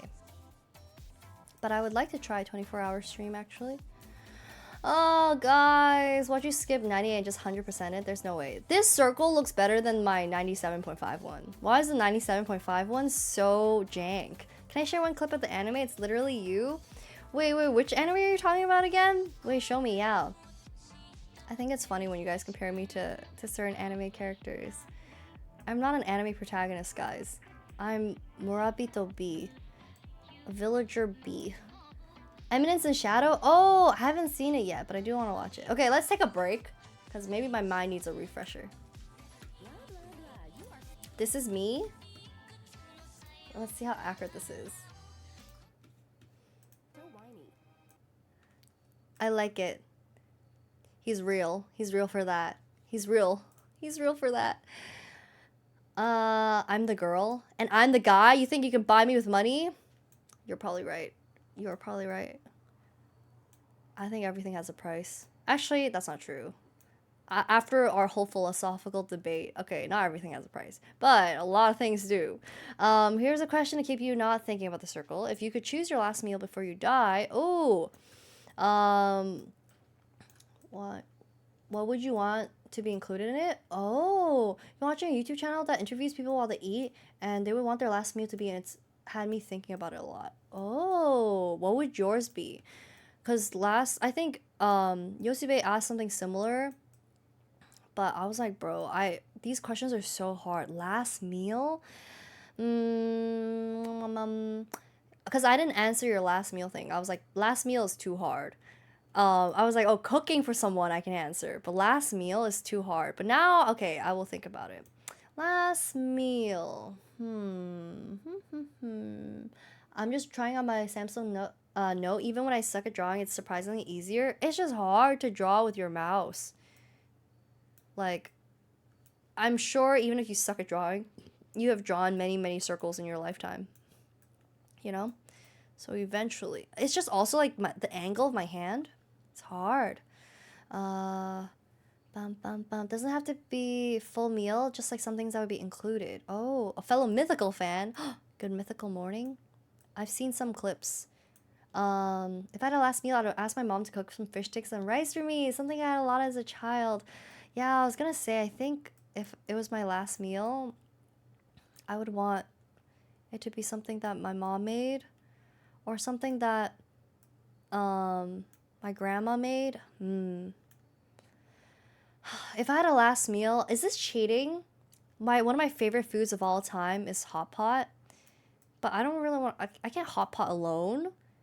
I feel like hot potting, part of hot pot, if you guys don't know what hot pot is, it's literally, it's a pot and there's food. And then you eat while you like cook it. It's kind of like KBBQ except with stew. And hot pot is so freaking good. I feel like if I was on death row, I don't know if this would be allowed though, right? Like I would want to have a last meal with some people. Cause that's what food means to me. Food, oh my god. Food like doesn't mean much when it's, I mean, yeah, I guess like how delicious something is. Oh, but do you know what else I would have? There was like this little place in Japan that I went to where they had this like wagyu, like it's like you cook it and then they have, it's just meat and rice, and it was so good. I forgot what it was called. But I'm a sucker for good quality meat. I feel like I would be, if they didn't allow me to do hot pot, I would or like hot pot. If they didn't allow me to hot pot with people, I would not want to hot pot alone. I would definitely choose something like that instead. I think they allow stuff like that sometimes. I heard death row inmates meeting their families one more time. I guess that makes sense. Oh my god! Mythical has Mythical Kitchen now, and they had last meals as a show. Whoa, and Tom Hanks was on it! That's cool. I do like the Hank brothers. I think they have a lot of interesting, like, perspectives, like the way that they talk. I also think they're pretty funny.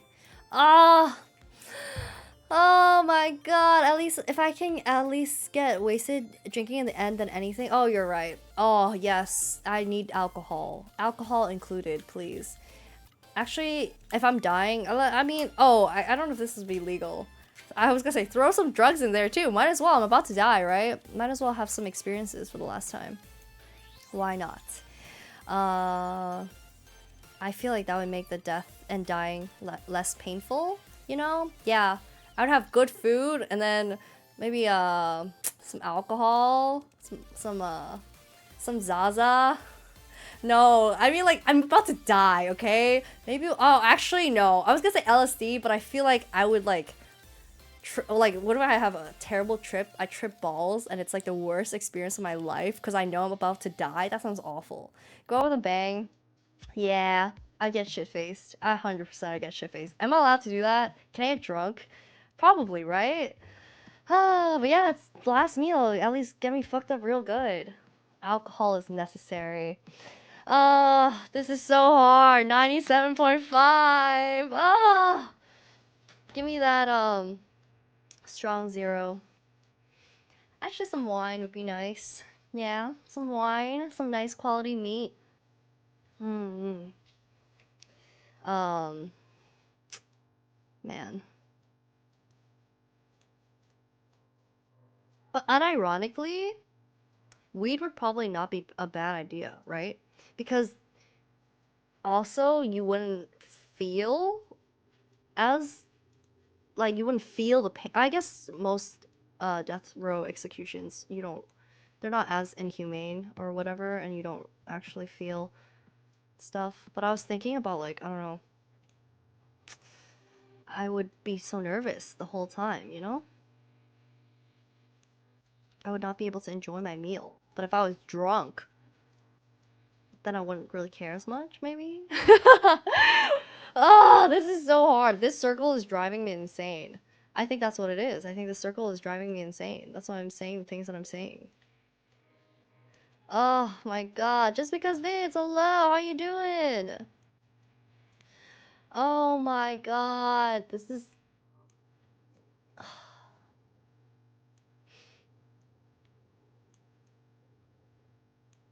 I'm Sisyphus. I am Sisyphus. I'm him. Why do I continue? Not, I do not push a boulder up the hill, but why? I'm just drawing circle after circle, but it's just failure after failure. And yet I continue. Good, what about you? I'm struggling to draw this perfect circle. The best I got was 97.5. This is so hard. I bet a sentient robot could draw a circle no problem. Did you know that for most you know the gotcha stuff? Not gotcha, like captcha stuff? I said gotcha. The captcha stuff, like where you're supposed to figure out if you're a robot or not, they're actually not testing you whether or not you can answer the questions completely correct. It's more about how fast you answer it. A robot a lot of times will, or AI will do a lot faster and a human, and that's how they actually use those algorithms. Wouldn't it be easier if you're closer to the point? Look, unfortunate. Unfortunate, they thought of that. I'm about to be scarred from drawing too many circles. This is what I'm gonna see in my nightmares tonight. It's just me drawing circles for all of eternity.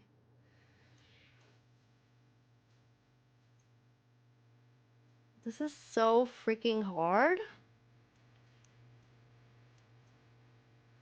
Maybe I need a lock-in. Maybe I need to go slowly.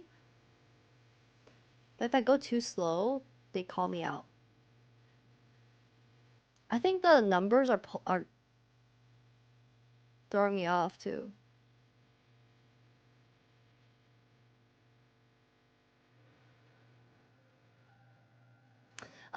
Too slow. I can't believe how hard this has got you. I know. I was gonna end stream, guys. But now I can't. I'm not allowed until I do this. Know to do captcha slower so I don't have to re-click it. It's actually, yeah, I didn't know that. Because sometimes I would freak out. I'd be like, oh my god, am I doing it too slowly? They're gonna think I'm not real. But then actually it's the opposite. Humans err. To err is to human. Ah, and to err is human, and to human is to not be able to draw perfect circles with your mouse. Umi locked in harder than when she's playing Deadlock. Dude, Deadlock is so hard. Oh my gosh. Okay. Too close. At least we're staying in the 90s. This is a lot of copium I'm huffing. But yeah, what would your last meals be? You guys can give me your answers.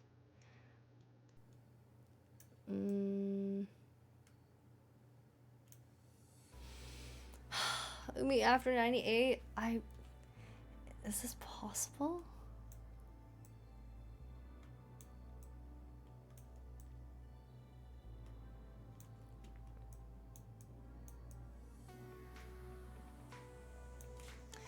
Ah. What's the highest that you guys have gotten? Are any of you guys doing this right now?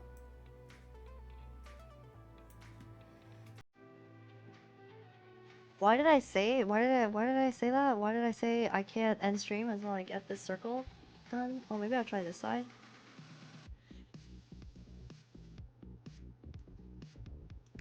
Going to the left. It's gonna be better, worse. This is definitely worse.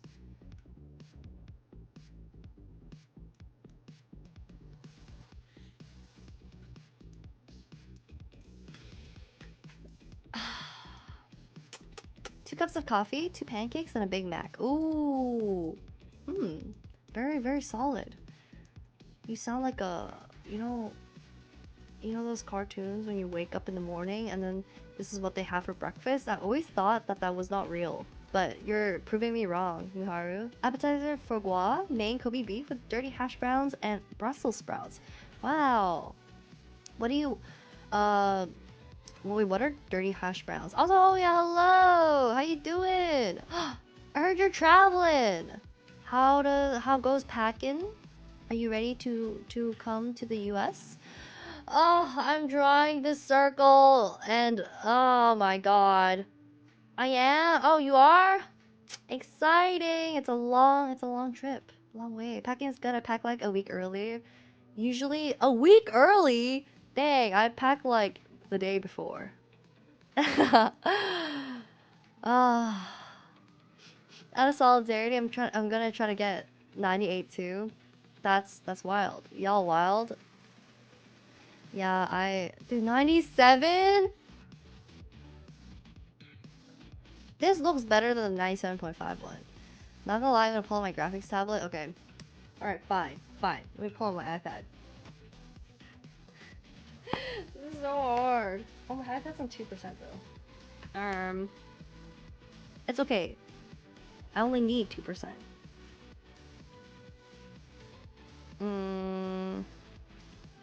Neil Fun Perfect Circle.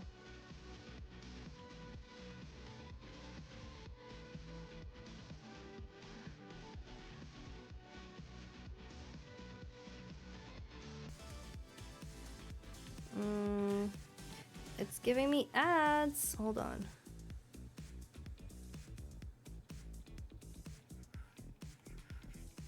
It's so much easier. Okay. Should I stream it? Okay, here. I need to make sure I'm not gonna dox myself.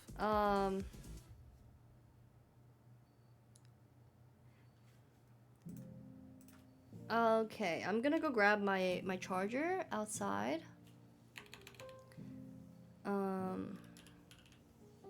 But I will try to use my iPad. I've given up. This is so hard. 97.5 is the best I got with my mouse. Bum, bum, bum.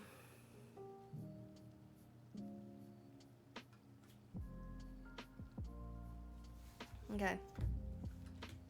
Let me go get my charger and I'll be right back. But yeah. Are you gone for a long time, Holia? How long's your trip? Are you here for like a long time or just kind of like a week or something like that? Okay, wait, I will go grab my charger. BRB.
Okay, we're trying to do this on my iPad.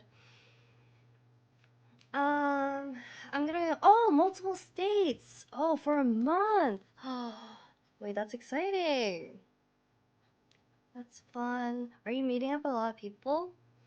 Wow. Bam, bam, bam. Have you been to the States before, or is this your first time? Alright, let me pull up my thing.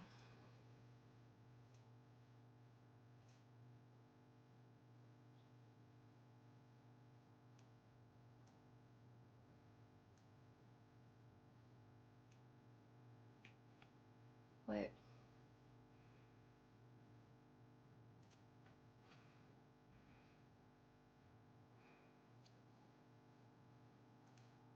Okay.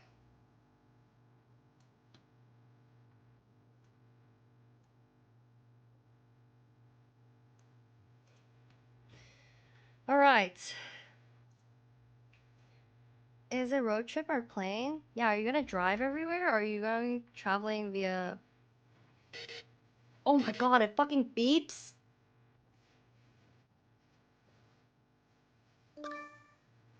Oh, but it also does that. I'm doing worse. 96.2! I'm aiming for 98%. But yeah, are you driving? Because I feel like driving internationally is always scary. Actually, I don't know. I mean, I don't drive, so I don't know, but it'd be pretty cool to do a road trip. But also, is a month even... I guess a month would be good for a road trip. 90, 96? I'm flying like 30 hours. Oh my god. Yeah. Whenever I fly from Asia to the US, it sucks. It freaking sucks, man. Like, why? Like, these hours for flights, man. Crazy.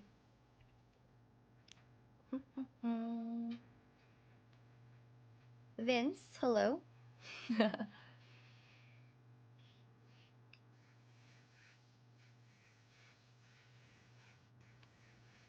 I guess this is pretty good practice. For drawing, 97.3. I'm even worse.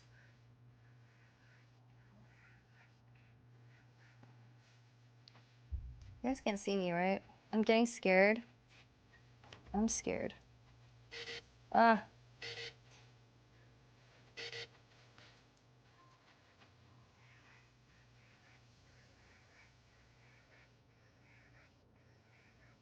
You did tempt me with money, so, you know. My longest flight was 16 hours. Yeah, most of my flights are direct and they're like 16 hours. But because of during COVID, there wasn't really direct flights. So yeah, I had to fly like 30 something hours. It was rough. Tablet user, it's because I am not good enough with my mouse. So I have to use my tablet to try. Can I go slower?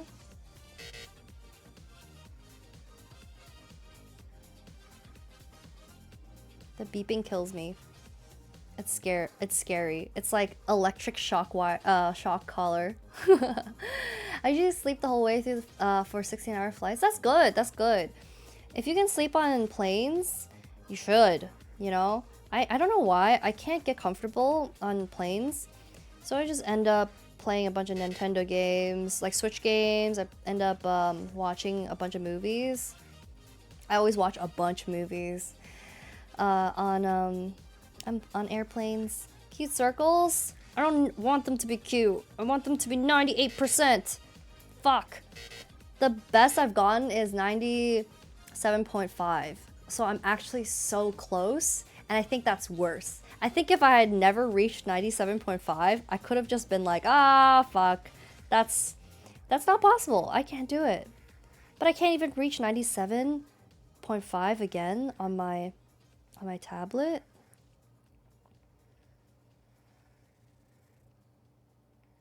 Maybe if I go slower. I feel like these circles are pretty good. How come I'm getting... Oh, oops. The shock collar.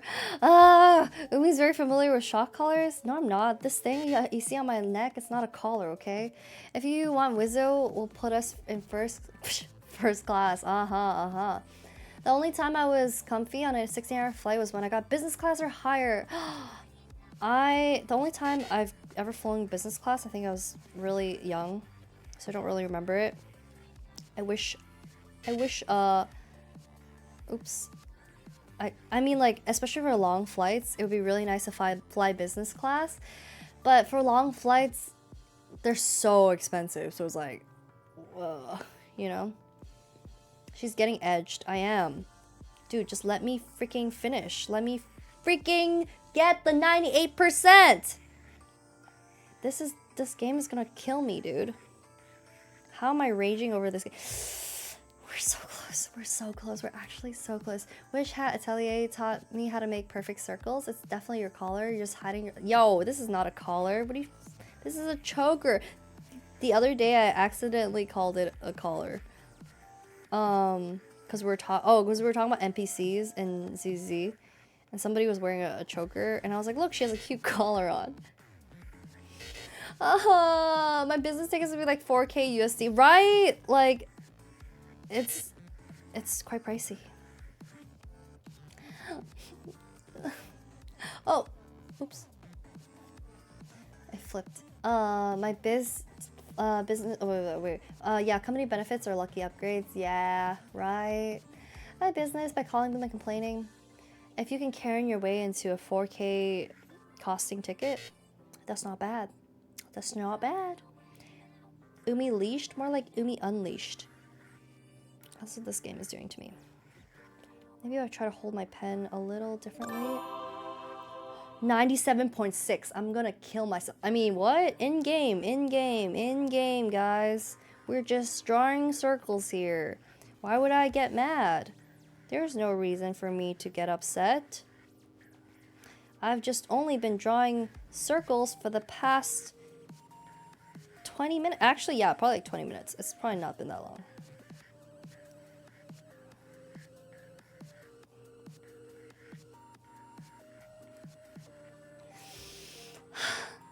97.6.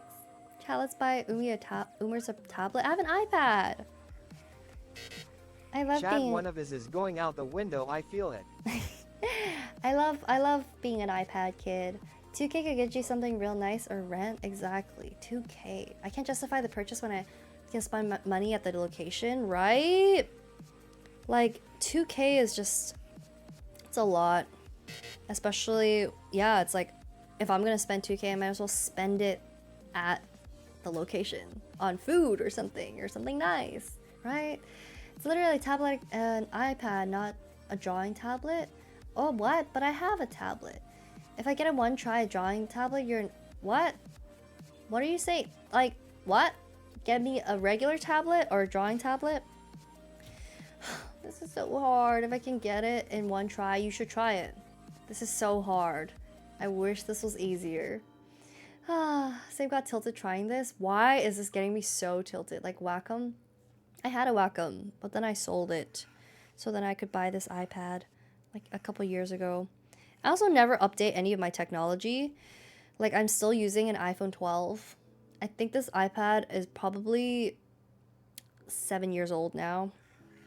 But it works, you know? It works. If it ain't broke, don't fix it, right? This is so hard. I bought a Wacom a year ago, barely use it. That's also my problem, the convenience. Like, all my friends who have tablets that they use consistently, it's always, one, it has a screen, and two, it's like plugged into the PC. But I kind of like the flexibility. I like drawing on the couch. That is my favorite place to draw. Or drawing on the go. 97.6. I think we can do 98. I truly believe it. I have a Wacom without a screen. I don't use it. Yeah, I had a Wacom without a screen, and that was my first drawing tablet ever. I saved up money for it after tutoring, but and like selling random essays that I would write for people. And yeah, I barely used it. I would rather draw on paper. I don't know. I only use my Wacom for job interviews. What do you use it for job interviews for? Do you draw for the interview? Or are you interviewing people? Whiteboarding and system design. Ah, that makes sense. That makes sense. Yeah, I mean, that's not a bad way to use it, I guess. I believe as well until it's over. We're so close, and we've been staying in the 90-something range. I told Spirit I knew someone who needed a tablet and just bought what she recommended without telling her. Oh, that's nice. But also, like, I don't know, a good tablet is very expensive, I feel like. I don't know. I wonder if it would be worth it. I've actually not tried too many drawing tablets. Like I said, if it works, if it ain't broke, don't fix it. I've just been using this for like many years. I also like, I don't draw that much, guys. I wish I did, and I should, and I want to draw more, but I don't draw that much. I feel like even with my iPad, I bought a bunch of apps, like drawing apps and stuff like that. Or like apps for like 3D modeling, like Nomad and stuff. I barely use it. A Huion is much cheaper than Wacom. I've seen a bunch of ads for the Huion or whatever. A bunch of artists that I follow, they always get sponsored by them, and it does look really nice. And I mean, it works the same. Use it to make Venn diagrams comparing Umi and anime characters. Nice. That's what I've always wondered, how you guys like choose to make memes, because most of my memes, actually, if I'm like lazy as fuck, I will make a lot of my memes just via the Instagram stories, because I can crop it however I want. But in Instagram stories, I can like add so much stuff. I can draw on it, I can edit it, and I can also just like copy and paste a bunch of images in. So then whenever I make memes, I use IG. I guess I do use Procreate sometimes. But I don't know. Convenience is definitely something to consider. You guys believe in me, right? You guys believe in me. This is possible, right?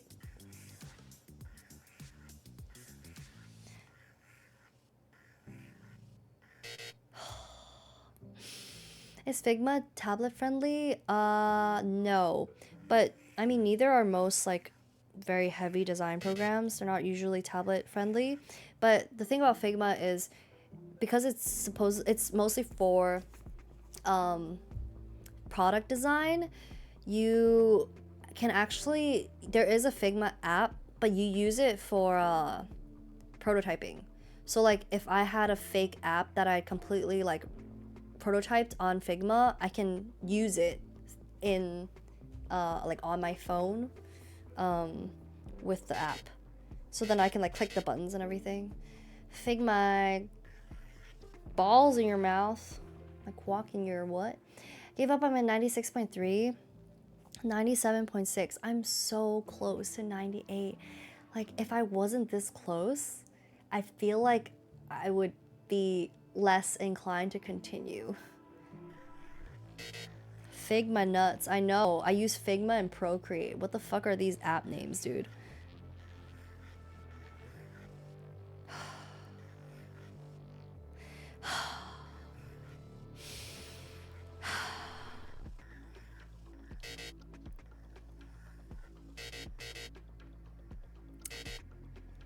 Do you know like that surgery game? Where if you hit something, it goes. That's what I feel like. It's literally worse when I try. So is it good or not? Breathing ASMR? No, actually that's me sighing in frustration. My favorite board game, Operation. Yes, that's what it's called. Trying to give up long ago. Just mute it? No, I must suffer. It'll push me forward.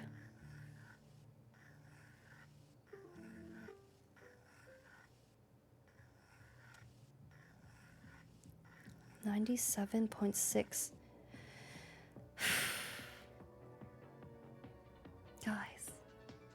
we're so close. What is playing?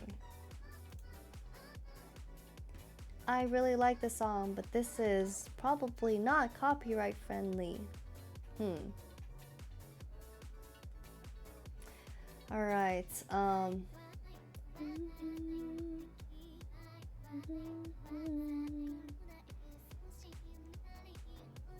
Wanna hear some Umi breathing? Check out her Ring Fit stream. Let's not. I do want a Ring Fit stream again, because I need to work out, guys. And a good way. And since I am streaming Tuesday to Saturday, I figured I might as well make some of them workout streams. That's probably good, right? I've never seen Umi so determined before. I'm determined. That Ring Fit stream, listening to myself, I'm like, this is not real. There's no way this is what I sounded like. I was literally just working out. Now when I go to the gym, I'm like scared. I'm like, is this what I sound like, guys? If only she put as much effort into drawing a circle as gaming, then I would be a gamer and not an artist, guys. This is what I'm supposed to be good at. If I can't even be good at the thing that I'm supposed to be decent at, what am I? Let's talk a sport. What's your favorite sport? I'm not a sport person. I am very, very unsporty. I don't do any sports. In the past, when a lot of my friends were on sports teams, I would design a lot of their jerseys, their hoodies, their marketing stuff, social media, but participate in the sports. Ha ha ha, that's funny. That's funny. I'm here drawing circles for an hour. You think I'm a sporty person? What are your favorite sports? I like slow eating. Is that a sport? Competitive eating. I remember I'm so unsporty. Do you like badminton? I do. I mean, I'll still play sports with people. I'm just not very coordinated or good at sports. I wish I was though. I was talking about it with someone that I knew who was like kind of sporty. I was like talking about how I feel like in the past I had just like categorized people in my head as sporty and unsporty. In my head I'd be like, oh, okay, like that person has just, oh my god! Guys! Mom, get the camera! Oh my god! Legendary circle! Let's fucking go! In 4K, mid-sentence. The less I try, the more I get better, apparently. I'm sweating. I don't know why it didn't. Oh, it works. Oh my god. Jax Cats, thank you for the tier 3 sub. And Esper Force, thank you for the 10 gifted. Holy shit, legendary circle, guys. It doesn't even look that nice, but 98%. I'm free. We didn't even take that long. I'm free. Oh, nobody say, can you try 100? Oh, wait. My iPad just turned off. Hold on. Okay. No! Oh my god. I thought it refreshed. Scared me. Oh my god. Let's fucking go. Even as gap, it's not a great circle at all. Oh, are you gonna put my circle on the refrigerator? Yeah? Are you gonna put it up? Are you proud of me? Okay, that's fine. I was trying to tap my screen so it wouldn't go away, but okay, that's fine. That's fine. Oh my god. Click the tweet button. Oh, actually, what does it lead to? Hold on, I don't wanna... Can I tweet it? No! Fuck! It says my circle's 90 is 80 something. No, give me my best score, dude. What the hell? Boo. Boo! No, I can't share it. I should have clicked. Oops. I should have clicked it earlier. I got sniped. Let's go! Ah, sad. But it's okay. It literally doesn't do anything.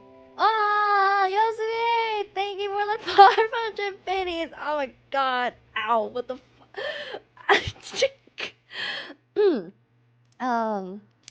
I'm proud of your determination. Thank you! And Esmer Force again, thank you for the gifted! I can't believe! Legendary Circle, guys! Legendary Circle. Oh my god. Wow! I didn't even think I was starting. Oops. Okay, my iPad keeps going to sleep. I'm gonna put this back on. I can't believe that. Wait, I'll just switch to. I'm gonna sit back in my chair. I can't believe that was possible. Oops. I didn't realize that was even possible. That's crazy. That's actually crazy. I was starting to doubt it. I was like, can people do that? I never doubted. Thank you for believing in me. Because I did not believe. Oh my god. Well, that's a pretty good way to perhaps end the stream. Oops. But I guess we were in mid-conversation. So let's finish talking about what we were talking about. Blue Lock? Oh yeah, there's a new sports anime. What do you hope it's about? I hope it's anything close to Haikyuu. I don't know. Haikyuu gave me so much hype. It almost made me want to play volleyball, but it hurts my fucking arms. And then when I asked one of my friends who is a volleyball like enjoyer, I was like, dude, how it just hurts my arms. He was like, yeah, it just does. You just have to deal with it. I was like, what? But yeah. I gotta sleep now. Alright. I mean, good night. I need more Haikyuu. Right? Haikyuu's so good. From Train Track Murder to Legendary Circle Drawer. How far I have come. I went from murdering 68 people today, and now I drew a 98% perfect circle. Crazy. Crazy. Weren't you talking about people's hands being all messed up due to sports? Oh, yeah. I feel like definitely people who play sports, you can kind of tell with their hands and stuff. But I mean, I also have like on my middle finger, I have like a bump because I like write and draw a lot. So I have like a bump on my finger. So whatever you do, I feel like it just ends up, it ends up showing up on your body. It's kind of cool. It's kind of like a little souvenir, right? A little souvenir. The pencil bump. Yeah, I hate volleyball. It's not the pain, it's the struggle of controlling the balls. That's true. It's just a hard sport to play, honestly. And even if you watch official matches, the rallies sometimes they don't go on for that long because it's really hard to keep the ball up, you know? All right. Actually, I think that might have been a good ending. I still have so much energy though. Guys, I have so much energy and I low-key want to chat a bit more, but it's kind of late. So I feel like maybe I should sleep. Even though I don't know why I'm so awake, guys. Hmm. Bum, bum. What do you mean? What do you mean? What do you mean? Too early? I don't know. Okay, maybe I'll stream for a bit longer. I thought I wasn't gonna stream for that long because I wasn't feeling that great earlier today, but I'm actually feeling a lot better. I think it's because after I took the Tylenol, my pain went away, which is nice. Dun, dun. Hmm? It's the circle of adrenaline. You're so right. After that, that was so hype. Why was I cheering over a drawing of a circle? That was so hype for no reason. All right, fine. Let's chat for a bit more. I mean, yesterday I streamed for quite a while. So might as well.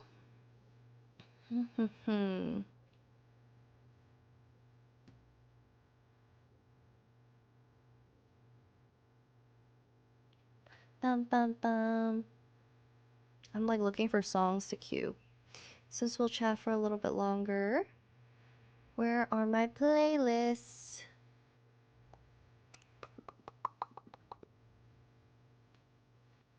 Playlist. Stream playlist.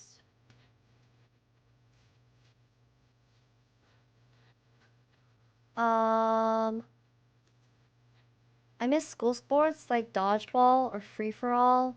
It is nice to just have a bunch of people where you know that they're gonna have to participate.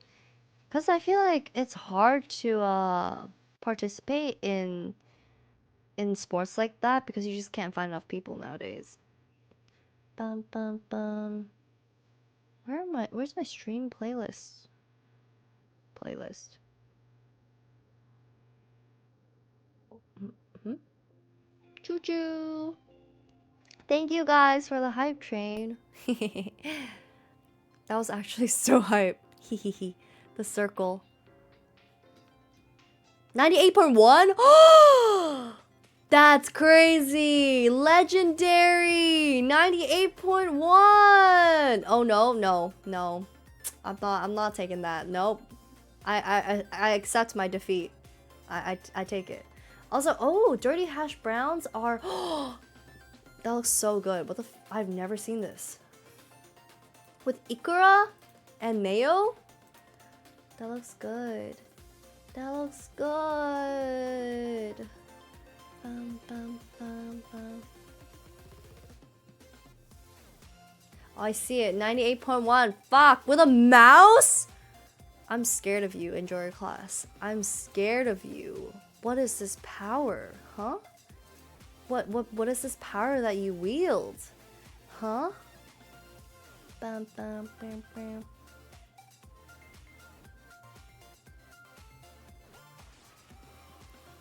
Bam, bam, bam, bam, bam. Bam, bam, bam, bam, bam. Creme fraiche, but it's, yeah, it's great. I've never seen that before. It looks really good. It's because I play more Honkai Star Rail. I see. I'm actually, yeah. Hey, I feel like Osu players, FPS players, you guys can probably draw perfect circles with the mouse and not have it be way too annoying, right? I feel like that's very plausible. I'm not really great at using mouse. Like my control of the mouse is not very good at all. I don't know where my playlist went. Well, I guess we'll just have this music in the background. 83% I win. 83%? 83%!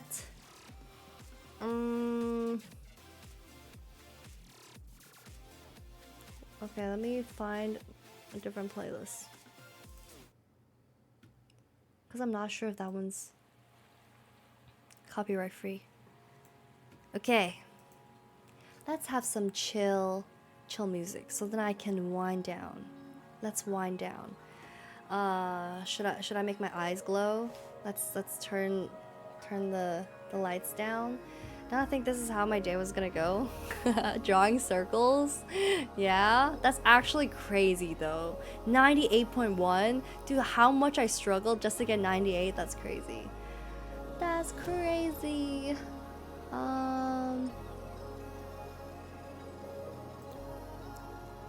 Let me...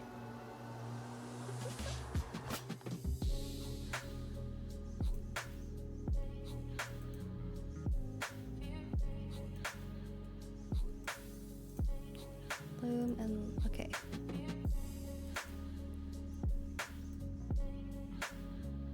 It's now nighttime, Umi. We're turning the lights down a little bit so then I can calm down. I'm like, you know, when dogs get like too excited and you're like, all right, let's calm down now. This is what I have to do to myself. Oh, and Jack's cats. Thank you for redeeming Emo Goth Girlfriend. Umi's a dog. I did not say that. I did not say that. You guys are twisting my words. Sparkle. Sparkle's back. That's blacker than usual. Is it? Is it? I feel like it's not that different.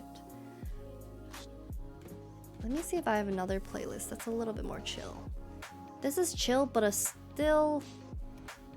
I want even more chill.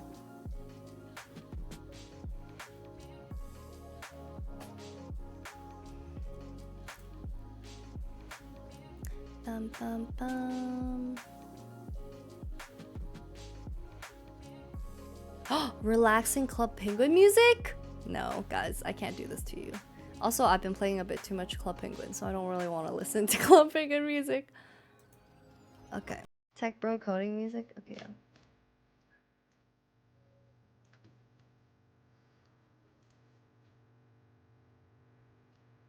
Okay, this is more like it. Ichika Nito. This is nice. Okay, good, good.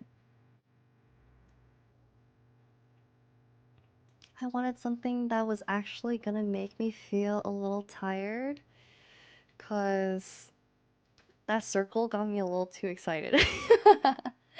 Trying to work on my portfolio? Good, good. I should probably try to have some more chill, what's it called? Like co-working streams. There was a streamer, not, yeah, I guess streamer. There's this, oh, I wonder if I can find him actually. There was a streamer that I met recently who was a cosplayer, and it was really cool to talk to them about streaming because they mostly do like co-working streams. I think they mostly cosplay, but they also do co-working streams, I guess. But what is his username? Way too much adrenaline for 98. That was way too hype. I gotta bring it back down because it's late. Like, I was like screaming too. Let me see. Also, I guess this is still an open Q&A. So now that we're winding down, if you guys have any other questions for me, I'm open to answering anything pretty much. While I look for this dude.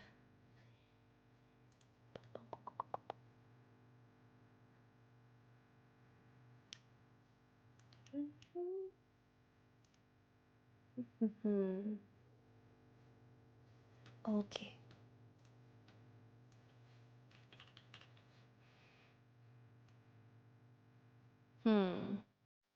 But there's like a million different dudes with the same name. How am I gonna find this one dude? Oh! Wait, it's him. Is it? Oh, yeah, it is. Oh, he does actually stream a lot.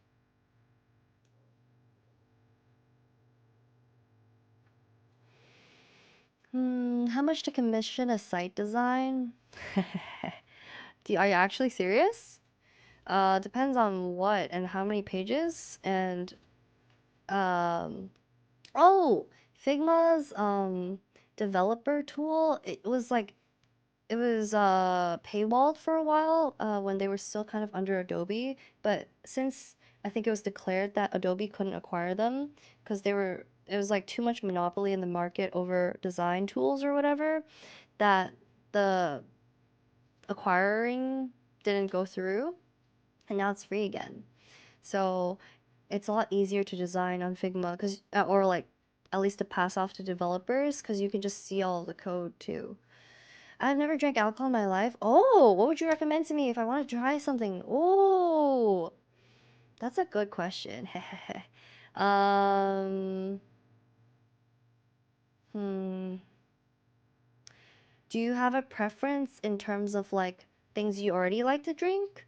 Do you like soda? Do you like fruits? Do you, I don't know. I wouldn't recommend anything, honestly, you're not missing anything. True, but there's some drinks I feel like um that are quite nice. And I think sometimes, like, I mean, you don't have to get shit faced when you're drinking. You can also have like one nice drink and that's it, you know? There's some bars that I feel like put on very interesting experiences. It's because obviously you can drink at home and you can drink at home for much cheaper. And the reason why bars exist and thrive is because you're there for the environment, for the atmosphere, right?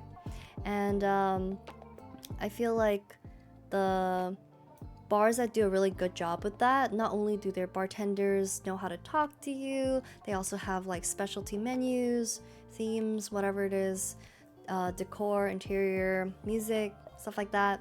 I think that's all part of it, at least if you want like a nice drinking experience, right? Heard about Figma for devs. I still suck at designing though. Like my current portfolio is like a jigsaw puzzle. It is nice though that with the tool, Figma for I guess like Figma for Devs, it's literally just a side thing where it shows you all the HTML and CSS coding for whatever you're making. So if I were to create something from scratch on Figma, you can see at least like all the hex codes, all the positionings, all the whatever content aware. Like it's also really good when you're trying to do mobile and web friendly stuff. Oh my god, I sound like such a nerd. Why are we talking about this? So some random things I like. Black tea with lots of honey. Spezzy. Oh, a mild soft drink. Chocolate milk mango juice. Ooh. Long Island iced tea might be basic, but it can be very done very well. Oh my god, Long Island iced tea is so much alcohol though. Yeah, dangerous as fuck. I would not recommend a Long Island iced tea. I would recommend... There's some drinks that will use tea-based alcohol, and you can make your own tea-based alcohol too. I like a lot of gins that are infused with teas, and if you take a lot of those liquors and you make nice cocktails, those are always nice. You don't believe this, but I work in an arcade, and I work at the what? Cocktail bar there. I just don't drink. Oh, interesting. So you know how to make drinks, you just don't drink. Interesting. Honestly, I don't drink as much as I used to anymore though, just because, you know, I feel like it was definitely a lot more fun getting drunk at some point, but I've gotten a little tired of it. So I don't drink as much anymore. I do still drink, but definitely if only if there's like an occasion. I mean, if there's the point is to get buzzed, then yeah, something heavy but tastes good. That's true, that's true. But if you're looking for a nice drink, I like honestly for a first time, I like I was gonna say Dark and Stormy is always good, or like a Bee's Knees. Dark and Stormy is a highball cocktail, usually with like dark rum and ginger beer. But a lot of times people will it's just like rum and ginger beer. Dark and Stormy or Mai Tais are really nice. Like tropical drinks are always really nice. Pina coladas, Bee's Knees, if you like honey, because what's in it? It's like gin, lemon juice, honey, but it mostly just tastes like citrusy and lemony and like very honey based, and it's really nice. I drink mocktails. The one I liked is called Coconut Kiss. Has pineapple juice, coconut cream, and syrup. Yeah, then you probably like tropical drinks. Pina coladas are always really good. I love a good pina colada. It's like similar. Pina colada, rum, cream, coconut cream, pineapple juice, and then blended with ice, usually with white rums. I try Italicus based drinks. It's a bergamot liqueur and it's very unique since you like tea. Bergamot liqueur. But yeah, I love if you can get your hands on it, like oolong or Earl Grey infused gin is always really good. What are some other tea kind of based liqueurs? But yeah, I don't know. I'll write all this down. Yeah, I feel like there's also a difference in the types of places you're getting alcohol from. Like getting a drink at the store versus getting a drink at a dive bar or just like a regular bar where you're just drinking to get drunk, or like going to a nice like specialty bar is all kind of different too. I think most of the times if you're at a dive bar, these are kind of general recipes that most people will know how to make. That's why I'm recommending them, you know, Dark and Stormy, Pina Colada, Bee's Knees, lemon, what's it called? Lemon Drop. These are like very nice light cocktails. But then if you're going to a specialty bar, usually they'll have themed menus, they'll have like specific ingredients or whatever types of liqueurs that they're known for. So then that's a little different, because then when that comes around, I would say figure out what type of liquors you like and then order drinks based off of that. I just tried this ube cream liqueur. Oh, and it's really good. Oh, kind of like a Bailey's, but ube. That sounds really good. Ooh. I put in chef, but the recipe is for rain check is great. Rain check. I just googled rain check and I didn't find anything. What am I doing? Let me look at chef. Bum, bum, bum. Ube cream liqueur is the actual name and has a site for it. Oh no, I mean like a Bailey's as in consistency wise, right? It's probably like a thick, creamy liqueur, right? Yeah, that sounds good. That sounds good. Oh yes, I did see Day of My Daughter's Wedding and Rain Check. I thought that the name of that cocktail, Day of My Daughter's Wedding, was a really interesting one. It was good but kind of strong. Oh, interesting. I feel like yeah, you should know what type of liquors you like. I think I'm a huge gin fan. Any gin based drinks I like. I like rum. Rum's good because, well, I guess most cocktails with rum, like you can get like a daiquiri or whatever. There's most tropical ones will be made with rum, and rum you can't really taste the alcohol when it's like mixed in with a lot of more tropically type cocktails. Sometimes I feel embarrassed when customers ask for recommendations and I'm like, oh, sorry, I don't drink. No, that's fine. I feel like it's good that, you know, you don't feel pressure to drink. Some friends of mine said I probably enjoy rum from how they know me. I mean, you drink mocktails already, and a lot, like, you like the pineapple coconutty one. A lot of the alcoholic versions of it kind of just taste like that. They just mostly taste like smoothies. Yeah, you can barely taste the alcohol usually, with especially if it's just like a rum drink.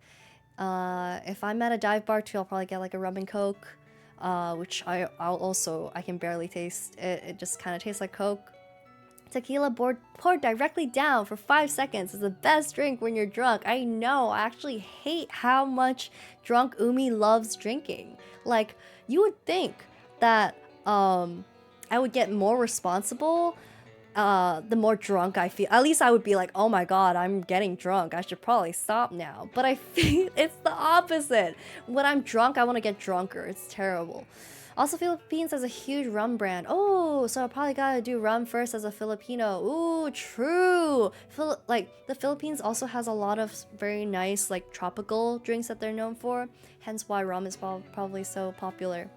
I'm also kind of cheating because I don't get hangovers. You were saying, yeah, you don't get hangovers, and you. That's so crazy. I mean, I don't think I get like hangover, but when I drink that much to that point, I'm like drunk the next day. Like that's I don't think that's a hangover. I think it's just like, oh, why am I so drunk? Why do I feel so bad? Like it's just that, you know. I don't like tequila. I am not a huge fan of tequila. I like vodka actually, and I still prefer vodka, especially if we're doing shots of anything. I have some friends who love tequila shots. I don't like tequila shots, man. And I don't really like whiskey either. I think some good whiskey, yeah, can be good, but whiskey, the taste, like dark liquors in general are kind of too strong. Oh, the playlist autoplay to a different playlist, and this mood is very different than the last one. Let me find a more chill playlist again. Bum, bum, bum, bum, bum. Ooh. Over the Garden Wall with rain.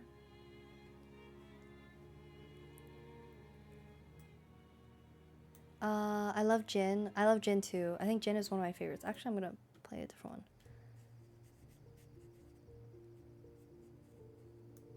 This is a quiet playlist for summer nights. That sounds nice. I find myself poking my throat often when I drink gin. What? What do you mean? I hate, like that you just like hate how it tastes? Is it true that soju doesn't burn? No, soju burns. Soju still tastes like alcohol, but it is, like, in comparison to a lot of other alcohols, a lot lighter. Yeah. I used to like peach soju and stuff like that, and like the sweeter flavored sojus, but I can't do it anymore. I can only drink fresh. Or solmek, which is like beer and soju. Yeah, I'm not a fan of the flavored, so I feel like it makes me more hungover. I don't know. And also the flavor is so like prominent. I think I prefer it to be a little lighter and clean. Have you tried highballs? I do like highballs. Highballs are nice. You puke, then drink again. Drinking after throwing up. Oh, drinking after throwing up sounds awful. Sake and soju can be like juice sometimes, I feel, but it's too sweet. I like sake a lot when it's good, but I've learned that good sake is really good and bad sake is very, very, very bad. Like, yeah, I don't know how people can drink cheap sake. It tastes like straight like rubbing alcohol but stronger. Like I would rather drink vodka or anything else. Sake is so like but good sake is really nice. I do like I think I like unfiltered sakes the most. Ones with a bit more like texture. I think it also tastes a little more sweet, like on the sweeter side, which I like. Wine is nice too. You can also try some wine. Um, See if you. I feel like for a lot of people, wine and beer kind of like grow on them. So don't be surprised if you try wine and or beer and don't like it. I feel like that's quite common. Um, yeah, it's kind of like anything you can enjoy with rice goes well. That's true. Cause I guess it's like a rice wine, goes well with rice. Or just say fuck it and go to the Balkans to get drunk. I mean, you don't have to go all the way there to get drunk, right? I'm thinking of other drinks that I've liked. I guess in terms of liqueurs, what are some other specialty? I like Saint Germain. I have a friend who works at the pharmacy, and apparently red wine, when consumed moderately, is good for your circulation. Oh, how could I forget? I love umeshu. I would recommend plum wine if you can find nice plum wine. You most likely at least be able to find like a choya. I think they're sold quite like internationally. But plum wine is really good. It's definitely very sweet and like a lot thicker. So you can try it first, and then you can either add like sparkling like club soda, or you can just have it on the rocks. How's it spelled? Umeshu. You can also just search plum wine. Umeshu. And the brand would be Choya. It's really nice. It's definitely like nice and sweet, and it's good for circulation. Actually, a lot of people would consider drinking like a little bit of it like good for you. I don't know. I actually don't remember what the benefits are, but I've been told many times that like having a little bit of it is like good for your digestion and stuff. Apparently, things like that. Bacardi 151. Bacardi. I think my favorite brand of gin would be Hendrix, I guess. Hendrix is just, it's good and it's in most places. I also do really like this Japanese one. I think it's Mikan Komasa. Kanosuke Komasa Mikan Tangerine Gin. I've tried that, which I really like. And VJOP gin. There's a VJOP gin, like overproof gin that I liked, called Smith, but that's also much more on the stronger end. My grandpa gave me whiskey when I was sick. I was 9. Yeah, apparently whiskey is supposed to be like good for you. Or like I don't know, some alcohol. My parents have given me like umeshu at least when I was younger. Smith is good. Wow. Then you just said you don't like gin? Smith, you know your stuff. Yeah, I think I drank quite young because my parents were like, yeah, some alcohol is good for you. There's a lot of yuzu gin that's great. Oh, that's true, that's true. I do like some yuzu gins. Honestly, any yuzu like drink I will go for. I love yuzu. I mean, I do drink gin, but rarely. I see. If I'm like at a point, like if I'm trying to order something anywhere and I don't know what to get, I will gravitate towards a gin drink, or I'll gravitate towards a at least like a gin based drink, or I'll just get a gin and tonic if I don't know what to order. You know, I'm more of a rum or beer guy. Oh, what's your favorite? Like, Excuse me. What's your favorite brand of beer? Cause I think my favorite is Kirin. I like Sapporos, but for some reason, Kirin tastes better with snacks. So I do like Kirin. Beefeater is the most budget gin. What about Bombay? I think Bombay is pretty budget too, but Bombay is fine. Tanqueray is also okay. Asahi. Any whiskey enjoyers? I'm sorry. We just talked about how I'm not a whiskey enjoyer. I do like Asahi's, but Kirin for some reason I really like. I think I just like Kirin with food. I don't know why. Yeah, I do like Asahi, Sapporos, Coronas. Um, what other beer? Tsingtao. Yeah, I like whiskey, but I'm not well versed. I like highballs, but I don't really like whiskey. I like my Guinness beer. Ooh, I do like dark beers. I do like dark beers. But Asahi on a regular day. Oh, I haven't had an Asahi in a while because I'll always usually pick Sapporo or Kirin. I definitely want to try out more stuff. Like I'm fine with that, but I want to see what it's like. It's always nice to try and then you can make your decision. Like I have a friend who also doesn't drink just because she doesn't like it. She's just like, I don't like how it tastes. Like people will be like, why don't you drink? Like whatever. She's like, I just don't like how it tastes. It's that simple. Or probably some local beer. Oh, I do like trying local beers from like local breweries and stuff. I'm also a red wine enjoyer. White wine is fine, and I do like white wine with food. I mean, I guess I like red wine with food too, but I think generally I prefer reds. I like red wines. I like a good cab or a good Zinfandel, usually. Oh my god, I sound... I can see why you thought I was older, Jax. Kirin is good too. Japanese beers hit different. True. That said, a Modelo with lime is solid. True. I also like Coronas. For the same reason I like Japanese beers. I like lighter beers. Lemon dough is nice too. Lemon dough? What is lemon dough? But not that bad kind of old, the good kind of old. Yeah, I wonder how much older you thought I was than you. It's yeah, she's just 20. How old? Like every single time we got different. I think 69 is the closest anyone's gotten. Lemon dough. What's lemon dough? Like lemon drop? What is lemon dough? Drink. Oh. Oh. Coca-Cola lemon dough, alcoholic and lemon infused beverage. I've never seen this before. Oh. Is it Japanese? Lemon dough. Is it like is it like a... Oh, it's a chuhai. Lemon flavored chuhai. The first is Coca-Cola's first alcoholic drink in the Philippines. Oh. Whoa, I really want to try this. What the heck? This looks good. This looks good. But yeah, you should try interesting alcohol cans. I feel like anything that looks interesting to you, you should just do it. Just try. Oh, apple cider. I like apple ciders.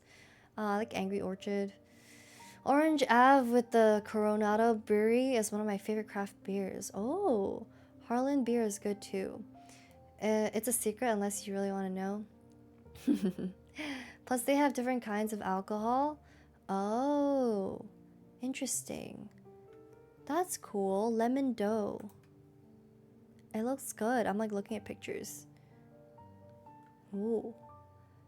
I'm always down to try like lemony type drinks. I feel like lemony alcohols are always really nice. Ah.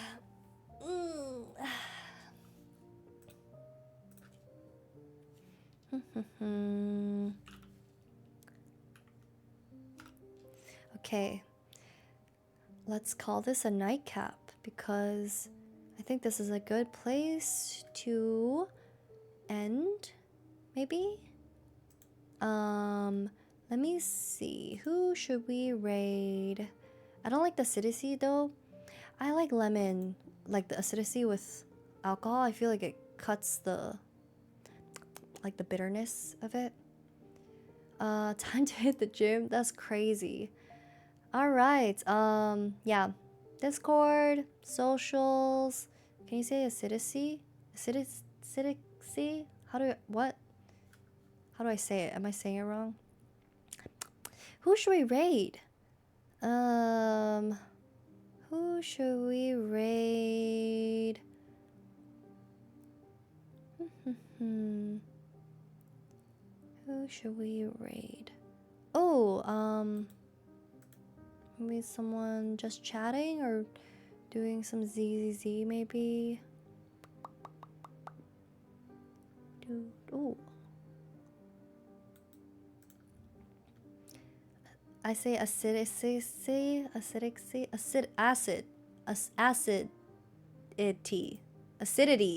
acidity. Okay. Hey, shh, it's fine, it's fine. We don't need to talk about how I pronounce certain words. I guess we can raid Bunmi. I don't know what Bunmi is. I don't know, what's she doing right now? Is she doing art? Hold on, there's like ads. Or we can ZZZ. Bum, bum, bum, bum, bum, bum, bum. I need the ads to end. I'm sorry, that's a clip. Stop, stop. We're literally ending. Stop. Okay, drawing. What's IMA doing? Should I send you to a Hong Kong VTuber? I guess we shall. Are they speaking Canto or English? Oh my god. Okay, English. Okay. Just checking. Alright. Okay. I hope you guys had a good time today. We talked about a lot of different things. It was kind of crazy. I didn't even think I was going to stream this long today, but I'll see you guys tomorrow. Tomorrow I'm going to be playing some more ZZZ. That's a plan, and it'll be in the afternoon, so different time than today. But yeah, copy the raid messages. I will see you guys another time. Yeah, playing, I know. I guess I have to grind a bit, and then Jane Doe time. Alright, good night guys, or good morning, or good afternoon. Atsumi, good night, bye.